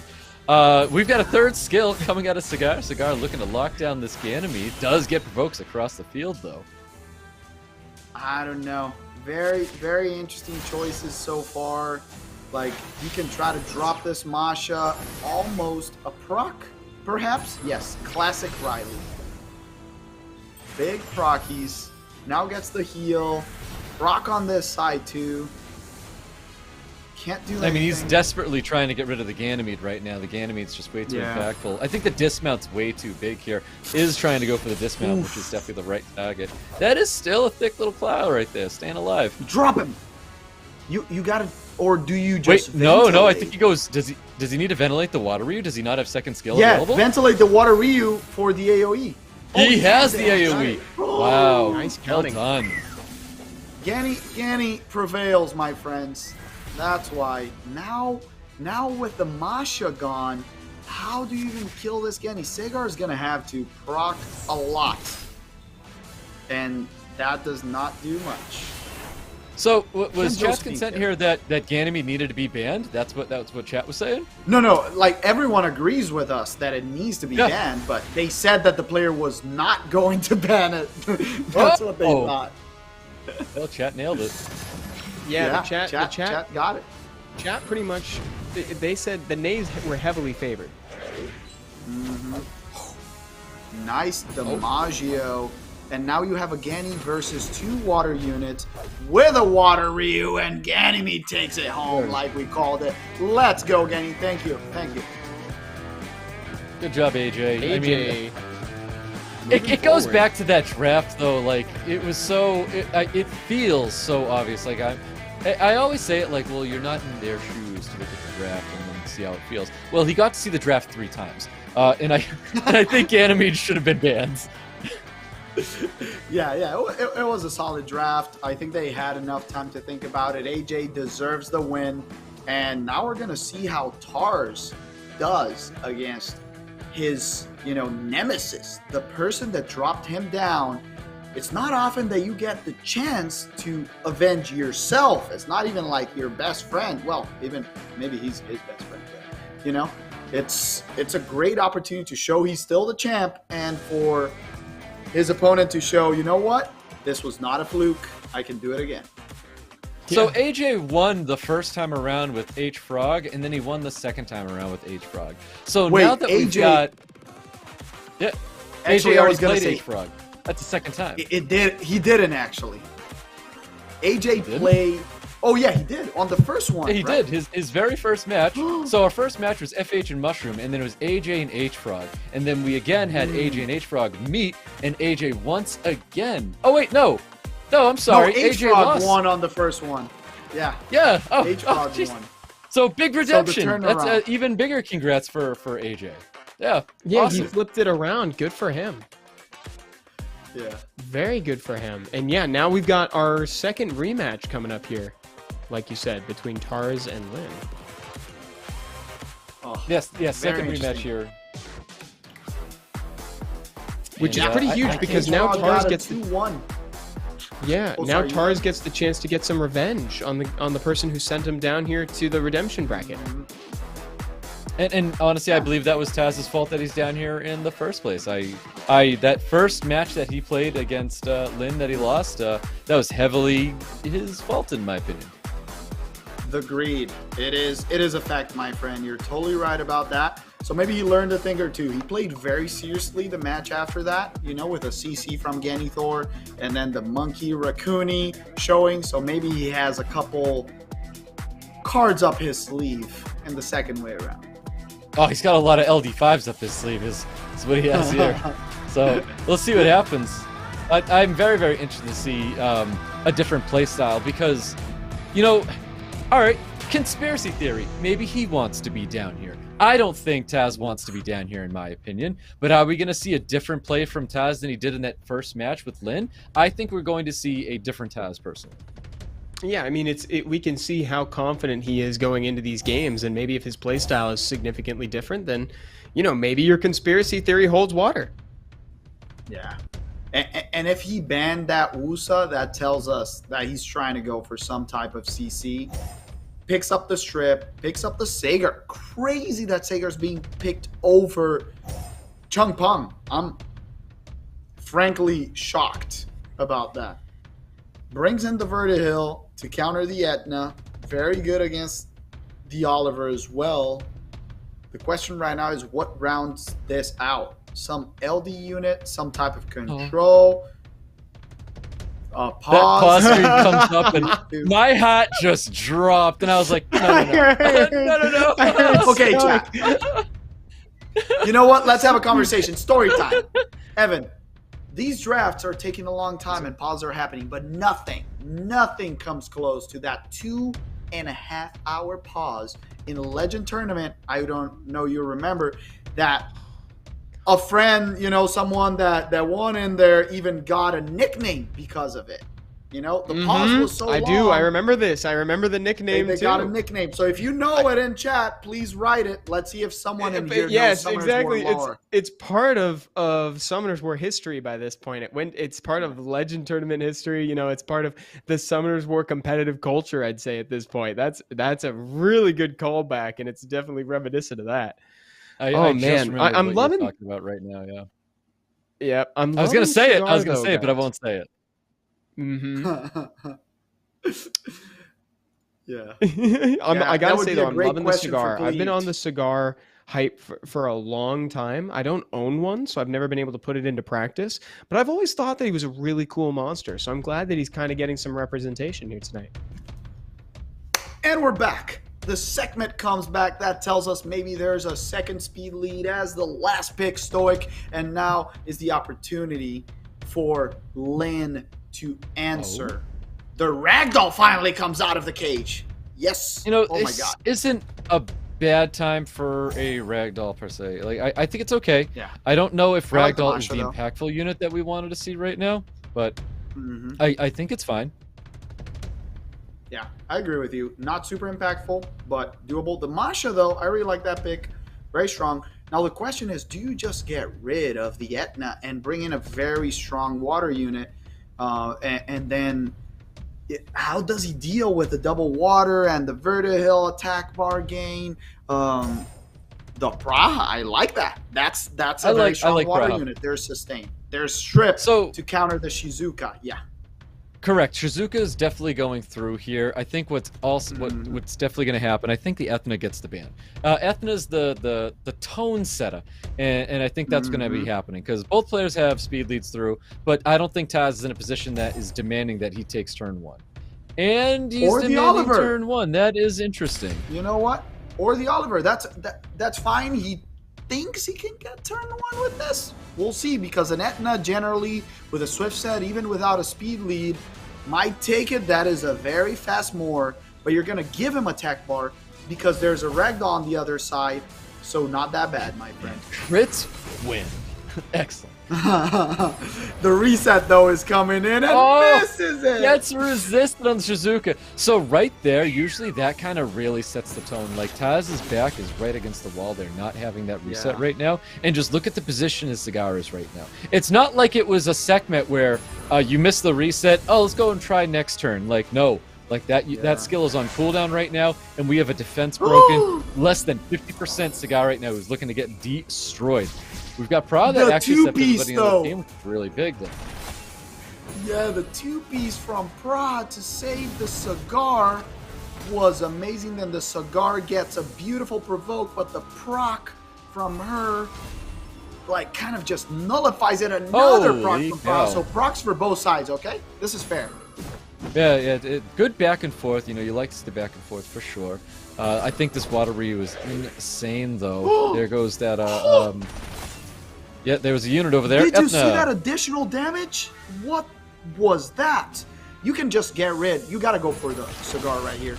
He goes for the Verd, and didn't I get think the countered. Verd's the right selection. Beautiful yes, it is, damage. But wasn't it super risky for a counter? Oh my god. I think it's a move that needed to be made. Yeah, okay. That's a good point.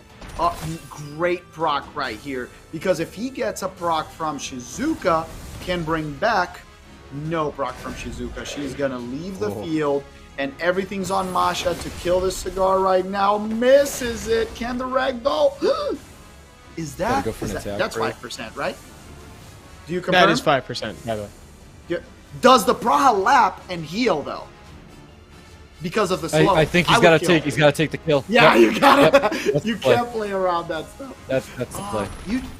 You just hit the Water Ryu, yeah. The more goes for the.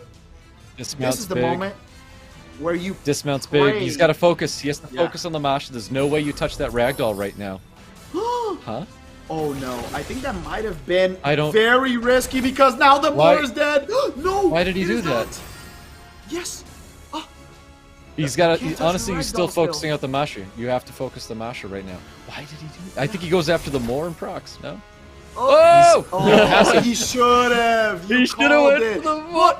But he crits though! He crits! He can win this right now. You kill the Praha, you win. Go all ham on Praha. Oh, the dots! The dots! No, 1v1. He has the torrent. He has the torrent. You gotta hit it. Skill 2. It's gonna be a beautiful finish. Oh my god, the Praha! Oh my god, the Praha! No way. No way. Dude, this Praha. No way, another proc. No, the Ragdoll still wins. There it is. I knew it. That's so crazy. That is so crazy. Dude, so he had to make the. So when I said he needed to go for the Water Ryu, he needed to go for the Water Ryu. Yeah. Wait, no, because he already won. What did Taz need to do to win? Yeah. Because Taz had the more. Taz had the more here. So what did Tars messed up? Yeah, big time. Big time he did. Oh my god. Is it just too late? It might just be.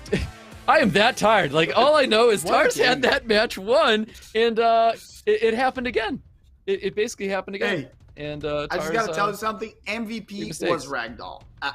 It wasn't procs. It was the Ragdoll hit the perfect dot, and also on Lin's side, he took that kill because otherwise the Praha would have saved the Sagar. That was a great play right there.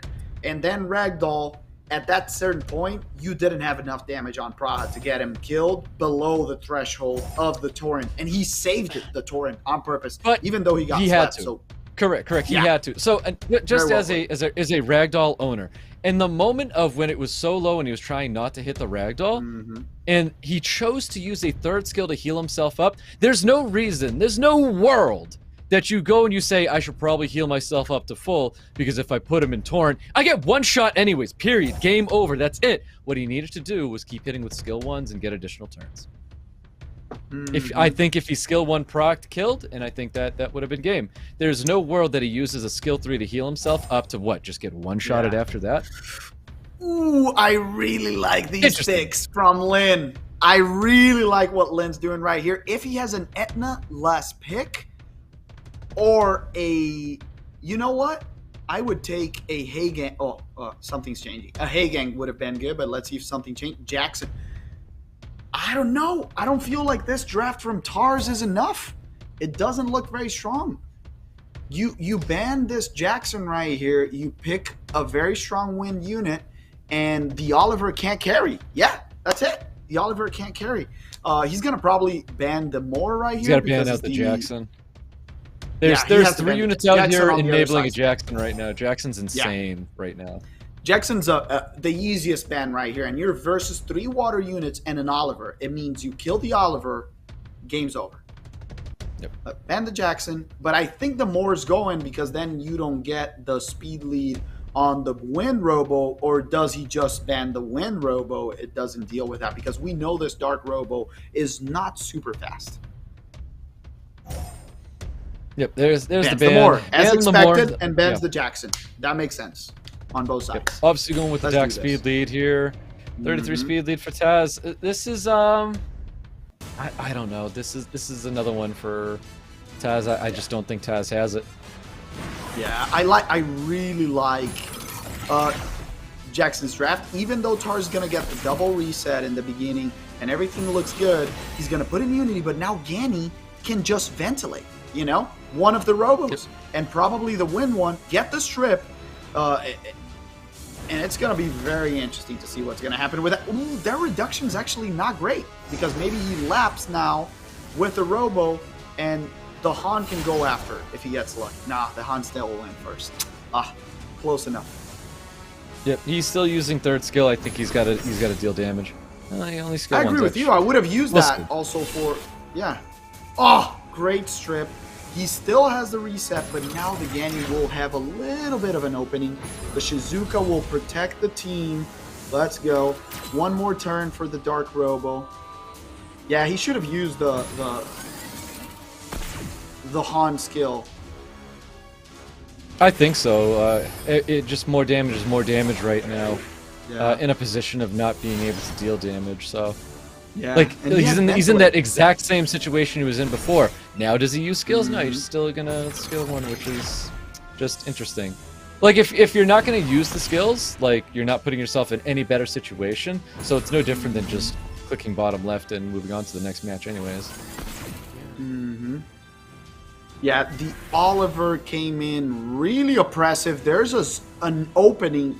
You gotta reset that Wusa right now and get the attack bar reduction on the Oliver. He's thinking about it. Yeah, goes for the Wusa. Gets the reduction. There's an opening right now to kill. Oh, he needs to proc. Didn't proc to kill that Oliver. Imagine if he was dealing the damage like you talked about, Story. Maybe that Oliver was lower and he could have killed it, right? Yep. Yeah. No, I agree. But there it is. 1-1. So, yeah, Taz had that one where interesting match. Yeah, it was interesting. Yeah, it seemed like he had a very good answer to it. He was able to kind of navigate the opener that Lin was presenting really well. Like controlling the Robos was like obviously his main priority, but he executed it really well. But I also feel like Lin played like he had nothing to lose. Or actually, he didn't play like he had nothing to lose. Like he could have dumped skills. You know, he didn't really play into it a lot. He just kind of sat there and let Tars reset him. There's another big note too that now Tars knows, which is the Robos don't have the Dark Robo doesn't have will, and his Oliver with speed lead outspeeds it even with a Han speed lead, so he can reset that freely, which is a big problem. So that tells you I need to steal this Oliver, otherwise I'm gonna pay for it very, very dearly. So I like that adjustment of getting Oliver first pick and not leaving that comfortably for Tars. I really want to see a more here for. I mean, I didn't want to see the Chiwu, to be honest. I wanted to see the more coming from Taz. His more was very, very fast. It was outspeeding the So strong. the Ethna, and yeah, it was very, very strong. And I think it was an extremely impactful unit. I see a Ganymede just being taken away from Linz is all I'm seeing right now. So if Taz wasn't normally playing Ganny, I don't think he should technically be taking this unit away. I'm a big fan of Lin's draft right now already. I think this is a little bit better than what Taz has to start with. Tars is stealing his strategy, right? So maybe also he wants to put Lin in an uncomfortable position, and finally the Light Monkey comes out with the Shizuka, one of the strongest counters, or no, it's not going to take it out. The Monkey's coming out, and this is a match that if he doesn't pick another reset right now, I would love to see a Josephine. Like, I would love to see a Josephine right here, but he goes a little bit more aggressive. I don't think the Jackson should technically be here in this draft right now. I did like the Shizuka just a little bit more. I think it's just high volatility with what Shizuka can do. So Jackson has attack bar pushback with Oliver and the Wateryu or the Moore for attack bar pushback. And I feel like that's not enough because he's also the passive's got 2 areas to it. Like, what kind of attack bar is he gaining right now that he's able to really capitalize on Jackson? Like, I feel like he's only getting a single utility out of Jackson, where you have greater opportunities to take a unit into a draft. That's a very good point. He needs another reset now with Josephine hitting the field. Now the question is, do you ban the speed lead and try to outspeed and control Tars, or do you let the speed lead through and then you kind of like just eat it up and take the sleep, right? Very, very dangerous. Well, Josephine hit the field, meaning we're banning out Ganny. Yeah, it's, well, or that's what I'm saying. Or maybe he wants to ban the, surprising. He wants to ban the speed lead and try to outspeed and control the match. But no, he's going to let the Chiwu through. Like, I feel like Tars is very comfortable here. With Chiwu, Ganny, and the monkey, if everything's speed tuned perfectly, it's going to be rough. Or he just gets stunned because of the recent buff. All right, let's see what happens with their skill. A lot of damage. Does get the stun on top of Chiwu. Really big. And he outspeeds with a Moore too. So this is a very fast Moore, but I don't think he knows how Jackson works. Very interesting. Very Gets nice the reset. Right there. Yep. I think he's still skill 2s here. Yeah, I would skill 3 actually right here because of the slow on the Masha. Very, very important. The skill 2 is a little bit more unreliable. Very good counter. Josephine, so disruptive into this matchup. The mess up and the speed tuning with the stun, the surprise kind of like swift water monkey outspeeding the Chiwu was very interesting. Yeah, the ventilate's only places to go onto that light monkey and get the 3rd skill back up. But I feel like Taz is a little behind right now. Yeah, I really like the Josephine pick. And you know what? He had to ban one of the 2 resets. I was okay with a Ganny ban too, so that was solid. I just think that the monkey pick was a great surprise. Didn't get the stun this time, so he can just give it back to the monkey. And now the question is, can you strip? Yes, you can. And can you stun the light monkey? No, you can't. So he's going to put everyone to sleep except the Josephine. That hurts so bad. That is pretty bad there. Quad stun. So, I'm not a fan that Taz took the Ganymede away. And I feel like that wasn't the play to take a unit away like that. And we've got a Jackson here that I don't feel is being used to its full extent, and I feel like Jackson shouldn't have been in the draft. Lin wins out draft, and Lin's clearly winning out the match as well. I agree with you. 100%. The monkey can do some magic right here. Stun the Masha and Brock. Called it. Well, there's that Brock you're talking about. As a light monkey user, this game is not over, my friend. That's all I'm saying. If the Masha doesn't proc right now to get rid of this monkey, this might be a big turnaround. That's it. Another chance to drop her down. Right now, you just go, okay, he goes for the Josephine, goes for the safe play. The Masha finally procs. That was due, but you can still win. You can still win if you make the right choice. Drop the Masha and proc. No proc. He's going to have to proc every turn. Yeah. He's going to have to fight real hard. The Masha proc killing the monkey was the thing, but he was due. Can you reset the monkey? Yes. Nice proc. Nice proc, but nah, it's too much going on right now. The Jackson is down. The Masha comes in with a big hit, and Tars, one of the favorites, is out. And I just wanted to say, I am really sorry. A couple of personal friends of mine, chat, voted for him, you know, and they're not going to get any rewards in the prediction event. I don't want to disclose their names over here because I don't want to expose anyone, but I love them. And, you know, that happens. We make mistakes.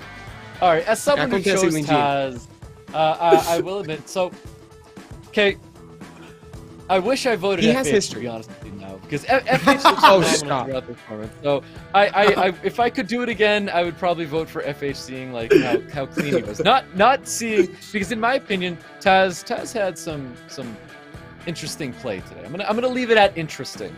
And if I didn't see the interesting play, seeing how well FH played today, I would probably change my vote to FH.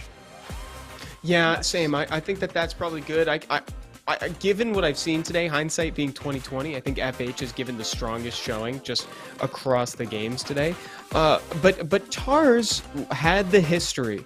You know, again, this is the winner of last year, and Lin knocked him down twice. Lin took the win twice. Remember, this is a rematch today, right? So this is pretty incredible. Yeah. And you know what important thing that Tars lacked, that FH in comparison is doing really well? Consistency. You know, he didn't have consistent ways to respond to his opponent's draft.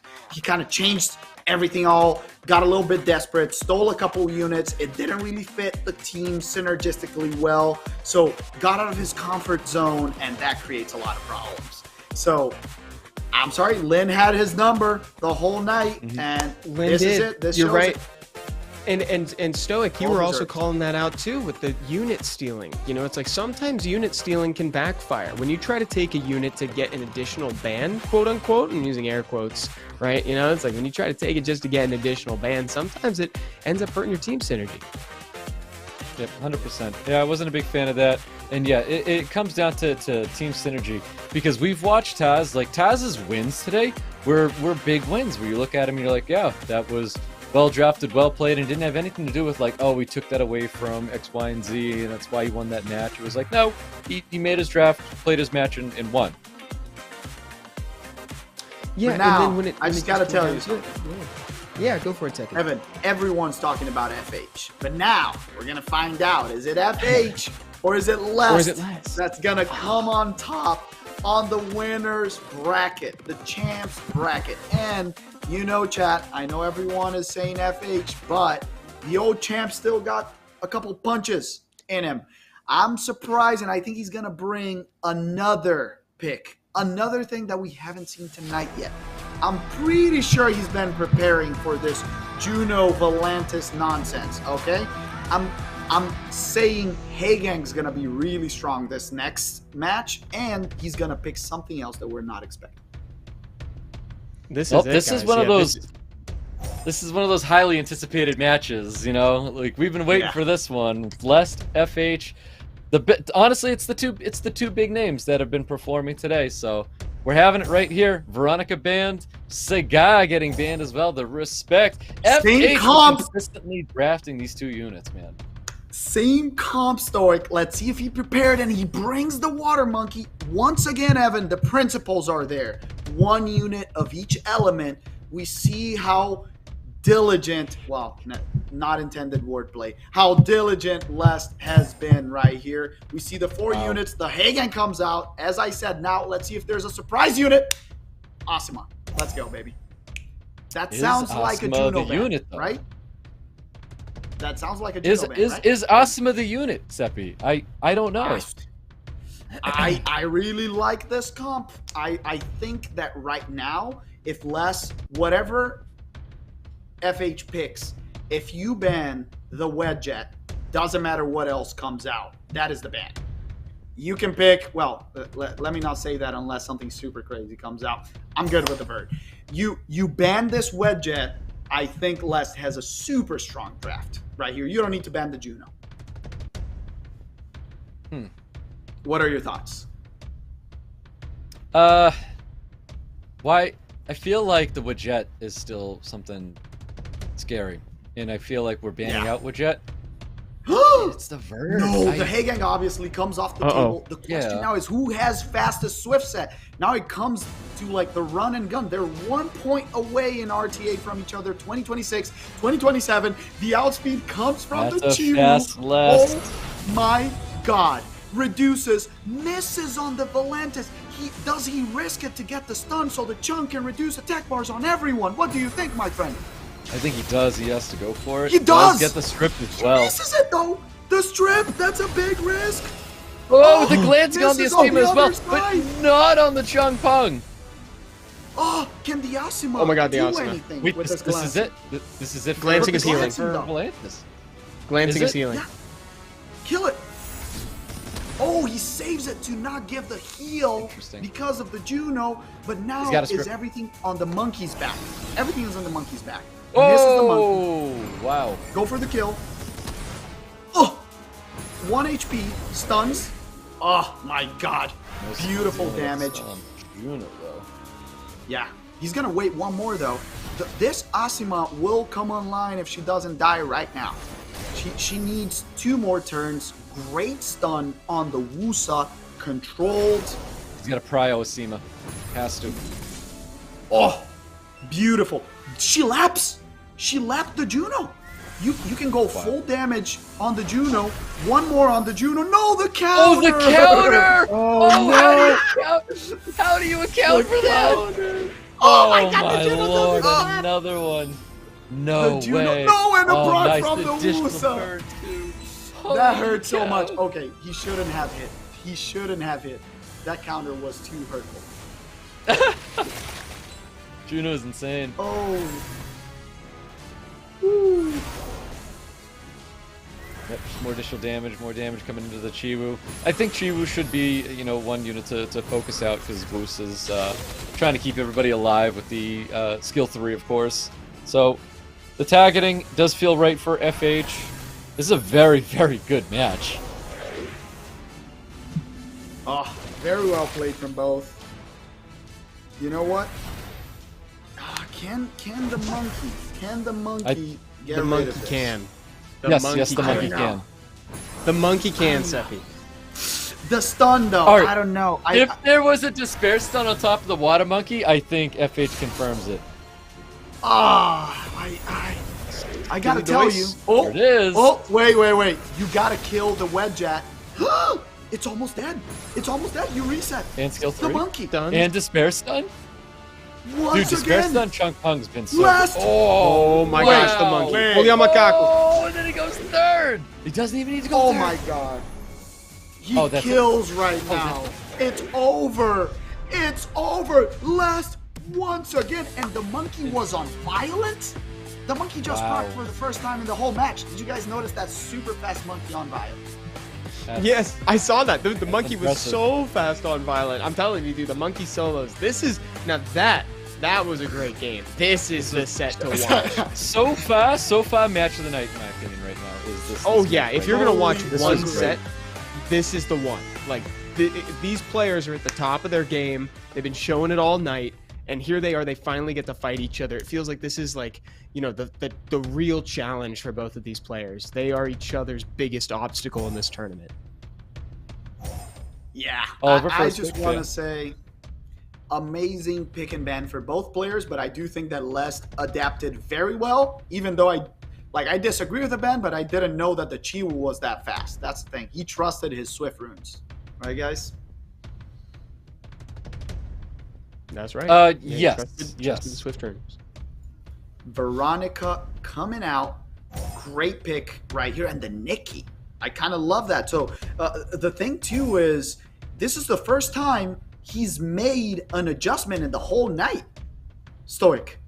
This is the first time. He's forcing the hand of the favorite of FH. What do you think about this adjustment? You know, I don't like this from Lest personally, Mm-hmm. and maybe it's me taking it personal. Like I feel like the Gani Hathor is a personal attack on me. That I don't want to see this. Ooh, Haegang's banned. Haegang is guaranteed banned. Haegang, yeah, Haegang keeps getting banned. And for he good bans reason. the Veronica instead of the Volantis because of the reset. But I don't know, Volantis is so reliable. The glancing is so powerful right here against the Vertihill, against the Gani Hathor. Let's see. That's a A fast. lot of Nikki. damage coming out. Remember what we said Lot of last damage. time, though, when they Counter? try to confirm a Gani Hathor, it's about outspeeding. But this Gani Hathor, It got countered! it's gotta come through. No way. It got countered! The Wusa's gonna put immunity. It's over! No it's way. over! It's over! Last once again. No way. Now you can sleep everyone. It's over, my friends. This is Gani Hathor 101. Oh my god. No way. The thing is, the risk, why would you do that on the bird? You know, only if he misses a 2-turn sleep. Okay, doesn't. And now you just get ventilate into the Vertihill, which is the best thing you can have. Oh my god. He's just going to go for the Nikki damage. Very risky, interestingly enough. What were you saying earlier? This is like a class. This is the second class on how to set up for a Ganithor cycle. Yeah, that's crazy. Oh my god. And now it's just methodical. You just take one out at a time. You just wake up the Oliver right now. You glance it. You keep going. And the lap from the Verd, he didn't even need the proc because the Verd was going to lap. Yeah, it's over. Let's go. Just Who so called effective. this? Let's go, chat. Let's go. Tell me. Let's go. Let's go. I want to hear it.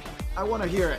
Okay, Seppi, you were right. Your prediction was the best. You picked last, and you converted me. Give me the rewards. Give me the rewards. And you converted me, Prediction dude. event. Wow. And he made it everyone. look easy, dude. Check my That was Instagram crazy. for the next predictions. Okay. I leaked the predictions. Yeah. It's like I leaked the predictions. I thought FH could have still had it, but you know what? Haegang's a unit, man. That's just the Haegang entering the draft was very, very good up against FH. Yeah. Wow. A 2-0 though, that's crazy. That was crazy. That was actually so well done from Les. And you know what's so funny is that like in that second game there, you know, we're thinking about, oh, Les has got some secret. Les has got something else he's going to show us for the last one. What he was going to show us was just excellent execution on a game plan. Like we said, that was just the perfect Ganithor setup. He lined it up, did it great. He punished perfectly, right? You know? Yes, he did. Because there was a risk taken at the beginning there with that Nikki, to be honest. Like there was no need to use the skill 3, and on the off chance that the Verd is on revenge, you just don't throw it out. It's that easy. You just don't throw it out. It's number 1 rule of CC gameplay. You're always afraid. Always be afraid. Things are gonna counter. you don't play CC if you're a courageous player, you know? If you have courage, you play Bruiser, you play Snipe, you play other stuff. CC is for the fearful, you know? You gotta be methodical, careful. Yes. I do that. The surgical precision, exactly. It's like this is what you Because it's very too well said, dangerous, Seppi. Arceline. If you make one mistake, you die because, like, generally you don't have sustain. Generally, like, if a guy procs out of something, they kill your CC unit and the game's over. You saw that game against Stars with the Light Monkey. That was a great example. If the Masha didn't proc, he had that match. But I called it 3 times in a row. I was like, the Masha's gonna proc, didn't proc. Second, the Masha's gonna proc, didn't proc. Third one, she has to proc. It's 22%, dude. It's gotta happen. Yeah. So people say Masha's one of those units math. It's math, but with Masha, she's one of those units you can feel it. You know, I swear you can feel when she's going to crit on water. When you're dismounted and you got skill 2 up, you can feel the crit just lingering there. You're like, if I press this button, I'm going to kill this Abelio. Don't even get me started on that. I think that Masha and Mei Ho Wang are both monsters that are painted a different color because they crit too often on water. Yes, exactly. Here we go, everybody, for hanging out with us. We got the second coupon code of the night right here. And the meaning is, who's the winner? Who's the winner? There you go. And there's the emblem that name we of the talking winner?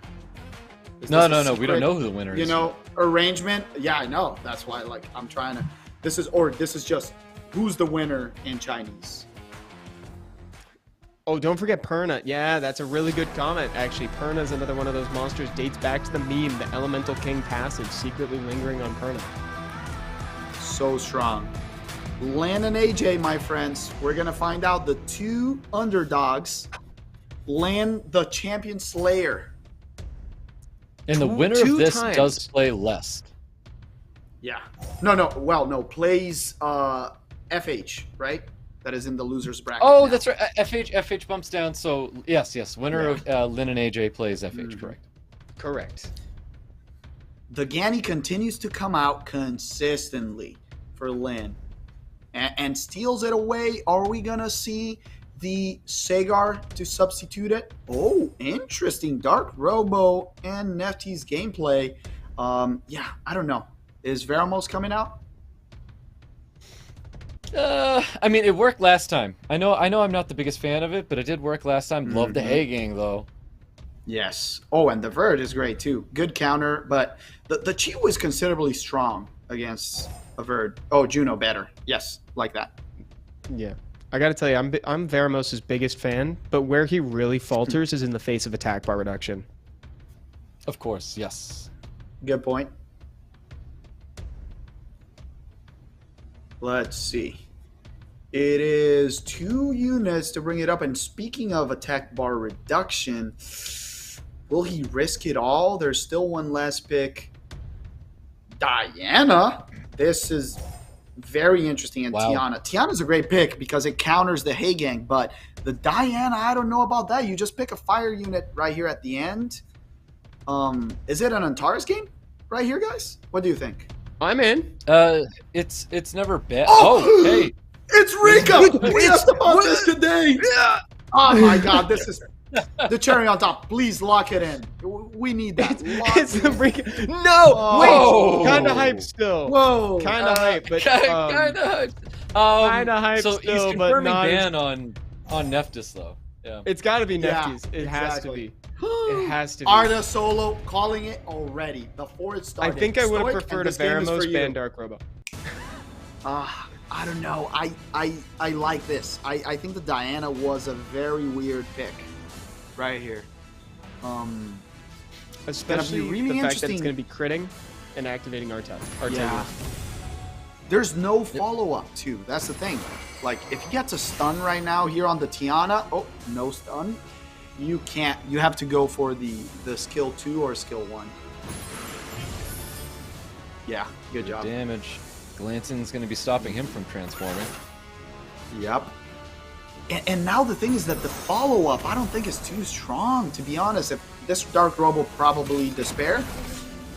Yeah, definitely Probably. Tons. Wow, got 3 out of 4. That's a pretty good, you know. That was Pretty it. That was the strong follow-up. showing. What'd you think, Seppi? 10 out of 10? How's that follow-up? That was pretty solid. It was higher percentage than what I expected. Now you get the big hit from Tiana, the somewhat okay hit from Tiana, not as big as I expected.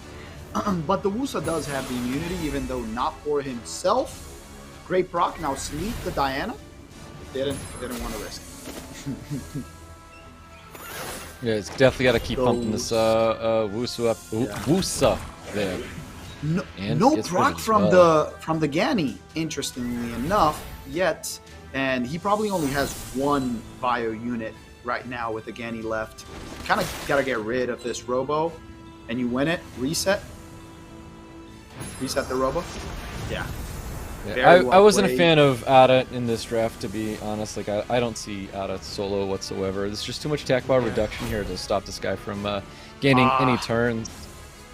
You think against if the Robo's dead, it's over. How do you kill Arda? Right? You'll see. You'll Yeah, see. you'll The see. Diana can't transform, dude. Diana is like, he needs death breaks. He needs, yeah. Let's glance. I wouldn't even glance at Diana. Oh my I would gosh. want her to transform. You know? This is the classic Diana counter of first skill from Ganymede. Yeah. Let's see. The third. Tiana has the strip, right now? Oh, nice. Has it been that many turns? Can he kill? She has used it. I have to admit, I haven't been keeping track of Tiana's. Do you have turns. a Tiana? I do. I think he has to heal up. Lucky us. You got her. Good job. She has it. Called it. Yeah. It do. Nice. That's it. Very nice. But now the Robo's dead. AoE. Let's go. I don't know, guys. I'm feeling like Arda might have this in the bag. The only win con that I see is first skill stun into use the first skill to stun the Arda and then just go ham on it. Uh-oh. Oh, He's no. gotta- He's not he's gotta- transforming. You No, he has to. You guys got to make moves. Oh, it didn't stun. It didn't stun. This Arda is caressing He's the going up. Diana. Stun there. Hey, he's going for skill 1. That's the win con. Win con is skill 1, stun Arda, and then go ham. Yeah. Or death break. I with the don't know Tiana, why he right? did that. And then You have to transform. defense break. Yeah. Yeah. You have to death break right here. That was very weird. Yeah. I don't know. He can just strip right now. 100% res. Nope. Nice cleanse. Cool. Death break? Death break. If it Death break comes question on. mark? Come on, Nope. res. The res finally. Reduce. Stays on The Diana. Diana is very slow. Yeah. But she does. Yeah, I move. wasn't a If she huge gets fan a of the Diana here either. Definitely not 100% res. Oh my god. He's gonna transform, and now is Arda versus the world Stoic. If no stun from Diana right now, this might be very good. Dude, I'm No low-key stun. favoring Arda. It's dead. It's dead. I'm telling you. If I It's called it Arda. since the beginning of the Arda carries, I want the chat to scream my name. Let's go, Arda. I believe in you. Don't kill. Defense break. Oh, yes. Oh, glancing. No. Glancing is really, really big right now. Doesn't get the Yeah. skill 2 off. Has to skill 1. Skill 1. Misses it. Heal. Good job. Dude, Good job. Arda's got this. Now the question Arda's is, got this in the bag. The question is, I don't know, is this too smart move? You Wait, take remove out the the glancing. defense buff, but you Well, take remove out the glancing. Wait, but he's nobody's got his critting. 3rd skill up soon. Wait, No. but nobody's. Oh. Oh, that was beautiful despair stun.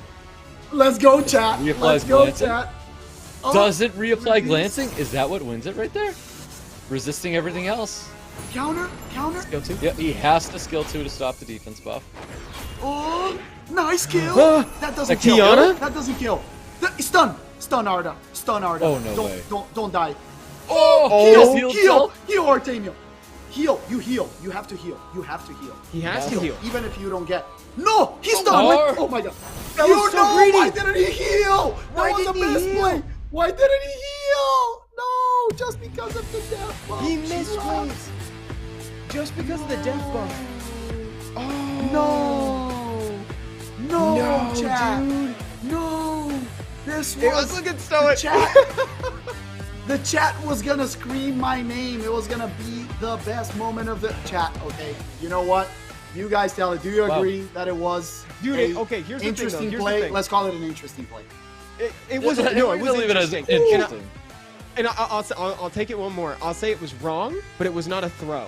Because you saw he took a desperate play. He was rewarded with the stun, but then he got lapped. That's what happened, right? He took it because he was like, I'm going to get the despair stun to see if I can get a second one. But he got lapped. Evan, he doesn't lap, Evan. You could see it from I turns know, before. but I'm not arguing he does. I'm arguing that he's not we're gonna- throwing. He just missed the second half. Well, not purposefully, I would say. No, but, not you know, purposefully. it's- Yeah. It's a misplay, not a throw. You know, he's Hereby, really I misplay. dub thee how to misplay. I was gonna say. It was a misplay for sure. Absolutely, 100%. Potato, tomato. Yeah. That was a great gonna end, be though. So that was hype, that was though. hilarious. That was hype. That was the I loved it. closest. Yeah, that was too close to. Guys, chat. We need more gameplay like this. Steppy, that need brought this. me back to Tiana versus Laika in America's Yeah. Cup 2018. Yeah. I don't know if you remember that, but like that was crazy, and that was the same thing. Somehow, it's always Tiana. Somehow, I don't know how she Yeah. gets herself in these situations. It's like people just ignore her because she's mostly like there for turn one. Yeah. Oh my god. This is very interesting. Okay, let's go to the draft, guys. Zabala. I don't want to see another Tiana. I don't want to see another Tiana in here. No, neither do I. Not after that. It was a big misplay. It was so greedy, so greedy. Yeah. Yeah, he should have just healed.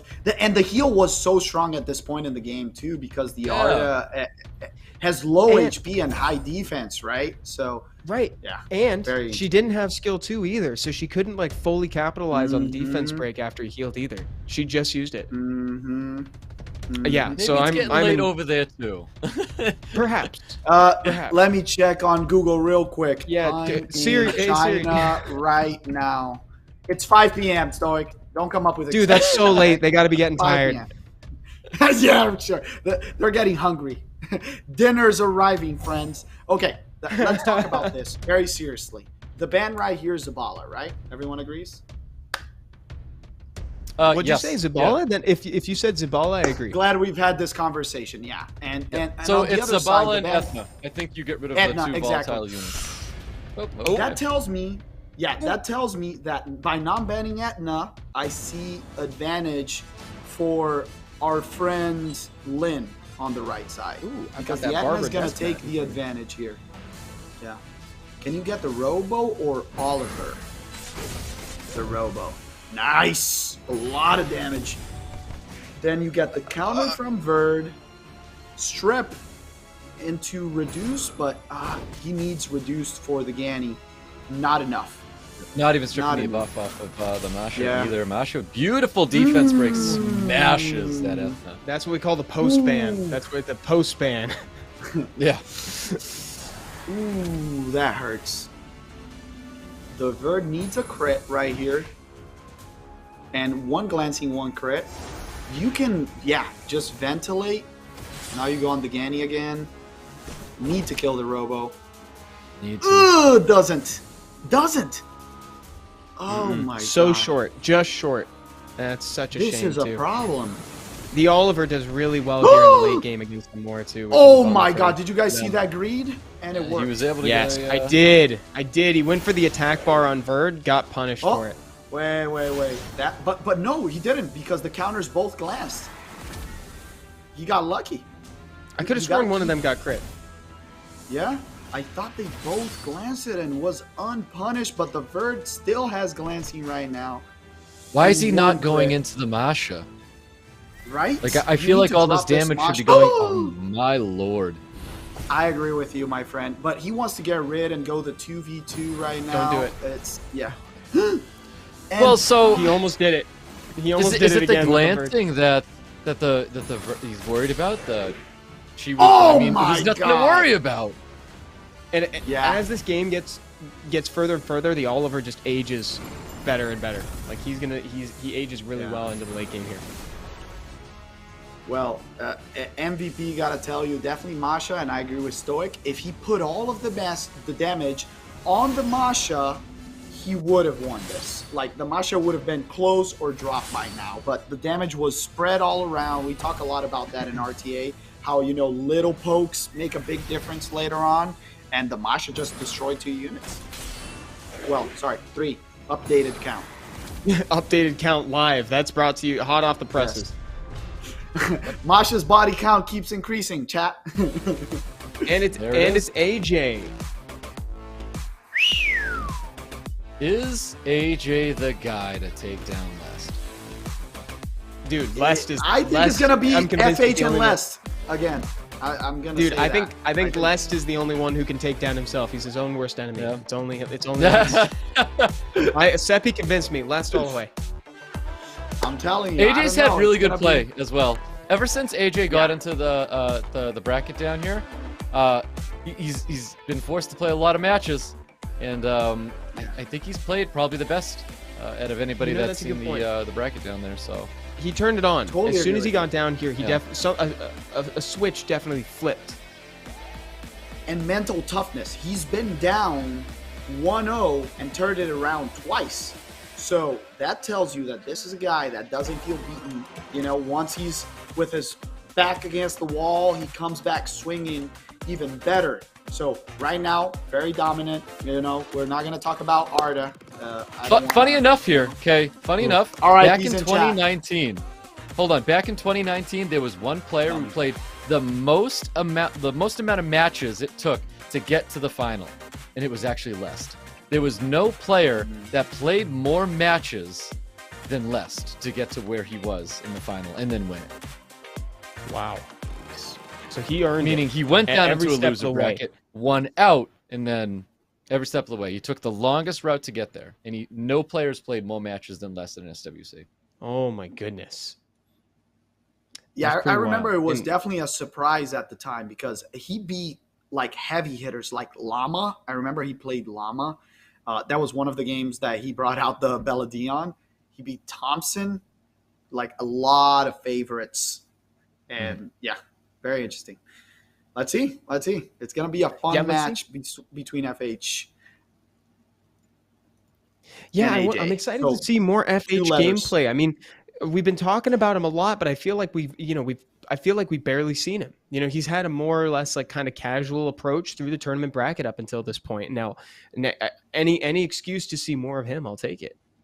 Yeah, well, AJ is taking that same pathing that Les did, where AJ lost in the very first round and went down to the very beginning of the loser bracket. And he has fought his matches throughout, taking down, so losing to H.FROG, taking down Mushroom, beating H.FROG, and then beating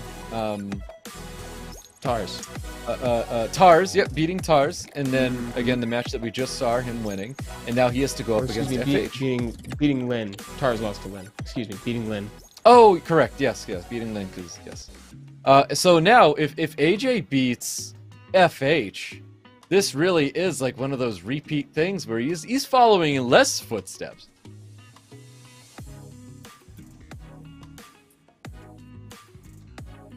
But that's crazy. Well, guys, we got these next two games coming up, loser bracket finals and the finals. Stay with us. We got 9 minutes and 22 seconds ahead of us in a break. Grab some water and see you back here shortly. In a bit.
Yeah.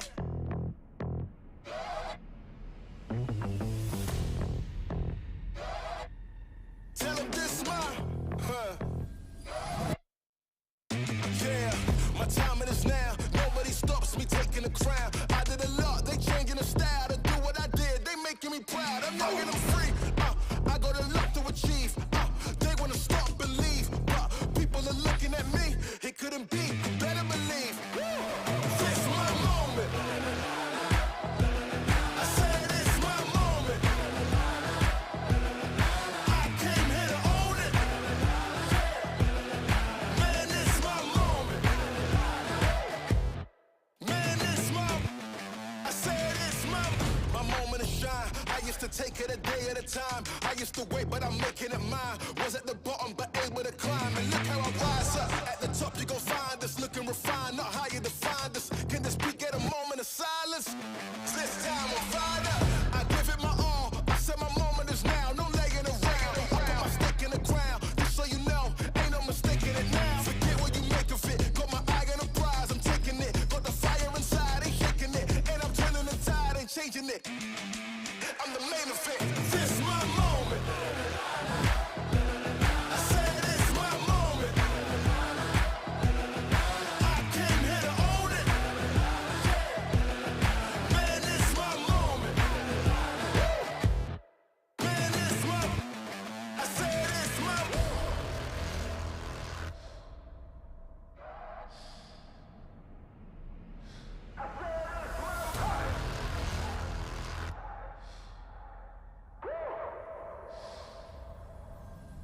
Yeah, how do I sound with it when I hit the ground? 100-mile finish. My moment now ain't no mouse in us. I'm on the prowl and my style fitted. My time, give me high fives. Get a picture of the wise guy. What's a wave to a high tide? Never stop when you my size. Man, it's my. I said it's my moment. I said it's my moment. I came here to own it.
Hello everyone and welcome back to SWC 2023. We're still in the China qualifications right now and things are heating up as we go into the finals, both for the main bracket and for the losers bracket right here. And next up, we have we're going to be having a fight up against the two names with two letters, FH and AJ. Like we said, the character limit is very intense right now. Two letters is all you get. 2 letters and potentially 2 matches might be all we get. Wouldn't that be a thing? You know, I don't want to sit here and hope for that. I do want to see a really good match. I do love the story of AJ right now and the journey that he has been on to try to make it to the final here. But I've been such a big fan of FH throughout. And I know FH got 2-0'd by Lest. I still think FH is going to be a really clean player and a clean drafter, and I think it's going to be very, very tough for AJ.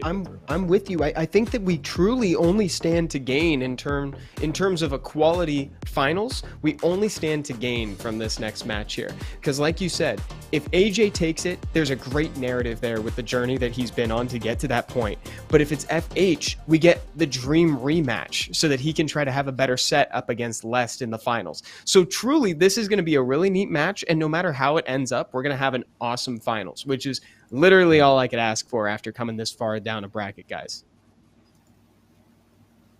Yeah, exactly. I mean, we want to see some great matches. We want to see the best foot forward for China going towards Worlds. And, you know, maybe it might be previous Summers World Champion Less, or maybe it could be a brand new face, you know? Where, you know, FH, you know, he has a legendary tournament under his belt here, but he does not have any SWC titles. So either way, you know, we may see someone new, or we may see someone who has been on the platform before.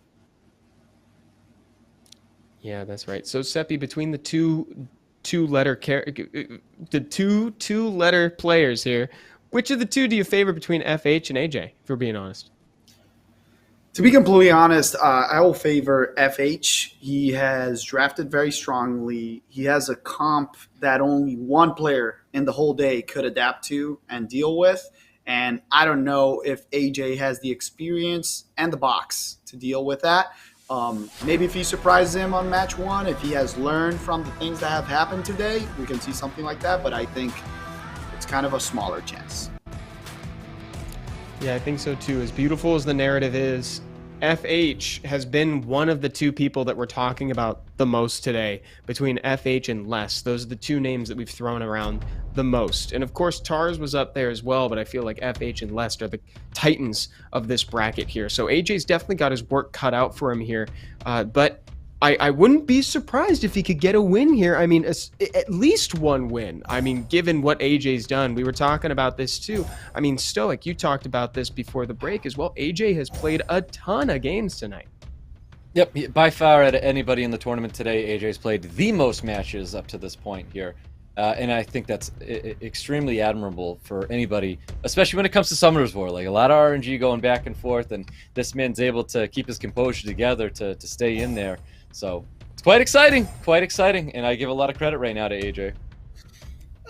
This is interesting. Ganithor, and then we see a Vertihil, and then a Raccoony coming out, and probably a Fire Monkey last pick if he doesn't pick Double Water. I don't know. It's starting, you know, complex. I called him admirable, and then we see Ganny Hathor. I'm throwing it right out the window already. So FH is draft. Yeah, forget about that. Seppi, what do we got here? We got a Swiggy. Very interesting, but I don't think there's anything in here that does. Yeah, I don't. I would just pick any type of. I'm still good with a Josephine in here, and you can just even ban one of the Ganithor right here. Oh, Leo's good too. That also. Yeah, that's also very, very mean. Yeah, now he comes out of the sleep way faster too. Mm-hmm. Is it enough, like, damage through it? The only thing that might be surprising is the demon right here. Oh, he bans it. Okay, so he eliminates all chances, and he leaves the Leo Verd on the table. Oof. I don't know. The Raccoon will have to be very ineffective for this to work for Ganithor. Yeah, we have two pretty remarkable combos here in Ganithor and Leo Verd. These are pretty iconic RTA combos. Yeah. He's going to have to hit everything. So you sleep, you reset the Wusa, and then you have to play around the Raccoon very, very meticulously. And I would say if he manages to kill the Leo, that's great, because then you get the laps from the Gani. Oh my god, he got the first. Maybe this energy isn't so great either, with Suiki not being able to use those other skills there because they're AoE. Yeah. It's quite possible that, maybe it is still okay for FH, even though like the Gani Hathor is technically locked in. I guess if like Violent Procs reign true and Gani Hathor just are way too tight due to that, like AJ has it locked down. But yeah, the defense break's still really strong with first skill with the Suiki though. Yeah, he's doing some solid damage, but you have a good point, Stoic. The Leo though, yeah, like now the Raccoon is gonna cleanse the Wusa, right? Yeah, so I don't know. Yeah, I don't know. The Leo just makes it so. Oh, that's a nice proc actually. Maybe he can kill with skill 2. I think he takes advantage of these moments. There it is, and then has to go with the AoE. Yeah. Like, Kill? it wakes up yeah, the it does Leo, kill. He's got But now he has Gani to Hathor sleep back. again. Yeah. We'll see. Yeah, it's a very nice lineup on the turns there. Yeah. Does he have enough damage to get rid of the Leo? If the Leo's dead, the game's over. That's kind of the main thing. And Glancing now is it's going to go be right back onto important. the Hathor. Yeah. All right, Does let's he see lap what now? happens. That's not 30%, right? That's like 34 or Oh, something. Oh, and yeah, Raccoon but the heal. heal. Himself. Nice. Can you reduce? Big hit? Or do you save? He saved. Oh. Ooh. Now he doesn't save. Dang it. It was the opposing. Oh, now when he wakes up, he's not going to have it. Yeah. Interesting. I don't know. Ooh. Yeah, I don't know about that either. Raccoon. Can he get it? Nice heal. The Hathor's dead, my friend. I don't know. I think Just the Leo enough. might be able to solo this. Oh, but then he does have the reset for the Leo, right? Yeah, quite possibly. Or he doesn't. I mean, those are the Doesn't additional want to turns do it? we're also looking for as well, though. So I think he can actually just go in for the reset there onto the Leo and then keep piling into it. And there it is. Does go for the I like reset. that. Needs to land the defense break, though. Holy moly! Get wait, the tech bar my pushing third word. still, though. Oh, my word. Hey. Hey. AJ. That was close, though. Ganithor, the champ, the legend. Yeah. Look at So What were we it just talking about took, before this? Meticulous play. That's what it took. It took meticulous play to try to get there, and he had to wait for those kind of openings. So again, like still, I feel like the synergy technically off with the Gani Hathor draft, but Suiki was technically also enough to do what it needed to do, and it was being able to tag with defense breaks and keep out and piling that damage. He ended up he made it work. Yeah, he did, Yeah. and we saw that beautiful moment where all the pieces fell into place, where he used the skill 2 from Suiki, and then Hathor was ready and waiting with her third skill online thanks to Ganymede. So he woke everybody up after confirming a kill, and then Hathor re-sleeped everybody. Yeah. Yep. And another thing, we always got to compliment people using off-meta monsters. Just seeing a Suiki randomly, it's pretty cool. Pretty I cool. do think Suiki's a very, very good unit. I've seen it plenty of times, especially as a ragdoll owner. I see lots of Onimushas, and Suiki might be one of the ones I see more. Obviously, right next to like a Kinky as well. But yeah, I think Suiki's very, very good. And I'll give one more piece of credit where it's due. In a world where we have so much speed scaling damage, you see Mashas, you see Miles, etc. There's a Miles, speak of the Miles and he shall appear, right? Suiki scales with turns, right? So when you're facing down a Leo, as much as you don't necessarily want to pick water into wind, he's dealing a lot of damage that doesn't scale with speed.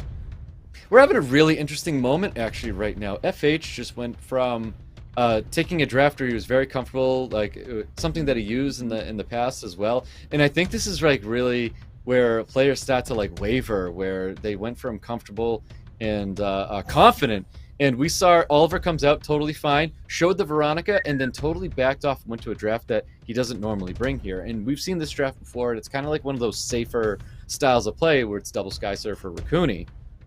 It's just an interesting thing to take notice of, that FH is starting to lose focus of what was really working for him, and he's starting to go to things that just feel safe. And I think that says a little bit about the player. I would love to see Veronica Taylor, but he goes Veronica Verd, still solid, but Taylor would be so strong against these 4 units right here. You could even just play against them. But yeah, probably not ruined. Last pick, maybe great. I think that's counter good. Yeah, very solid, very solid. And we're talking about I like that less. Is that a Miles ban? It's a mile. It's gotta be. It has to be. Gotta be a Miles ban. Yeah, it's gotta be a Miles ban after that. Yeah, I gotta say well, we'll see. We'll see how it goes. Yeah, I prefer the other pick as well, but. Question for you guys. We saw a Kinky earlier today that did a ton of damage given a second, but it didn't get a chance to shine. That was a different Kinky, right? Or is it this Kinky? I don't remember. Because we saw one that did some pretty good damage. I don't know. This looks like a very good game for Juno. You know? This Verd better be on Vio. Let's see. Gets the strip and reset. Yes, sir. Increase cool time on the Wusa and the more. You can try to go for more damage in there, but the Raccoony's gonna heal it up. Yep, that's right. Raccoony, super good unit right now. Lots of attack bar pushback. He's got to stay on the Wusa. Does get the attack bar. Does get that reset as well. Unit of focus is the Fire Monkey King. I think we can agree that's probably the unit to get rid of. Ooh, big proc right here. Big proc. And the problem is that you can't do anything to this Juno right now. She's going to keep bringing out damage, and the monkey's getting very stacked. Yep, nice little you got to go for it. You got to go for the monkey. 100%. Oh. Ooh, why interesting. Though? Goes for the attack bar. I think you kind of have to risk it for the monkey right now, but you can heal again. And then the Verd is going to go into it, but the monkey has skill 2, right? It didn't get reset? Let's see, it did get reset. So, yeah. Didn't proc. The Verd can maybe take it down right now. The Raccoony being the MVP of the match, keeping this Veronica alive. He goes for the Wusa this time. Keeps hitting. Oh, wow. Now, proc. wow, he didn't pump it into himself. He's trying to gain a little bit more attack back. And he's got to push the attack bars back. I think he stays on that Fire Monkey King. Potentially goes to the Juno. He goes for the kill now, right? Yeah. Oh! 1 HP! But the Verd laps? The Verd laps? Can he stun? Yes. Oh, the Verd kills? That's so weird that he would go into that. Interesting. Very, very interesting. I think right now this is a completely different match, my friends. Look at that. I know FH obviously looking super comfortable right now, taking out the big volatile Fire Monkey King. Playing meticulously because he's also not using the Veronica skills, so he doesn't stack like the Juno with a healing because he wants to get rid of the Wusa. And then the thing is that Raccoony and Vertihil can definitely nice double stun, can definitely get rid of the Juno, and then the Oliver takes care of the water units. So anytime that you see a Juno throw out a big second skill like that where there's nothing to strip, it's a desperation move. He is crossing his fingers. It's a call for help. You're right, it's really a for help. Yeah, the Oliver just like wait. Yeah, hold on. Wait, the Juno kind of wants some gameplay. Oh my god, Juno. Dude. You just go on the Verd, actually. Nah. You 100% go on the Verd. You have to stop all the procking. Yeah. No, not even attack. No. Wow. Oh. Does he just do it right now? Give the turn to the Verd? Yeah. That's it. Big hit. Oh, she didn't counter this time. Wow. Very well played. Juno is gone. And that's a 1-1. FH bringing it back. To be completely honest, I did not think his draft was this dominant. Somebody a called it out saying that the ban maybe should have been Veronica. The reset was very interesting in the beginning because then the Wusa was rendered useless, right? Yeah. Yeah, the Wusa never got Very to really well played. take off too much. Yeah. And the Rakuni saved Veronica multiple times early in the game, so that was definitely- actually pretty significant because like that translates to turns being sunk into Veronica, right? You know, it's like AJ spending a lot of turns just like attacking Veronica instead of doing other meaningful things to other units. And so it's like Rakuni is then translating that into like extra turns for the team, basically. Yeah. And he steals now the Wusa and the Juno. He still has the back pocket Wedget. Didn't pick it right away. Let's see if he goes back to the Volantis, you know, all of that stuff. And if that happens, AJ's probably going to go Chiwu. Yep. And Yanni Hathor. And don't let it through again. We talked about it. Like, even though with a Leo and stuff like that, like, you got to ban one of them. You know? Yeah, I Even don't if you have think the he goes Wedget- Leo again. There's no way that he does that Leo Yes. stuff. As That Leo stuff. Yeah, you can't do it with that Leo stuff, man. He's thinking about it, Stoic. I really like Hagang. Okay, the monkey is okay, but I liked Hagang here too. Let's see what he brings to finish up this round of the Yanni Hathor. And we called it early on today, everyone in chat, if you're watching, that Yanni Hathor is back, you know? So let's see if we show very well a counter. Oh, he's going again with the Suiki and the Same Demon. draft. Very interesting. I don't know if it works that well again. I would pick Shizuka, ban the Chiwu right here. Pick Shizuka Shizuka, ban the ban the Chiwu. Chiwu. I mean, I like the Suiki here even better than the last time, though, especially because there's so much fire over there. You know, it's like you can really poke it. You've already got your target. It's the Fire Monkey King, right? You know, your target's right there. You just poke away at that. And you only have one strip. Oh, Volantis is good too. Yeah. That is interesting. He went to the comfort. I like I that. think you ban out the Ganny. You have to ban feel like one of you the don't two. wanna see Ganny it. Thor, because he didn't pick a second immunity, but he's very afraid of the... Oh, wait. Wow. I would have banned the Wusa, by the way, just saying. If he bans that, I'm okay. You only have one strip on his side. He has to outspeed, strip, and reset the Wusa to own that, right? And then you have two fire units. So I don't know. It's going to be an interesting match. He does outspeed with a lower base speed. Does he resist or does he not? No resist. Oh, and he cut. Look at that. If he procced, he could have put it up because he was faster than the Ganny. Let's see. Nice glancing. Double provoke. No death break. Gets the stun. Another stun. Another stun. Yeah. The Hathor has the sleep though, but the monkey will come out swinging. The only thing you don't want to do is kill this Dark Demon first. Yeah. You don't want to do that. Go for the stun on the Hathor. No stun. Sleep on the FH Hathor. looking notably awake. Notably awake. Oh my god, that is a great proc. That is Huge a great proc. proc. This is Does gonna he go hurt. for it? Yes, sir. You go for Yes, the Fire sir. Monkey. Ignore. Yep. Oh Yes. my Oh my god, goodness. that build. I want that unit so bad. It's a cool very unit. cool unit. It's a cool unit. So, but just one thing. Now he died, so when he kills it, it will not have the big damage skill, right? So you have to... Oh, that proc is so big. Oh, So much the damage. healing is not enough. He ignores the Hathor completely. I would have still gone for it. Oof. The Suiki. No stun. No That's way. gonna hurt. Oh, that's 1 HP. Goes for the Volantis. No proc from the Wusa again. You reset the Wusa. Gets the attack bar. That was very unlucky with the Juno. I don't know if I would have, used all my damage on the Suiki. Ugh.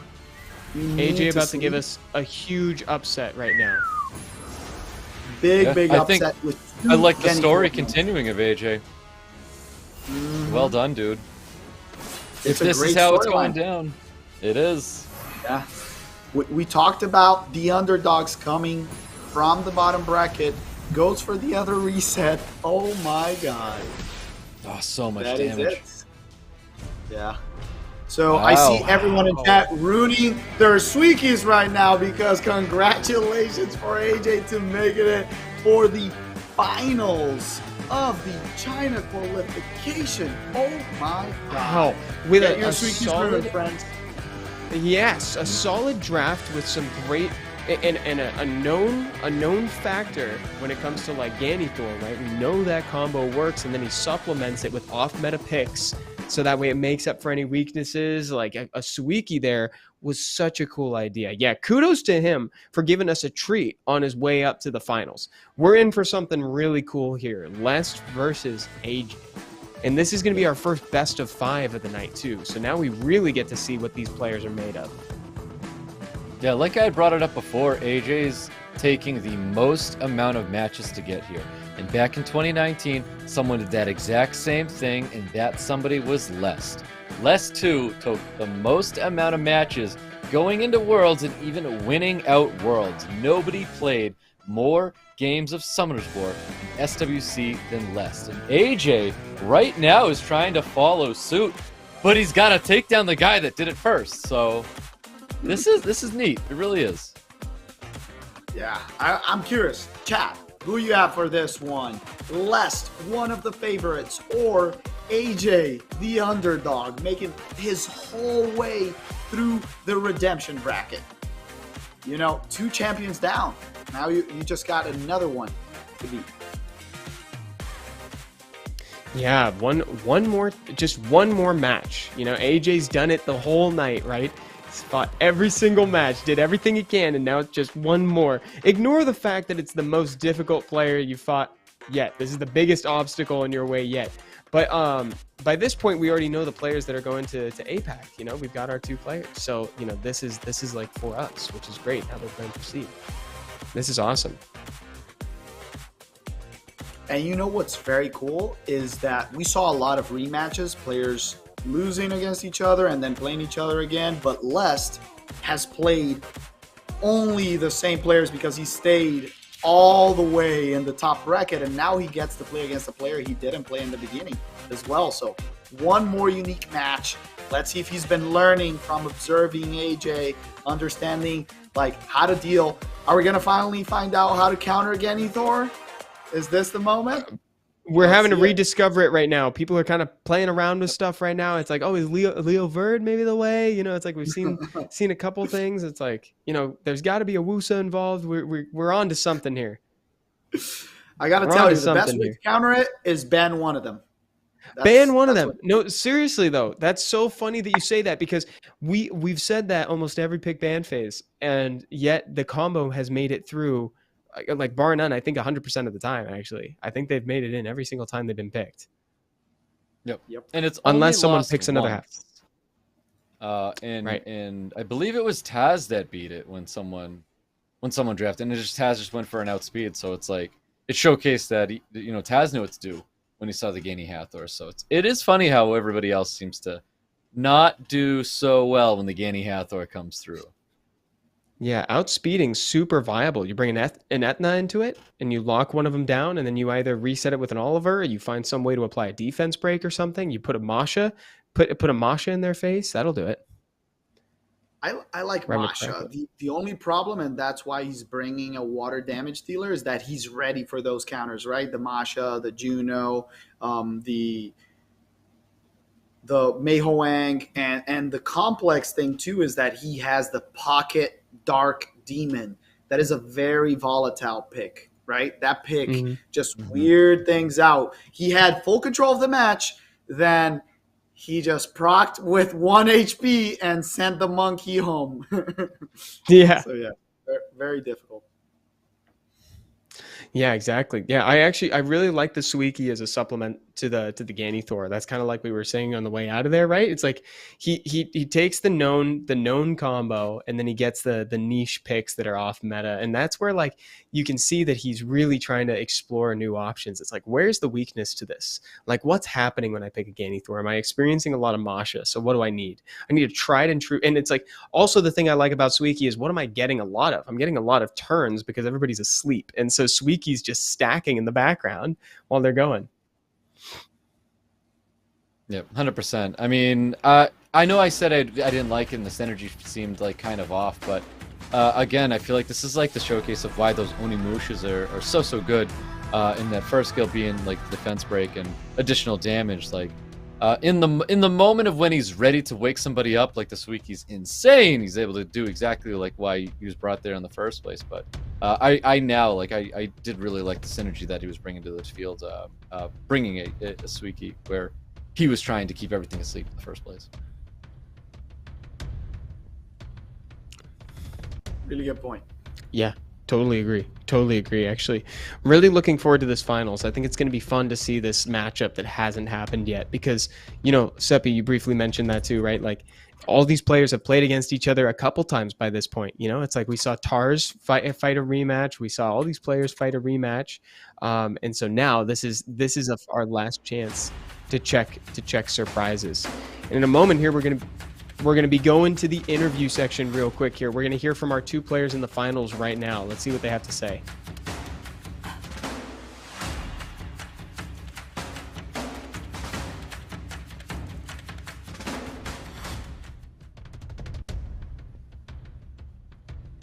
Well, all right. You know, What a great interview. I kind of feel like we had a tomato moment.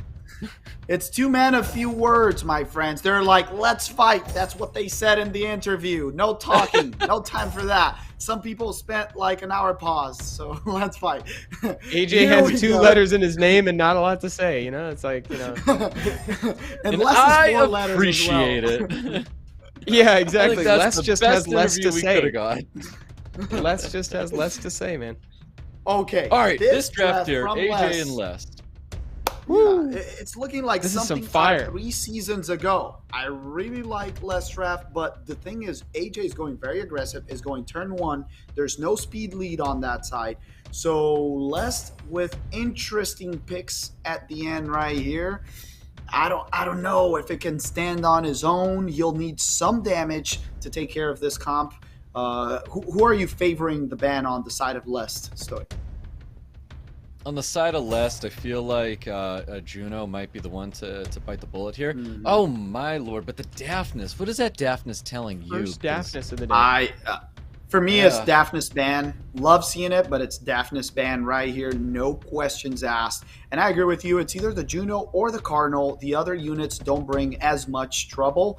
And even though there's a Heigang and it heavily counters the strip, there's ways to play around it. But you know what? He's afraid of it. Takes it out. The Daphnis love that ban. So let's see how strong these units can hit to try to kill this Juno. Turn 1 goes to Zabala on the hands of AJ. He has a choice, giving the turn to the Robo and trying to strip and move. Just goes one, already takes a counter from the Juno, strips another counter. This Juno's very inspired. Dude, Junos have been very inspiring all stream. Yeah, what is this? Oh my god, so much damage. And here we go. Now comes in the big part. Oliver is going to have a lot of control, taking out the attack bars, but he can't do anything to this Juno. It's very risky to attempt to take out an attack bar. Misses it on the Riley. Yeah, that's very big. Normally 100% res, so I don't know. Yeah, it definitely makes sense. I still feel like Juno. Yeah, the Juno sounded like a real man. Yeah. Yeah, Well, Juno's just doing crazy right now. So Yeah, it he seemed got to me two. like the Zabala was too fast. There was nothing. There was no strip available at the time, so he was forced to just use skill 1. I think he did a weird thing. He should have used skill 2 on the Robo so he can move ahead of the team and then strip. But either way, the Juno's going to come back, right? Like, he doesn't have enough damage this early on to deal with this Juno. He doesn't have a Suiki on that side. He has no sustain. And with the Juno and the Riley, this is a great example on how to play against a squishy control comp. Yeah, I'm curious if the game would have progressed a little differently if he used that skill 2 at the beginning to boost up the robo. I think maybe he overvalued it a little bit. Yeah, and the thing is, Oliver got the reset where it mattered, but then he had to get it on Riley, and Riley is generally a high-res monster, and it's just going to stand there. This is a wall that he's trying to punch, and I'm sorry, but this first match is over. Oh, yeah. Oh, yeah. Lest has got really this in the bag for sure. There's no one that can kill crazy. the Juno. You know, like, no one in his team out of the 4 monsters could have killed this Juno, so it is what it is. You know, we talked about second skill from Juno as a desperation move, and it just felt like insult to injury at that point when Les just decided to use it, get double despair stuns out of that. Pretty crazy for it to happen like that, but what a dominating performance for Les in that very first round. And we've got round number 2 with Les and AJ here. AJ looking for a little bit of redemption. We'll see what happens. Yeah, it'll be an interesting round 2. Let's see if Les changes anything, if he sticks to the Chunk Pung right here. Actually, Chunk Pung pre-ban, and then he steals the other favorite monster today in Les' box. And now let's see how he adapts. Does he bring a segment, another type of reset that normally is faster? Does he go a little bit slower? Turn 2, the Ganny and the Wusa. Oh, no, steals away the Chiwu. So very, very interesting choice. It is very interesting, the fact that he brought that. I love the respect ban on the Zabala, by the way. You know, it was something that he didn't let showcase in the previous match, but something that he was worried about. So he's kind of had his plan in mind already ban that out going into this match here. But well, let's see what happens. I wonder if there's going to be something different. I really like that we saw the daftness in the previous match with AJ. I can't help but look at that as he brought something new that Les wasn't prepared for, because he showed no like foundation of it, him having that in his previous matches. So daftness. Does he want to Genny Thor him? Are you seeing this? Is he trying to reverse Genny Thor, AJ? Is he thinking about it? Like, or is he going to Les did Ganny Hathor yeah. FH, so Okay. I wouldn't be surprised if we see a Hathor coming in here as well. I do like Shizuka. I think Shizuka's insane. I think Kano's a great unit as well. He went a little bit more conservative then. I don't know if more is the key answer to this team, but it's an interesting choice for sure. If he doesn't bring another source, of control or reset, I think that's a little bit strange, because you're gonna lack some damage. What are you seeing as a ban on this side? Triple water for AJ versus double fire, and then a Ganny. I mean, he's got a way to handle the Busa, so we're not too worried about the Busa right now. It comes down to Hagang, and I think water or more as the 2 units that we're probably going to be getting the ban out here. Definitely confirming he's letting the like Busa Braha. through. Yeah, I really like the Braha. Probably the ban is on the reset right here is what he's saying. The Sagar is not going to go through, right? Yeah. But it will be interesting, because the Chiwu was going to be the ban right here, but now with the Hagang and the more 2 counters to Chiwu, you don't have to worry about it, right? So now the question is the Ganny or the Shizuka the biggest? Yeah, he banned the reset on that side and prefers the Shizuka to the Ganny. I don't know. Ganny looks very strong in this matchup versus 3 water units. Yeah. Definitely. Cardinal 24 could be a speed. little awkward. Yeah. Let's see if he can get enough reduction, but it's 3 units. He can mess up the speed tuning. He can just use skill 2 on the Masha and don't let her get that immunity. Oh, he just makes the more move ahead. Gives a chance for the Masha to move and try to pop the Ganny, maybe? Going right for A little the bit Kano, greedy. though. That is a beefy unit, my friend. He It goes is. for He it. needs to use that second Yeah. skill still, no matter what. Oh, no. In way. what world? Punished. No Punished way. for the greed. Wow. That's that wild. No is- way. Well, Wow. That is very impressive. You know, you have to strip here either way. Now, the thing is, Masha cannot proc. If Masha procs, this is probably a dead Cardinal. Yeah, sorry, because the Wusa now has skill 2. Caster's Curse. I'm really sorry, chat. I called it. Skill 2 kills the Cardinal. Steppy, what are you doing, bro? I said it cannot proc, and it procced. I kind of said it, and now you can reset the Wusa. It's gonna be Praha versus the World, but I don't know. The Masha just has so much gas at this point. I would have used the skill 2 on the Masha, and that would have made sure that she wasn't getting these protections from her passive, right? Yep, exactly. Look at that big skill 2. Ganymede not getting dropped just yet. There's that third skill with the heal and everything. Got to throw that ventilate back onto the unit that's going to be keeping him alive here. And just some more damage coming towards Ganny. You know, AJ, he's looking really good right now. He really is. Ooh, this is a nice proc. This is a nice proc. Now, will he do it right and just go for the skill 2 on the Masha and finally drop her off the chair? Another reset with the Ganny. Great right here. Yep. Good. Got the attack bars. Now skill 2, please. Or skill 3 is good, but skill 2 would be ideal to drop this. Yeah, I think he goes skill 3. Skill 3. Ah! Wow. Not enough, but she misses. Hey, gang. Yeah. A proc from Wusa right here can heal. And another sleep. God. What is this, Wusa? That's so crazy. Madness. Drop the Masha. Yes, finally, but I don't know. This looks like it's too late. He can keep hitting the Masha, but the Ganny was the biggest motor to get rid of these water units, and the Wusa might have been the MVP, guys, with those 2 clutch sleeps. Massive sleeps, absolutely massive sleeps. Yeah. It's so crazy that didn't even happen. I mean, the additional turns are coming in, call it what you want, but it's those 2 sleeps keeping that Praha back, which is absolutely game-changing. But once again, I still think he should have used the skill 2 on the Masha when he had the opportunity. Like, she does get cleansed, right, because of the Heigang on that side. But the skill 2 generally does a lot of damage, so maybe he could have dropped her quicker instead of just, skill 1, taking his time. Yeah, he's a champ. He knows what he's doing. So let's see. Great match. Yeah. Excellent recovery from AJ. Well done. I think you're right. A second skill there would have been nice to just drop her, get her off the horse early. Oh, but that poor Praha, man, locked down from turn 1. I mean, you could tell there was kind of a semi-greedy strategy to try to strip with the Praha, lining that up, let the Wusa use skill 3. But, like, man, the Praha was locked down from the very start of the game. Unless with a Chung Pung first pick and then a Wusa Ganny. It's so crazy to see how much priority on the Ganymede we've seen throughout the night. I'm Wusa's to no surprise, but just the Ganny getting so much attention right now.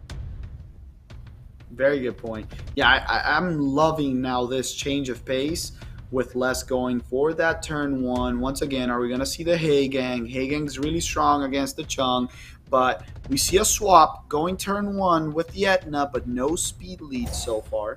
So Les can still stick with the turn 1 and pick another speed lead, guarantee that he goes first. We know he has the light Monkey King that hasn't come out yet, so let's see if something like that pops up. The Pudding Princess in the field. At the Dak Pudding Princess, so it's a really cool LD Nat 5 coming to the field right now. Daphnis. So AJ tried to draft the Daphnis before, so now the Daphnis is coming back on the side of Les, so quite interesting. I mean, we'll see how fast it's going to be. I think that Wind Robo is pretty dangerous right now, though. Yeah. Does that tell you that this is a Chiwu ban? I don't know. Daphnis also takes out anybody. He's demanding turn 1. Oh, wait, the Heigang, a little bit safer. But I don't know. I think in this case, I just bend the Etna. I don't want to play against this Etna, Do you think that he's probably that's it. Or he's letting through the Chiwu and you just have to ban this Vertihill? Oh, he bans the Heigang. He did let through the Chiwu, which is interesting, and the Pudding is there to counter the Verd. So, yeah, very, very interesting choice. Goes for the strip. No counter. The Chung does it get stunned? Yeah. Does it stun? Oh, he goes for the Monkey, not for the Chung. Nice job. The chunk can reduce, and it does increase cooldown from Usa. Got the Oblivion. Oh, The my Oblivion. god. That was Everything so is clutch, working. actually. The monkey now can destroy them. Good job. Stuns. There's only one problem. He does. Oh, he got the stun on the Ganny. Oh my god. There I are was no gonna say, problems. There are no problems right here, my friend. And he procs. This is a very fast monkey. The team is destroyed. What a tight draft. Excellent Hagen ban. I was very afraid of the Chu getting banned, and I thought that was gonna lack the whole like connection between the team. Nice We go into a course game number correction. 4, guys. Keep that in mind. Game Yeah. number 4. This is not over just yet. So, Yeah, one more, absolutely. one more. Yeah, nice course Well, correction from potentially Lex one there. more. If Les Let's see. takes this one, he is number 1 here today, and he's going to be the champion. And back Military to the qualification. SWC finals, Evan, for another chance at a title. We've never had a. It would be repeat so cool champion. to see Les go for it again. Mm-hmm. I'm loving And the also Hagen the fresh priority. blood in AJ. Yeah. Let's see. Ganny and Wusa. Now the brothers are together. The Pioneers, only missing the brother that Evan sacrificed multiple times. Pungbake. Right, Evan? Pungbake. Every single time I get got one. rid of him. Poor guy. As he should. Come away. The 24% speed lead with his probably signature monster of the tournament. The Sagar kind of just caught on fire. Very good monster. Strong against the Wusa. Excellent against the Ganny as well. Now we're going to see, does this look like... Oh, Chroma, yes, something different. And the Rika, finally. Can we see the Hikazada. Rika? Yes, Rika, finally. I don't know how strong this can be, to be honest, but okay with it. Okay with it. We just Well, all right. So need- both players are doing something a little different, which is Molong. definitely nice. And this Mm-hmm. makes sense. I know. Yeah. I'm sitting here. I'm like, even a Molong would be really nice if that's. I what would else love a is here. Molong. The monkey is good. Water monkey. Is he fine. gonna Monkey's ban dope. the Chiwu right here? Is this Chiwu ban guaranteed? I wouldn't Or- mind a Chiwu ban, to be honest. Or is he more afraid of something else? I don't know. If you want turn one, if you want to control everyone here, It depends if he thinks He's the just not Hagen ready is for the getting banned or Rika. not. I called it wow. because the Hagen There you has go. to get banned. The Hagen If Hagen needs to be gets that- banned, the you thing- ban Chiwu. That's just how it goes. Yeah. Totally. Exactly. Agree. Great call, dude. And the thing is, the monkey can kill the Acroma, right? The only thing is you gotta get rid of the rest of the team. You gotta strip this Wusa, you gotta reset the Ganny. He goes for the Wusa, great job. Now you can strip the Ganny, then extend debuffs. Beautiful, gets the Read the stun, now you stun, get nice. the reset. Resisted Dude, though. this is- Did you guys see this- that? Very well executed, but there's a lot that can go wrong here. There's a lot. Oh that can yeah, go the wrong. day's still early. Tons can go wrong, dude. Yeah. Look at this. Gets the proc, so we'll have silence again soon. Let's see. Chad is saying GG, but I don't know about that. The Rika resisted. Yeah, I don't know. I think it's a little early to call it GG. Yeah. Didn't get a proc though. The Wusa could have, changed the match right there. Nice. That's the Gets the Rika. reduce. Chroma's just not the unit to turn this thing around, man. I think Chad's Right. right. Again, they calling it real early, but I think they're right. Chroma's just not the unit. We got to provoke. Yes. Oh, that proc seals it. Because now you Another kill the one. You kill the Cuff? Wusa. No, kill the Rika. Proc? He procced. Okay. It's It's a good interesting, proc. but a little bit late. Oh yeah, that was a sick little bit nasty late. proc. But like, dude, the But now the just monkey takes dominates. that to go. Yeah. Yep. The monkey just dominates here. Oh That my is goodness, dude, the monkey. hurtful. Oh yeah, macaco. Yeah. Yeah, see, How like much that second speed do skill you was guys think supposed to this be monkey like has? was big. Yeah. What was that? How much speed do you think this monkey has? It's very, very quick on Vio. Yeah, very quick on pretty- fire. I mean, he's probably at 290 something. It's probably in the 300 Yeah. realm. Yeah. Agree. Man, for Akroma being a last pick like she was, like I just don't see how an Akroma hits the field and you're like, this is the unit that turns everything around for me. I don't think that was it, man.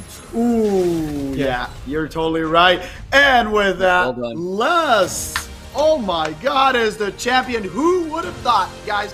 Who could have seen this coming, huh? No one here. No one here. No one here. Just want to say, oh wait. Wait, I'm getting a call right here. Sorry. Did someone 5.5 hours ago said something about Les winning? Oh, yes. What's up, chat? We got him. We got him. Let's go. Let's go. It's a good win. Wow, it was a great win what a for win. a very well-deserved person here. Yeah, and you know what? Kudos to AJ. Great tournament. Fought his whole way back through the redemption bracket and beat the favorite, you know? Beat FH and came back and took a game out of Les. No one had been that dominant against Les yet, and he did a great job. Yeah, the person AJ with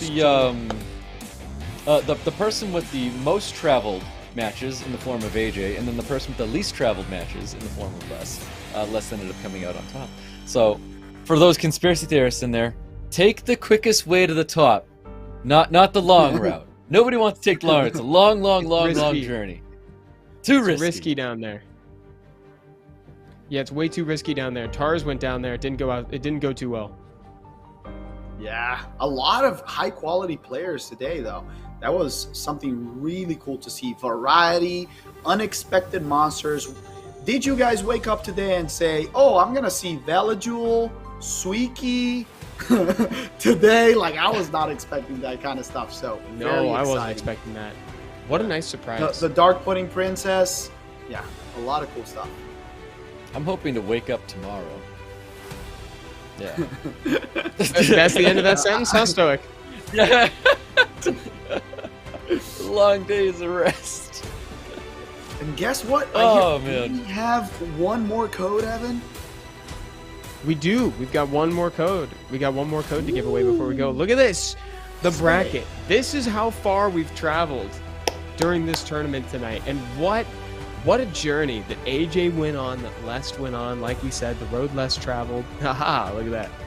And and AJ, as many games as humanly possible. And he really showed his stuff today. What a great finals. Yeah. What a journey. Like that's really impressive. Like for those who play a lot of Summoner's War, for those who understand what it takes to keep on pushing, to not get tilted, and to do what AJ did here. I mean it's tough to do what AJ did here because he's on the platform of SWC, but to have to go through like what he did, like that takes a lot of perseverance, and I give so much credit in the world to AJ. He's a person that I definitely want to see coming back next year to SWC, you know, back in the China qualifier, and I want to see him give it another shot. Totally agree. Totally agree. Amazing gameplay. Very proud of it. Oh yeah, so well done. So well done. AJ played like he had a ton of experience over the tournament, but when you're faced down with Les, when he's got so many surprises and great execution, it's really hard to pick and ban against that and to pilot it to victory. And so it's like, I don't blame him for kind of faltering a little bit at the end there, right? You know, but Les is such a tough opponent. That's not to say that AJ didn't deserve to be there. AJ definitely proved that he deserved to stand next to Les today. So that was very fun to watch. It was a great bracket, great matches all the way through. Really enjoyed it, and I can't wait to see more of AJ. To be honest, I hope we get to see tons more matches of him. And we got the first person qualified to the finals, baby. Let's go. Yeah, and speaking of the finals, that is exactly what this event coupon actually means. It says, "See you in Thailand." See you in Thailand. Ooh. Look at that. Nice. That's pretty exciting. That is awesome. Is it back See you in Bangkok? Is that where the finals? Yeah, look at that. Yes. Amazing. 5 mystical scrolls, 100 crystals, and 100 energy too. Look at this. Oh my gosh. Oh, wait. I'm redeeming that right now. Sorry, chat. I know. Same, actually. I'm going on. And folks, if you're on iOS, you can get the link for that from our lovely mods in chat. Come to Us Havoc has been here the whole time. We so appreciate you Come to Us Havoc for being in chat. Making sure everybody's having a good time. Gonna summon it live for everyone. Dude, same. Hold on. Oh, I ran out of space. Sorry, can't do it. I'm redeeming as we speak. Can't do it. I wish. Ran out of space. Let me finish my dailies. Don't forget to do your dailies, guys. Follow daily. Clock is ticking. Follow daily. I actually like that. Let me see if someone getting a new monster right here. I feel maybe Stoic. This is Shizuka right now. You know what? No, You've done a great job. Shizuka. But for those who are following along with SWC and want to know what's going to be happening next next weekend, guys, we're going to be kicking off with America's Cup. So it doesn't stop here. Appreciate everybody tuning in for the China qualifier, but stay tuned for obviously more SWC to come, because next week, guys, dare I say more exciting? I can't say that. I don't want to say it's going to be more exciting, because it's going to be just as exciting. It's going to be hard as a China qualifier. Exciting.